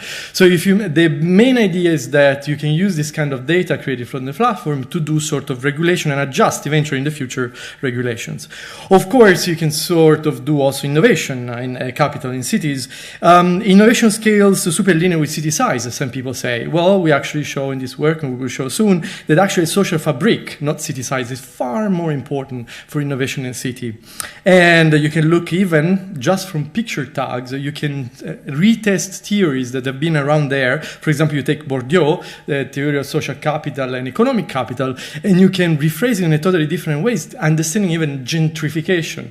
We studied the data of Flickr for 10 years, and you know exactly at which point a certain neighborhood is going to be gentrified by using Bourdieu's ideas. And so we borrow a lot of ideas. Another crazy project, you can understand the ambience of a restaurant just by looking at 25 faces of people who go there, Foursquare users. And we work with social psychology to understand how do you actually quantify ambience and what kind of characteristics you take from faces.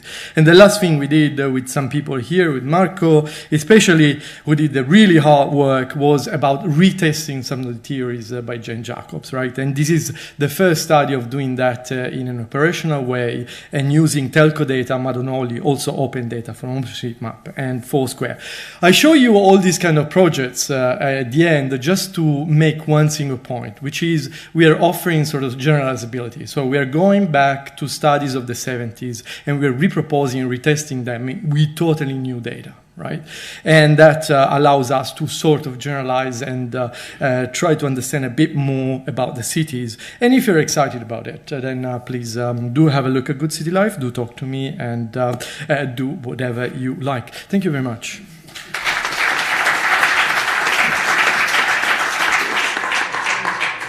Thanks a lot. You've been in time. So next speaker is Francesco Calabrese from the Big Data team, Vodafone Italia.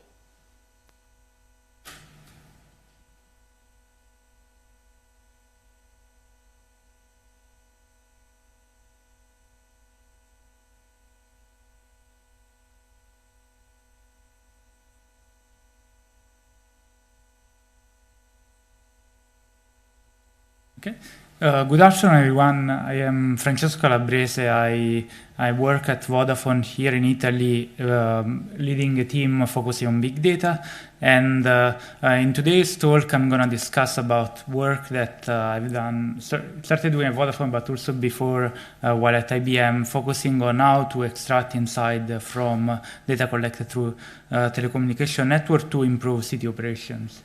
And in particular, the research agenda that we're facing, that I'm addressing, is essentially how to exploit data that gets collected from the use of us interacting with digital technology, in particular mobile devices, in order to get a better understanding about how we use the city infrastructure, and in particular, what are analytics solution to be built in order to make sense of the noise data that gets collected from the telecommunication network. And in the past years, we developed several projects dealing with how we can use such insight from one side to improve city management, and in particular, as Daniele was mentioning, focusing on different aspects of a city like transportation or public safety, and so on. From the other side, also, this is more internally for the operators, also focusing on how a better understanding about the customer can improve also the way the operator can respond to their customer in terms of their customer experience and so on. But before going to the details, just to reiterate what we've been discussing, perhaps also since in the morning, about mobile phone data here, just to summarize that, essentially what we are mentioning is that every time we are interacting with a telecom operator, we share information with it that can be collected for different purposes, particularly, for instance, for billing purposes.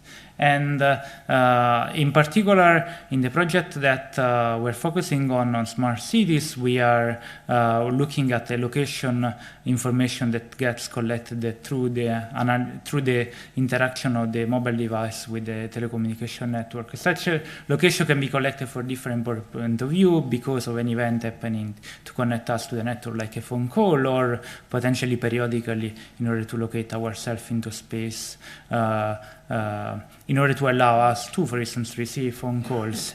And this data, so it's very randomly, if you want, it's not randomly generated, but gets generated by event for which we don't have control. And also the accuracy of the information greatly depends on how a mobile operator decides to deploy the network, with the stratification of different layers of network like 2G, 3G, 4G, the upcoming 5G. The way a particular telecom operator deploys a network varies a lot from operator to operator and from country to country. So there are a lot of things to take into account before just taking the data and make them useful and make, let's say, extract insight from the data itself. And so what we're arguing that starting from the raw data that can come from different systems, focusing on telecom operator, we're talking about, again, billing system, but we're talking about also customer care. We're talking about all the information about the network, how the antennas are exchanging signal between themselves and the phone. But we do need the layer of analytics to be able to essentially create useful high-level representation of the information that is not anymore depending on the actual deployment decision into a telecom operator platform, as well as the particular, let's say, social dynamics of a particular population on a particular day. For instance, a few years ago, you would find many people calling, for instance, in the evening. Now you might find more people using the phone for connecting to internet in the evening, and this will actually generate a different signal that we need to consider. So in the past few years, we have developed several projects, try to develop analytics that could be generalizable from one side, but also applicable in several domains. And just to summarize two examples of this work, I start with the work using actually data from CodeAware that Sandy mentioned in the morning, which essentially we try to go all the way from a business problem to try to identify the right data that can be useful to address that problem, and finally try to demonstrate that concretely through the development of a tool that then authorities can use. So in this particular case, the business problem we wanted to address was can we, to essentially help transportation agencies get a better view of how people are moving in the city. And this is particularly relevant in developing countries, as Sandy definitely correctly mentioned in the morning, and so what we try to do is to identify whether we could use mobile phone data as a source of information that could then be useful for helping this transportation agency get a better view of their planning, and perhaps going a bit further also to identify whether we can also make recommendation how to improve those services through understanding of the travel demand. And this project done at IBM, together with my colleague, actually one of them is here, Raul, we essentially developed this tool in which, from one side, we essentially try to abstract the concept of call detail record, which, as mentioned before, is data collected from billing purpose, into trajectories of people traveling into space. And starting from that, we then be able to extract this kind of more general information useful in transportation planning purposes, like origin destination metrics that you see a high level represented on the right, when the length, the strength of the number of people traveling from A to B is function, for instance, of the color in display. But the next step was to map that particular travel demand into what the actual transportation network locally into space is supporting. So in this particular case, for that city, the main transportation system is the bus network. So what we did through the algorithm of transit assignment, we were able to map that particular mobility onto the bus network in order to understand what are the gaps in the current network and potentially what will be opportunity to improve the operation of that network itself. And those we were able to essentially come up with a suggestion that in theory could actually improve the customer experience in terms of traveling time, in terms of wait time, and so on, while not essentially resulting into having to add new bus route or add more expensive for the transit operator.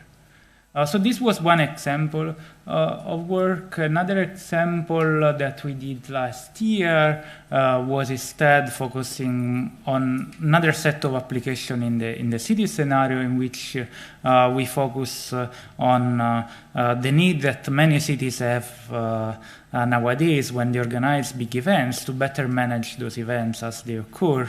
And so instead of being, let's say, reactive to problems that might happen during, let's say, a social event on a big square, but to be proactive and better managing them. And this was the case, a request that we had from one city in Belgium called Mons, which last year was the capital of culture, which came to us and asked for help in better managing this enormous amount of people that was planning to come to the event.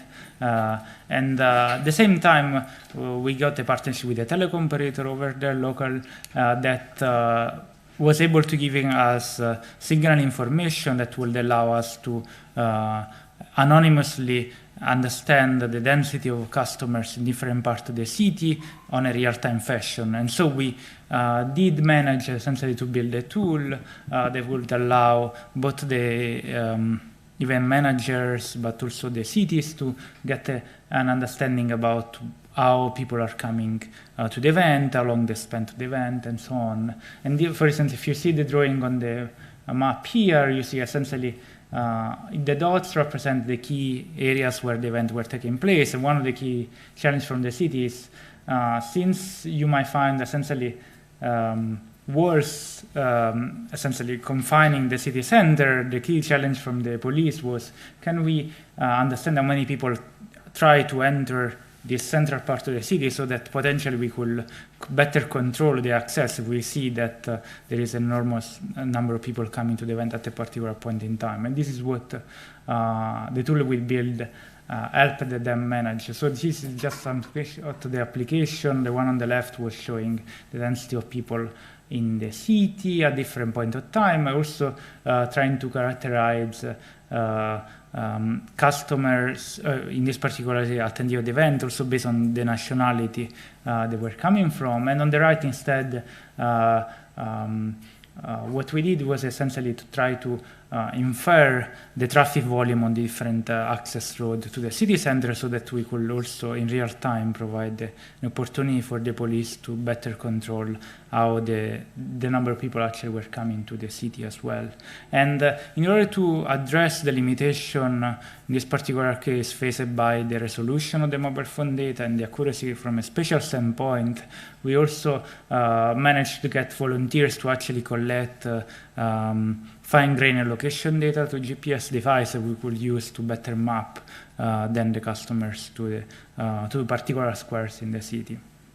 So just to summarize, we have seen in the past years how telco data has this potential to be useful to essentially build tools that could improve city management. And the last two examples are just two of many things that many research teams in the world have been working on. What we have been facing is the fact that by just assuming that the raw data will be enough to solve the problem without understanding exactly where and why this data generated is not the way to go. So we do need a set of analytics that are able to abstract the data to something that is less dependent on the actual deployment of that particular network or some particular format of the data, will be CDR, signal, and so on. And this is an area of research in which we are still working on. I believe it's still, let's say, open for development in the future. But once that is developed, it will allow to quickly build solutions that are also then more useful in many other use cases, not only the one I've presented today. Thank you very much. Thanks a lot. Now Fosca Giannotti from ISTI CNR.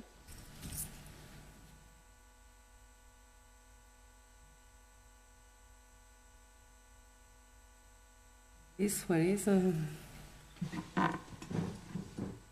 is two of you coming, huh? Please, I can maybe here. Yes. Okay, so thanks for having me here. I'm here for, as Teresa was saying, from National Research Council in Pisa. I'm here as just to tell you what we are doing in this project, which is so big data, so social mining and big data research, research infrastructure. And what is the objective and the goal of this European project. But first of all, I want to start from my recent experience. I was last Sunday visiting the Biennale of Design in Venice, Design and Architecture. And so there were the objective for the designers, for the architect, for the urban planners, which are the challenges to be solved. What should be their research? So the people that are working on mobility probably already know these problems that we will have to tackle in the future. And what was surprising, so there was one phrase that I like very much, is this: good design humanizes, bad design brutalizes. So I think that we have the duty to contribute to this objective of creating good design that creates spaces where many of the new challenges have to be tackled, not solved. Because as someone was saying this morning, the problems in the world are a lot. So we are living in facing difficult tasks. So, but there are many of things to which we may contribute as technicians, as contributing with the challenges that is there now. So, big data offering the opportunity of understanding something better about the human behaviors. So, and in order to do this, we have to try to contribute with the good quality of the models, of the understanding that we are about the human phenomena. with a good quality as much as possible. So mobility is one of my objective, trying to understand human mobility. And what happens that in order to tackle this problem, I think that urban planners, that decision makers, they need tools which are capable of creating simulation of what might be tackling this problem with with some causality or with some counterfactual issue. But to do this, you need the technology to be able to generate wide simulation at a regional or national level. So to do this, we need models, capable of generating some phenomena, and people from complex systems have worked a lot trying to design for example, models for human mobility. I mean, starting from the very basic models from Einstein, and then trying to introduce new aspects that might capture what is the real understanding of human mobility. So some of the human mobility models, I just want to give you an idea of a recent work that we have done.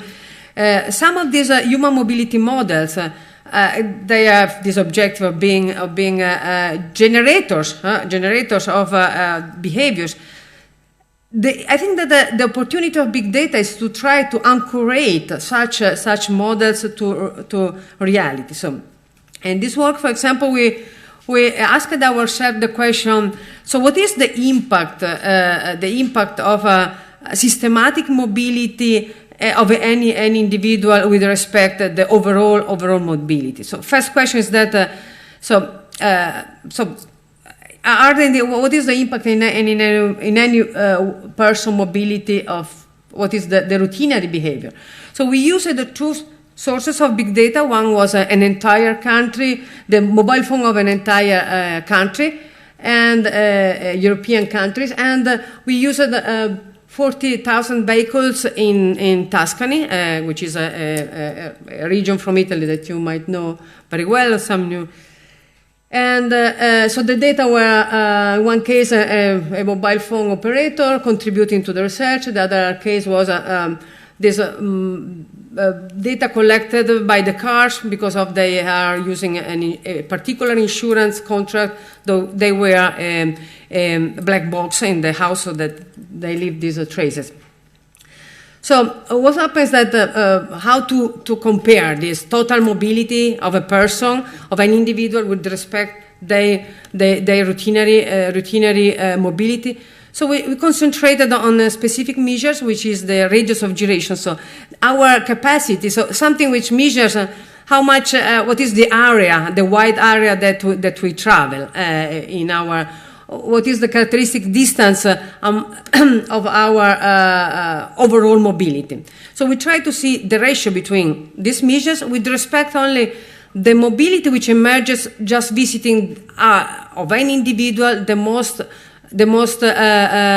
visited location. So maybe home and work. So it's simple. It's a very simple idea. So just compare, apart from the mathematics, compare the overall mobility with respect to your routinary behaviors.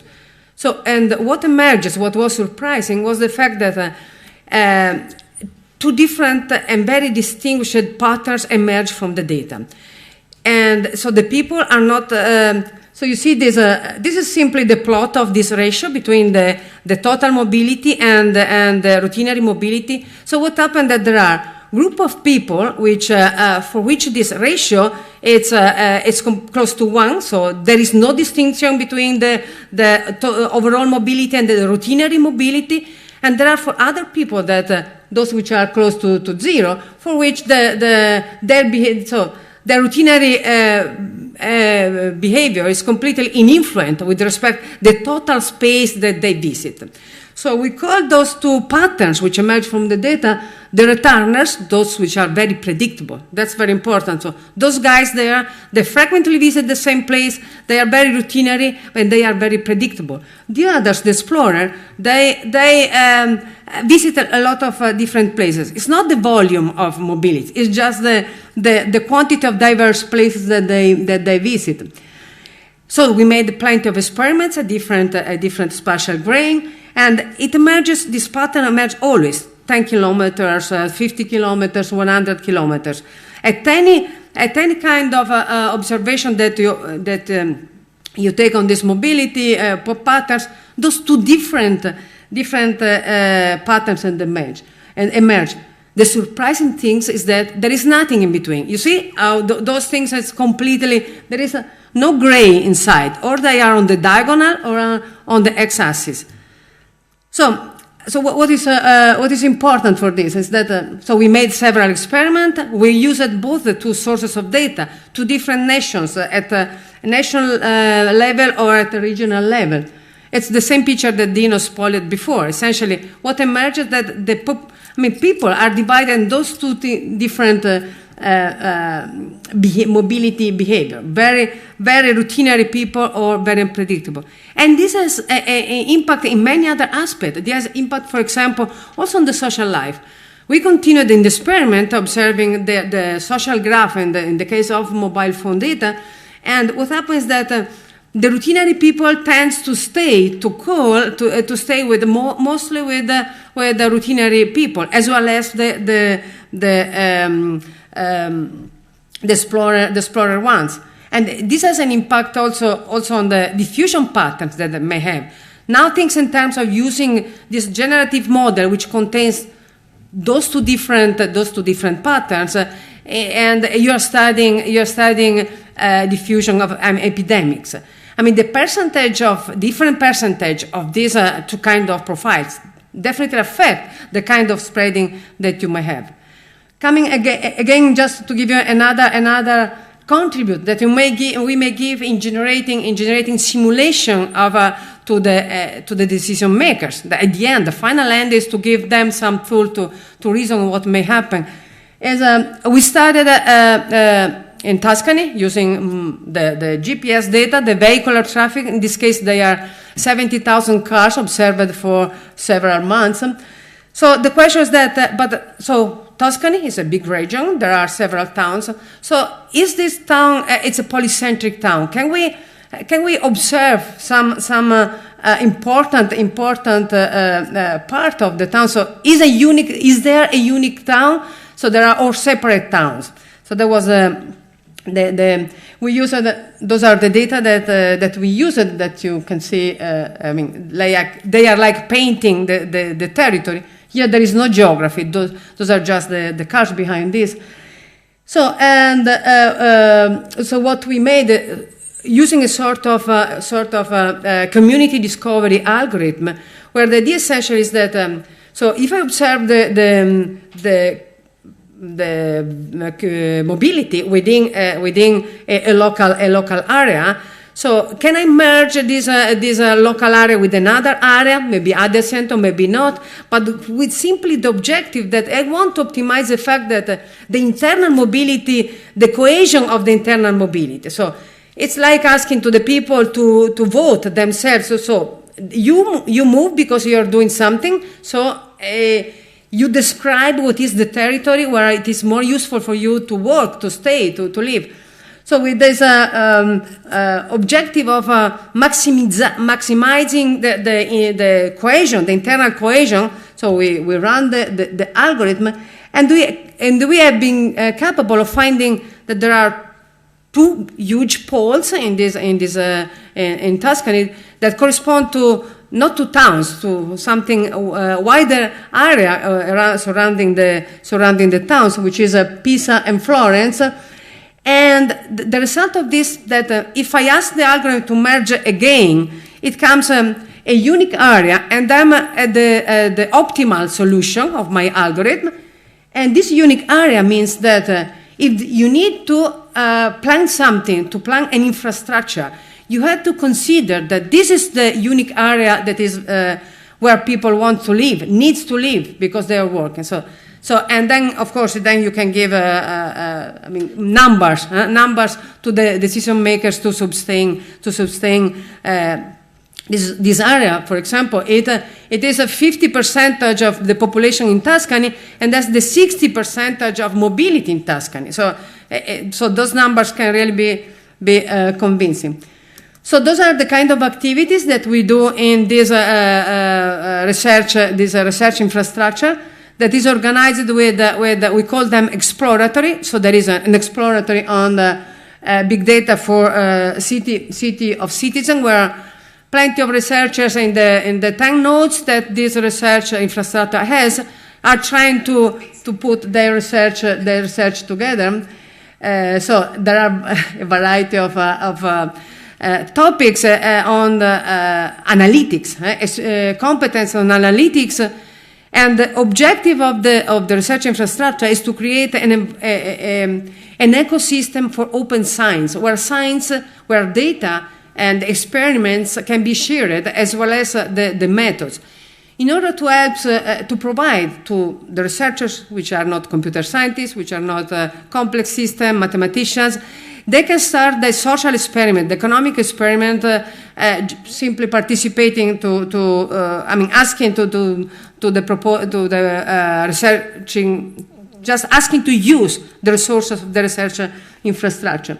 So there are plenty of, so it's a big data ecosystem, a social money, and what is important, there is an ethical framework. So we strongly believe that all those things, they need to have understanding human behavior, building services on the top of the compression of data which are produced by human activities. They need to settle in the appropriate legal and ethical framework. It's not only legal, it's also what the kind of usage are we going to do of what we extract. And so there is this framework. There are philosophers, moral philosophers, and lawyers which are working shoulder to shoulder to us to see which are the impact of what we are doing. So this is one of the exploratory. Another exploratory that we are working on is on well-being and economic performance that you have already seen. Another exploratory is on trying to study how the opinions polarize, so how the opinion start to emerge and polarize. Another important exploratory is on the migration studies. So seen from a different aspects. Of course, big data are an important part, but also open data and linked data and data offered by the ONG is a part of the game. So I conclude saying that with an advertisement. We are just launching our transnational access. An objective of the research infrastructure is to host with the short-term mobility tools, to host every year between 20 and 50 researchers all over the nodes of that you can have a look to the website, to host these researchers which cannot be part of the consortium, just other researchers that are interested to perform some project with us. So thanks very much for your attention.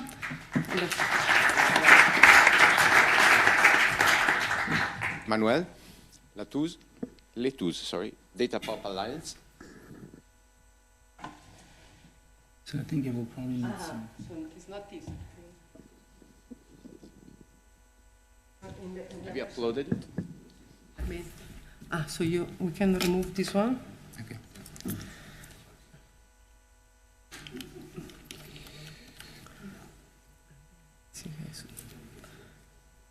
I don't know. Now I don't know how to do it. Yeah, I haven't used. Yeah,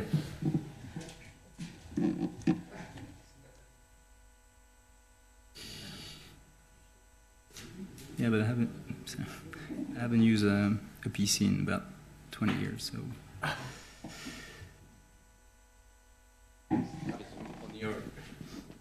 Yeah, it's on your driver. Yeah.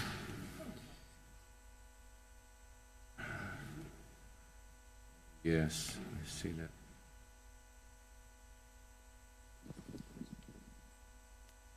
Where is it? The first one. Okay, thank you. So now you put in the presentation mode. Yeah, okay. It's a PDF, just so that it's. You put it maybe.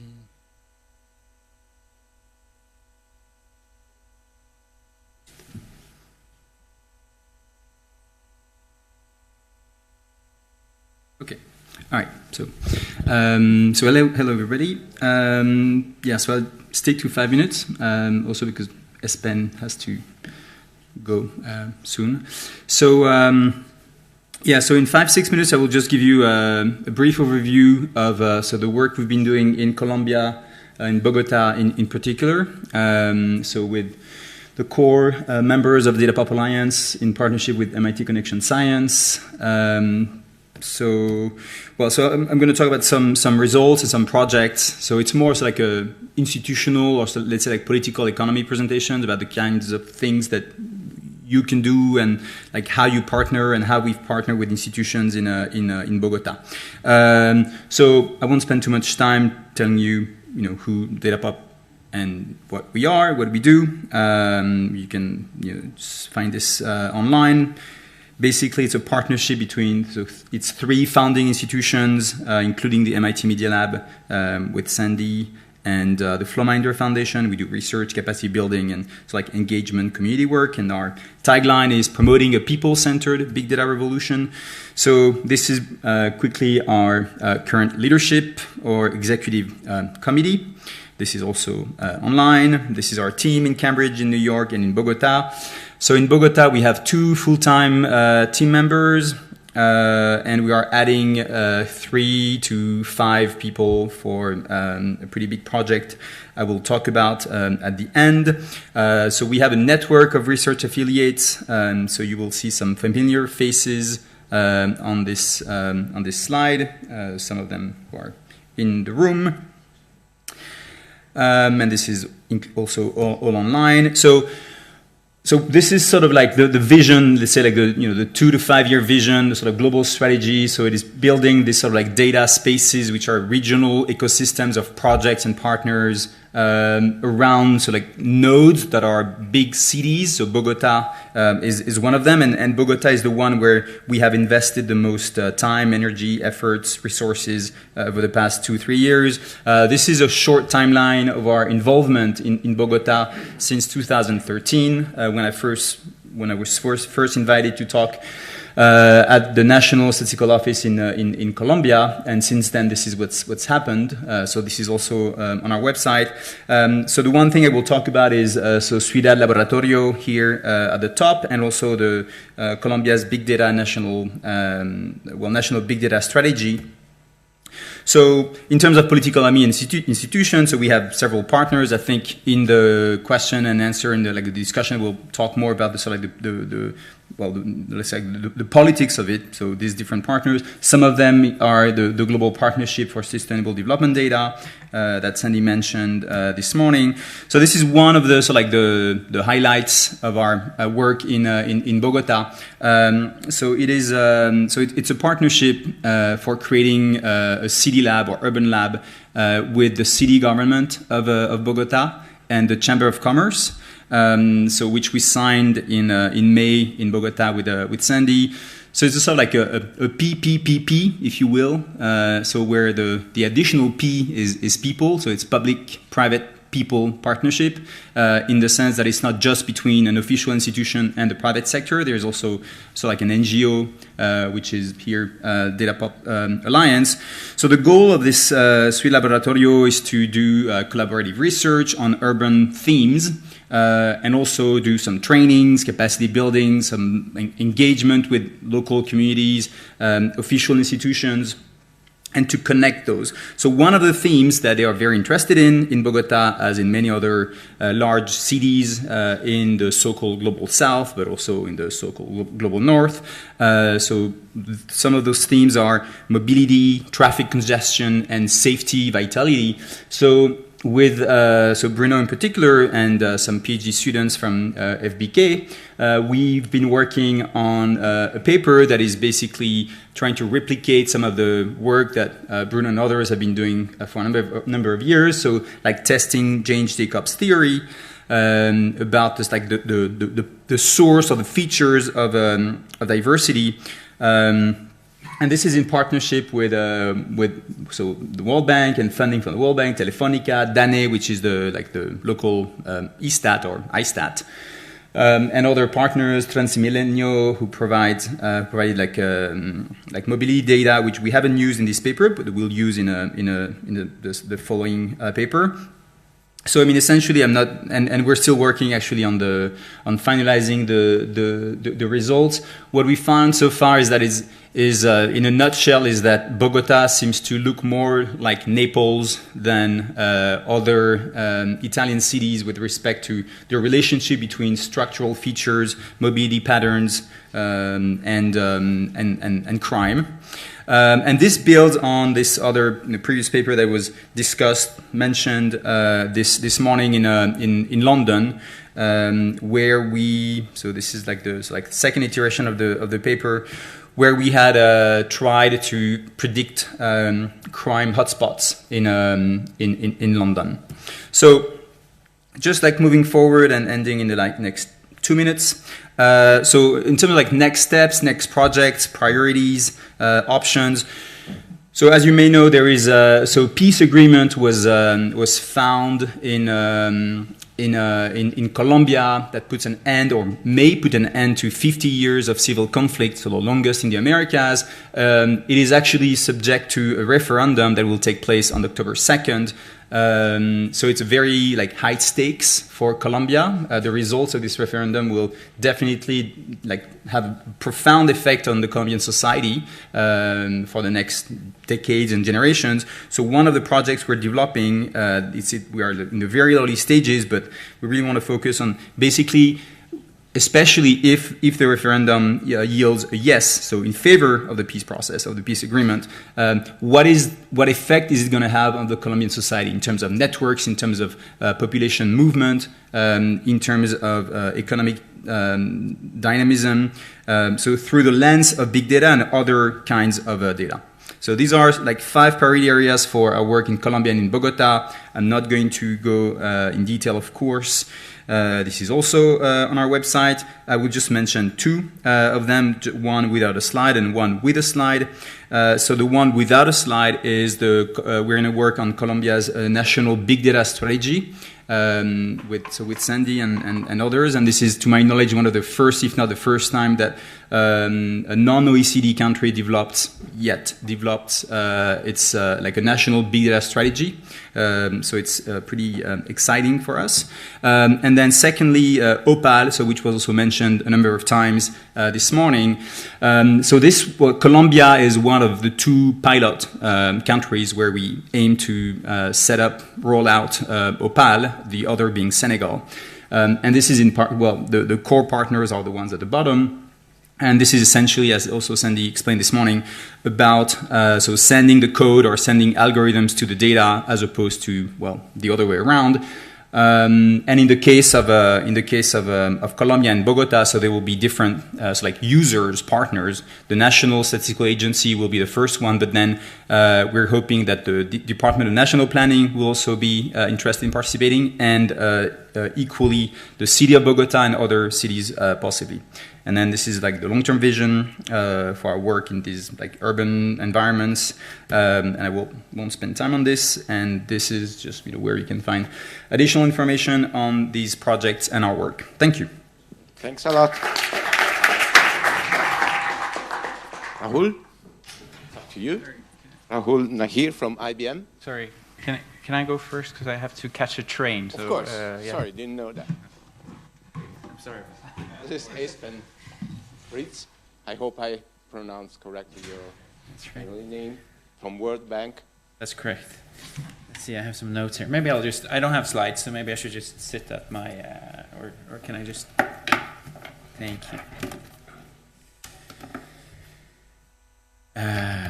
Thank you very much. So yes, my name is Espen Beer-Pryds. I work with the World Bank's Data and Research Group. I'm based in Rome. I don't have I don't have slides. I work based in Rome with the new Center for Development Data, which is a collaboration between the World Bank, Bank of Italy, FAO, and IFAD. Our main work is focused on basically measuring poverty and inequality and living conditions in the World Bank's operational countries, so low and middle income countries. Much of our work, and I would say 95% of our work historically has focused on doing surveys, doing household surveys, traditional old data production. Quite distant from many of the types of data we've talked about here today.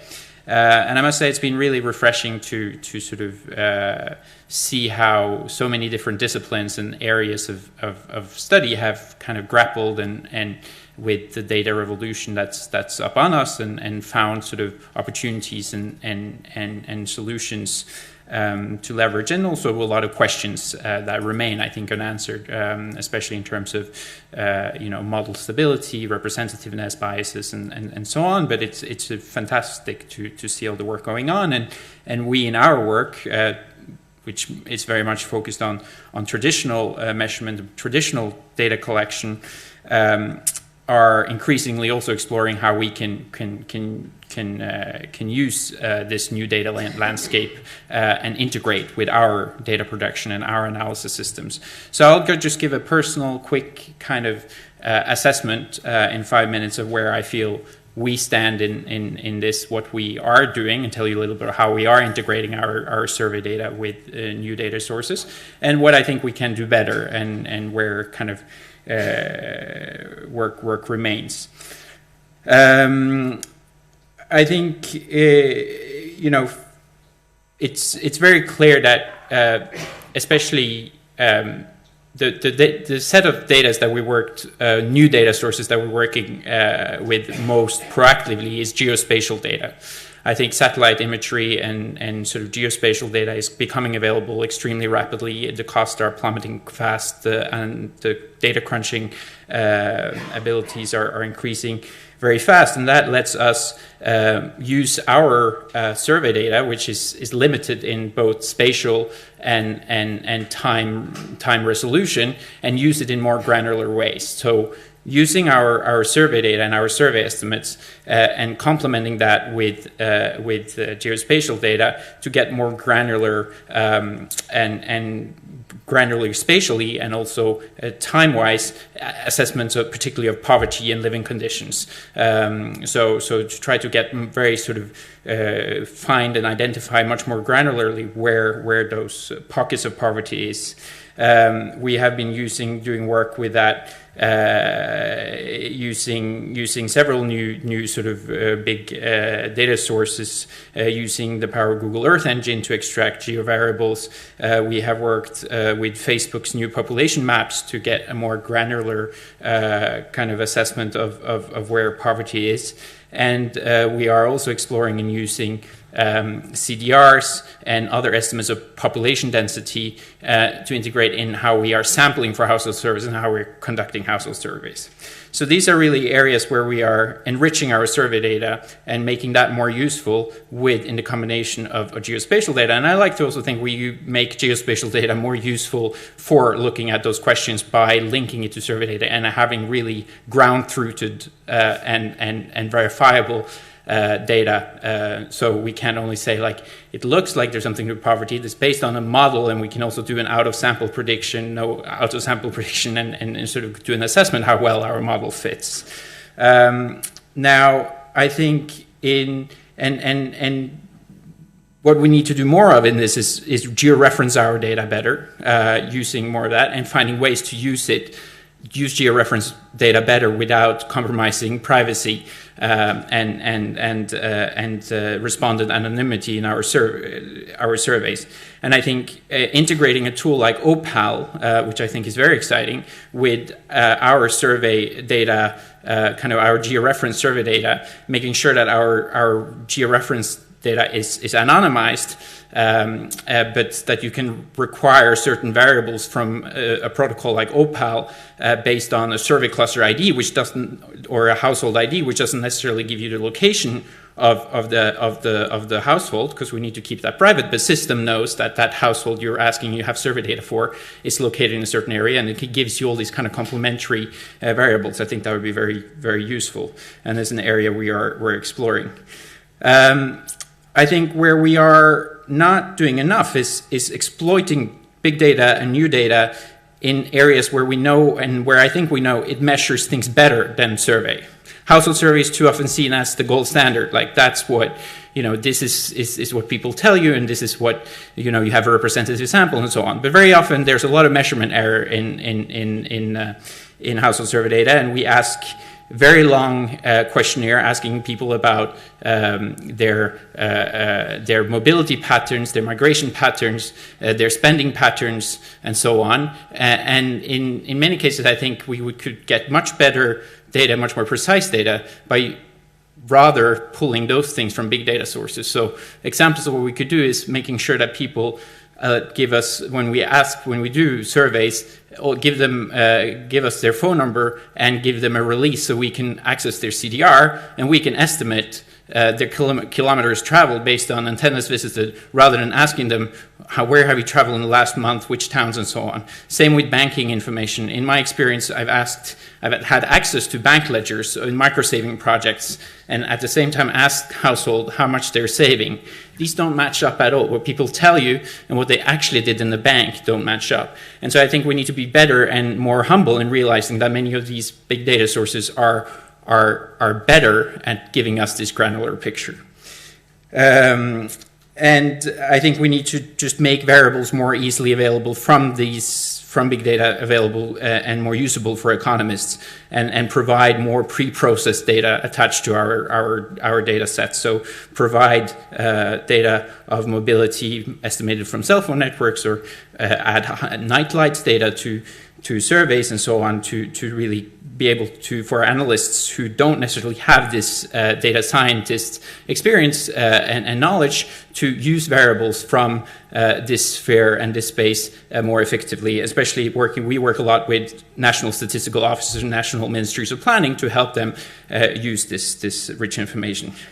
So just to summarize, I think we're taking some step into integrating more new data in our survey work. I think we need to be better at really putting and putting some big data sources first in our measurement challenges, and work more, be better at preparing our data sets and making them available for integrative analysis with new data sources. So thank you very much. Thanks a lot. Up to you, Raul.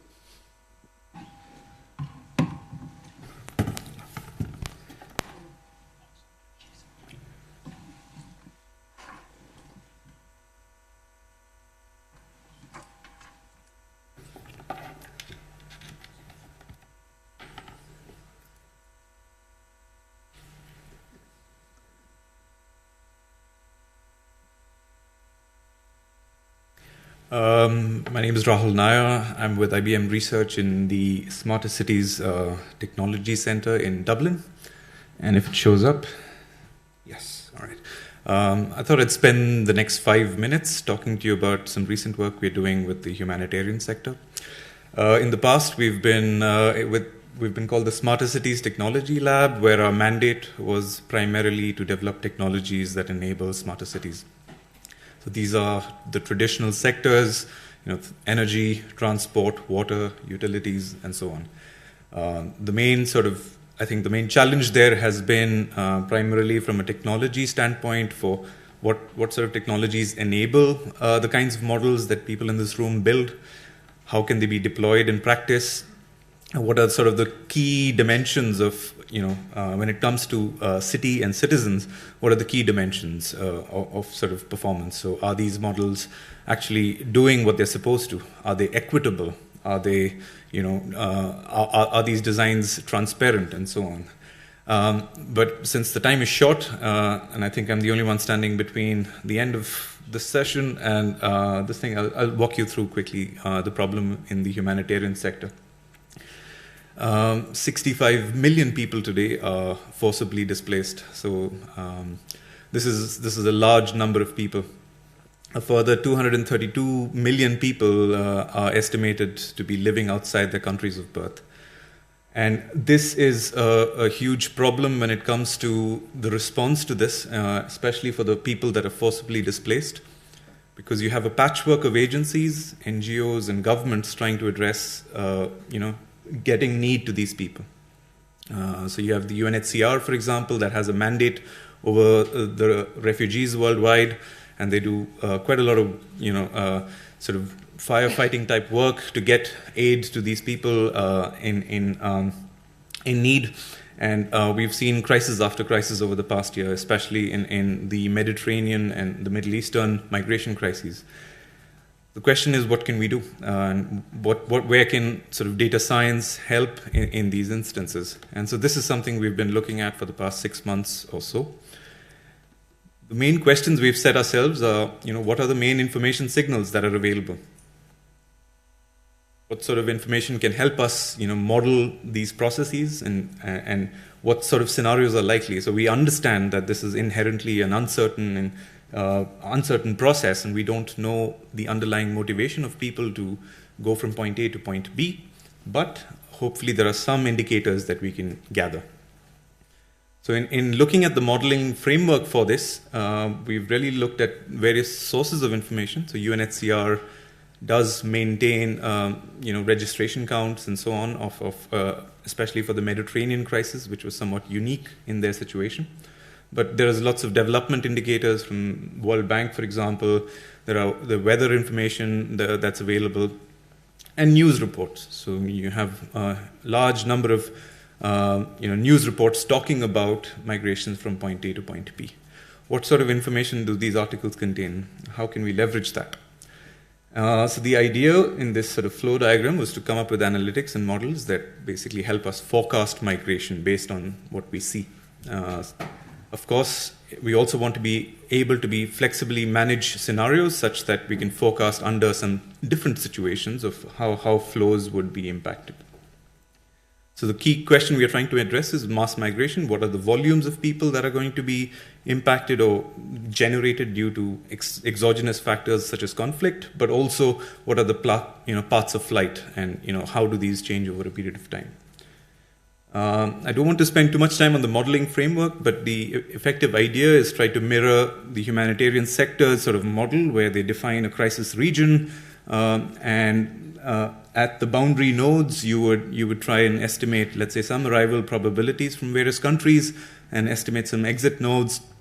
And within that, you have a network flow model, which effectively you try to model population diffusion through this network flow.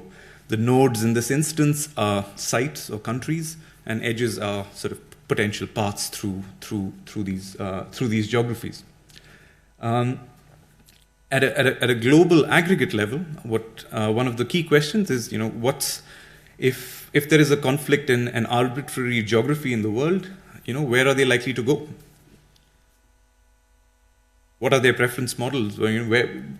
What are the factors that go into it? So if you look through the human geography literature, there's the push-pull model, where there are push factors that are pushing people away from their host countries. There are pull factors taking them in to their destination countries, and then there's some affinity function. Now, the affinity function can be defined in various ways, and what we've shown is defining these with various sort of exogenous variables, and looking at news articles and cosine similarities. Through these articles, you're able to say quite a lot about how close or how relatively close are two countries when it comes to migration and refugee flows. And in the network model, the idea mainly is you can think of it as a population diffusion type model, where people who are going through this network are doing so at a rate that was historically observed. Of course, scenarios play an important part, and where if there are some governments who have policies that change over a period of time, we want the system to allow them to do it. So I have a short video showing what the tool looks like in practice, and I'm happy to give you a demo. So this shows all the news articles from yesterday talking about migration globally. And these are all articles that mention try to give context to a global flow of migrants. You can study sort of bilateral relationships between major countries that have current occurring crises. And then for the European scenario from earlier this year, what we've tried to show here is forecasts of arrivals. And here for exogenous variables, we've used things like weather, news articles, and so on. And what we allow the user to do is really to define scenarios where things like policy changes or border closures and so on can be modeled in a reasonably feasible way to see what are the main differences in flows. The main idea behind the system is that at the end of the day, I think the humanitarian sector can benefit from leveraging this data, but it's difficult at the moment for systems to allow them to do that. So this is one step of the way there. I'll stop there and hope you've gotten a brief idea of what the problem and solution is, and I'll stop there. Thanks a lot. So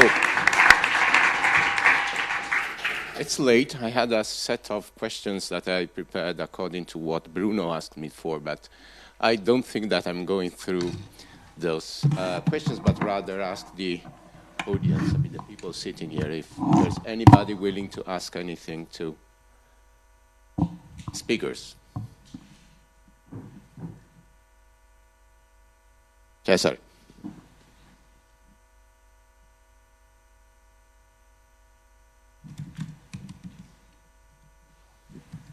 For the last speaker, do you have an organized way to give feedback to the model? So do you have institutional statistical flows that are connected, say, by UNEP that are being included in your model, so for further refinement? I happen to have been working on similar problems in Africa, and we were using census data and from field. That was very complicated, but giving some level of detail, providing local information. Enough to include additional sources of information. The trouble we've had is, even with the registration data from UNHCR, I think they recognize the limitations of the data. So it's not, as we would say, it's not the ground truth. They do miss certain fraction of people. So I'm happy to look at the types of data that you're talking about, and maybe that's useful for additional work from our side. But the goal is to provide a global picture of potential migration flows at the end of the day. So yes, I suppose.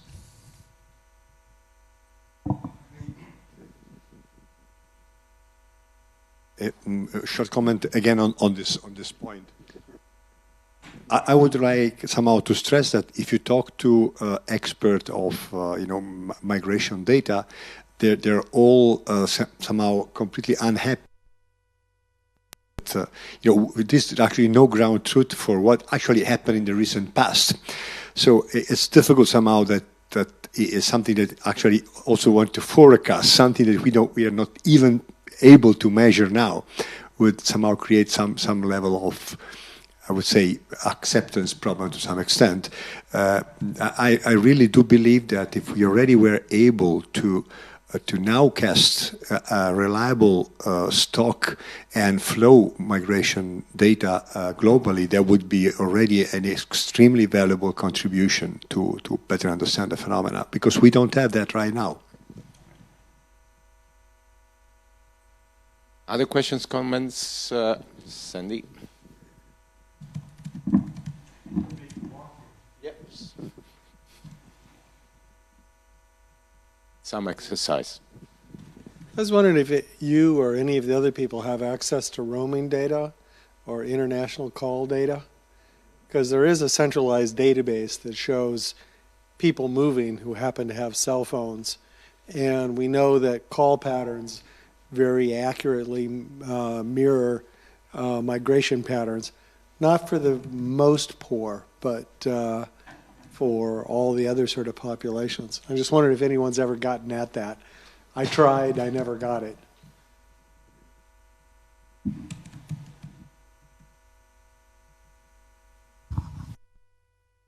To say this is very important is it doesn't work for what we are experiencing now in Europe, where the kind of migration, at least we are facing now, it's mostly from poor people. So indeed, they use the phone since they arrive, and then they use Skype, for example.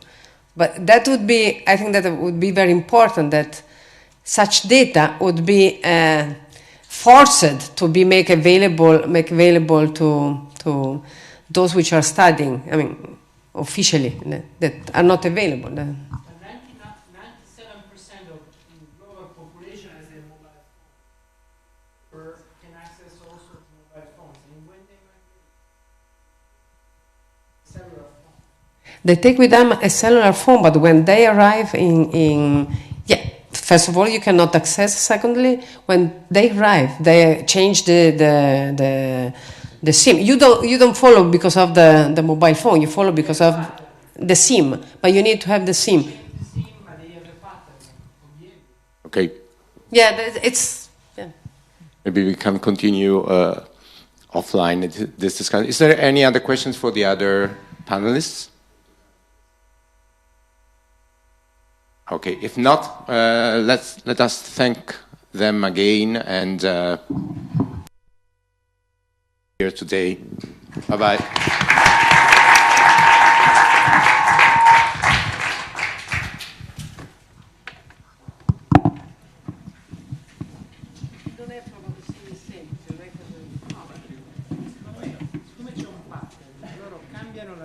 Cambiano la SIM e prendono la SIM sempre in un punto di arrivo, non in tutti i punti. Prendono la SIM, il tipo di contratto. Poi non la usano più, la usano soltanto per fare il gioco. Però hanno una SIM, nel momento in cui loro accendono la SIM sono tracciabili. May I also add something? I think you are right, because I come across video journalism about immigration in University of Bolzano. They had a talk with immigrants in the train station, and the guy was saying that I didn't have any telephone because I will take the phone when I arrive at destination somewhere in Germany. So they do not get the SIM until they arrive the final destination. Yes, but at the final destination, the first thing they do is something that comes from the Caritas.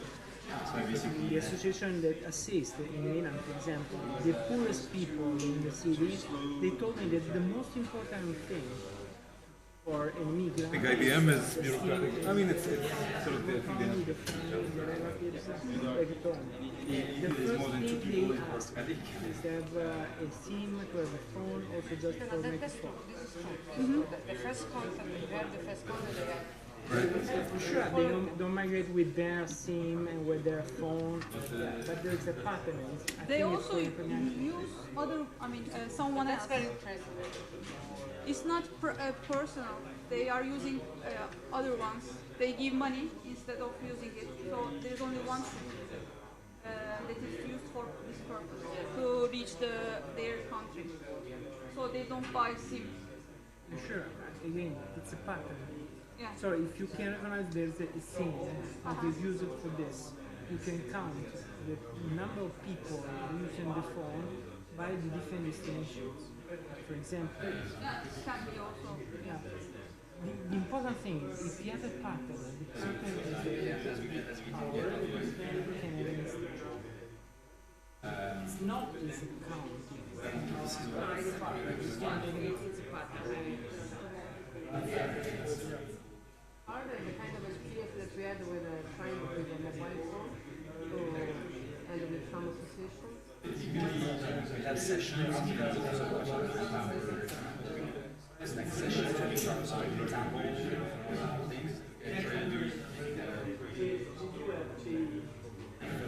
training workshop.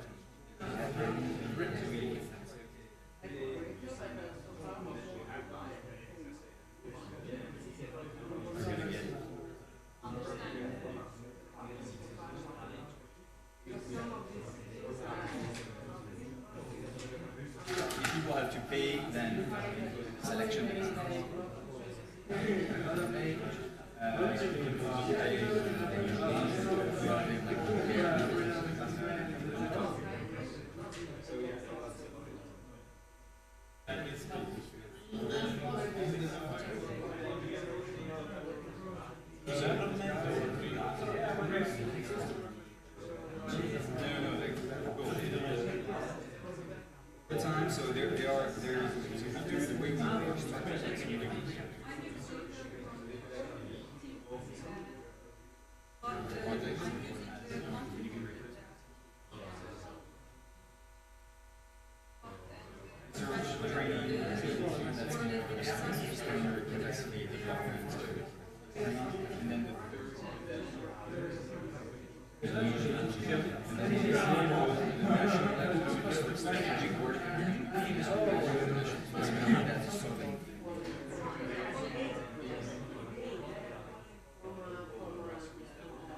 That's different from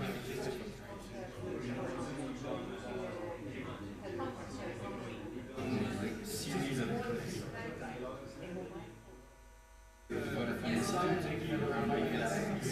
so this goes with like sea level.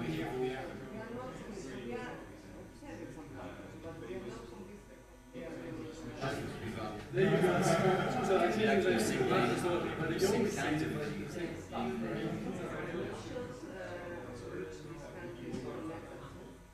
so organize workshops or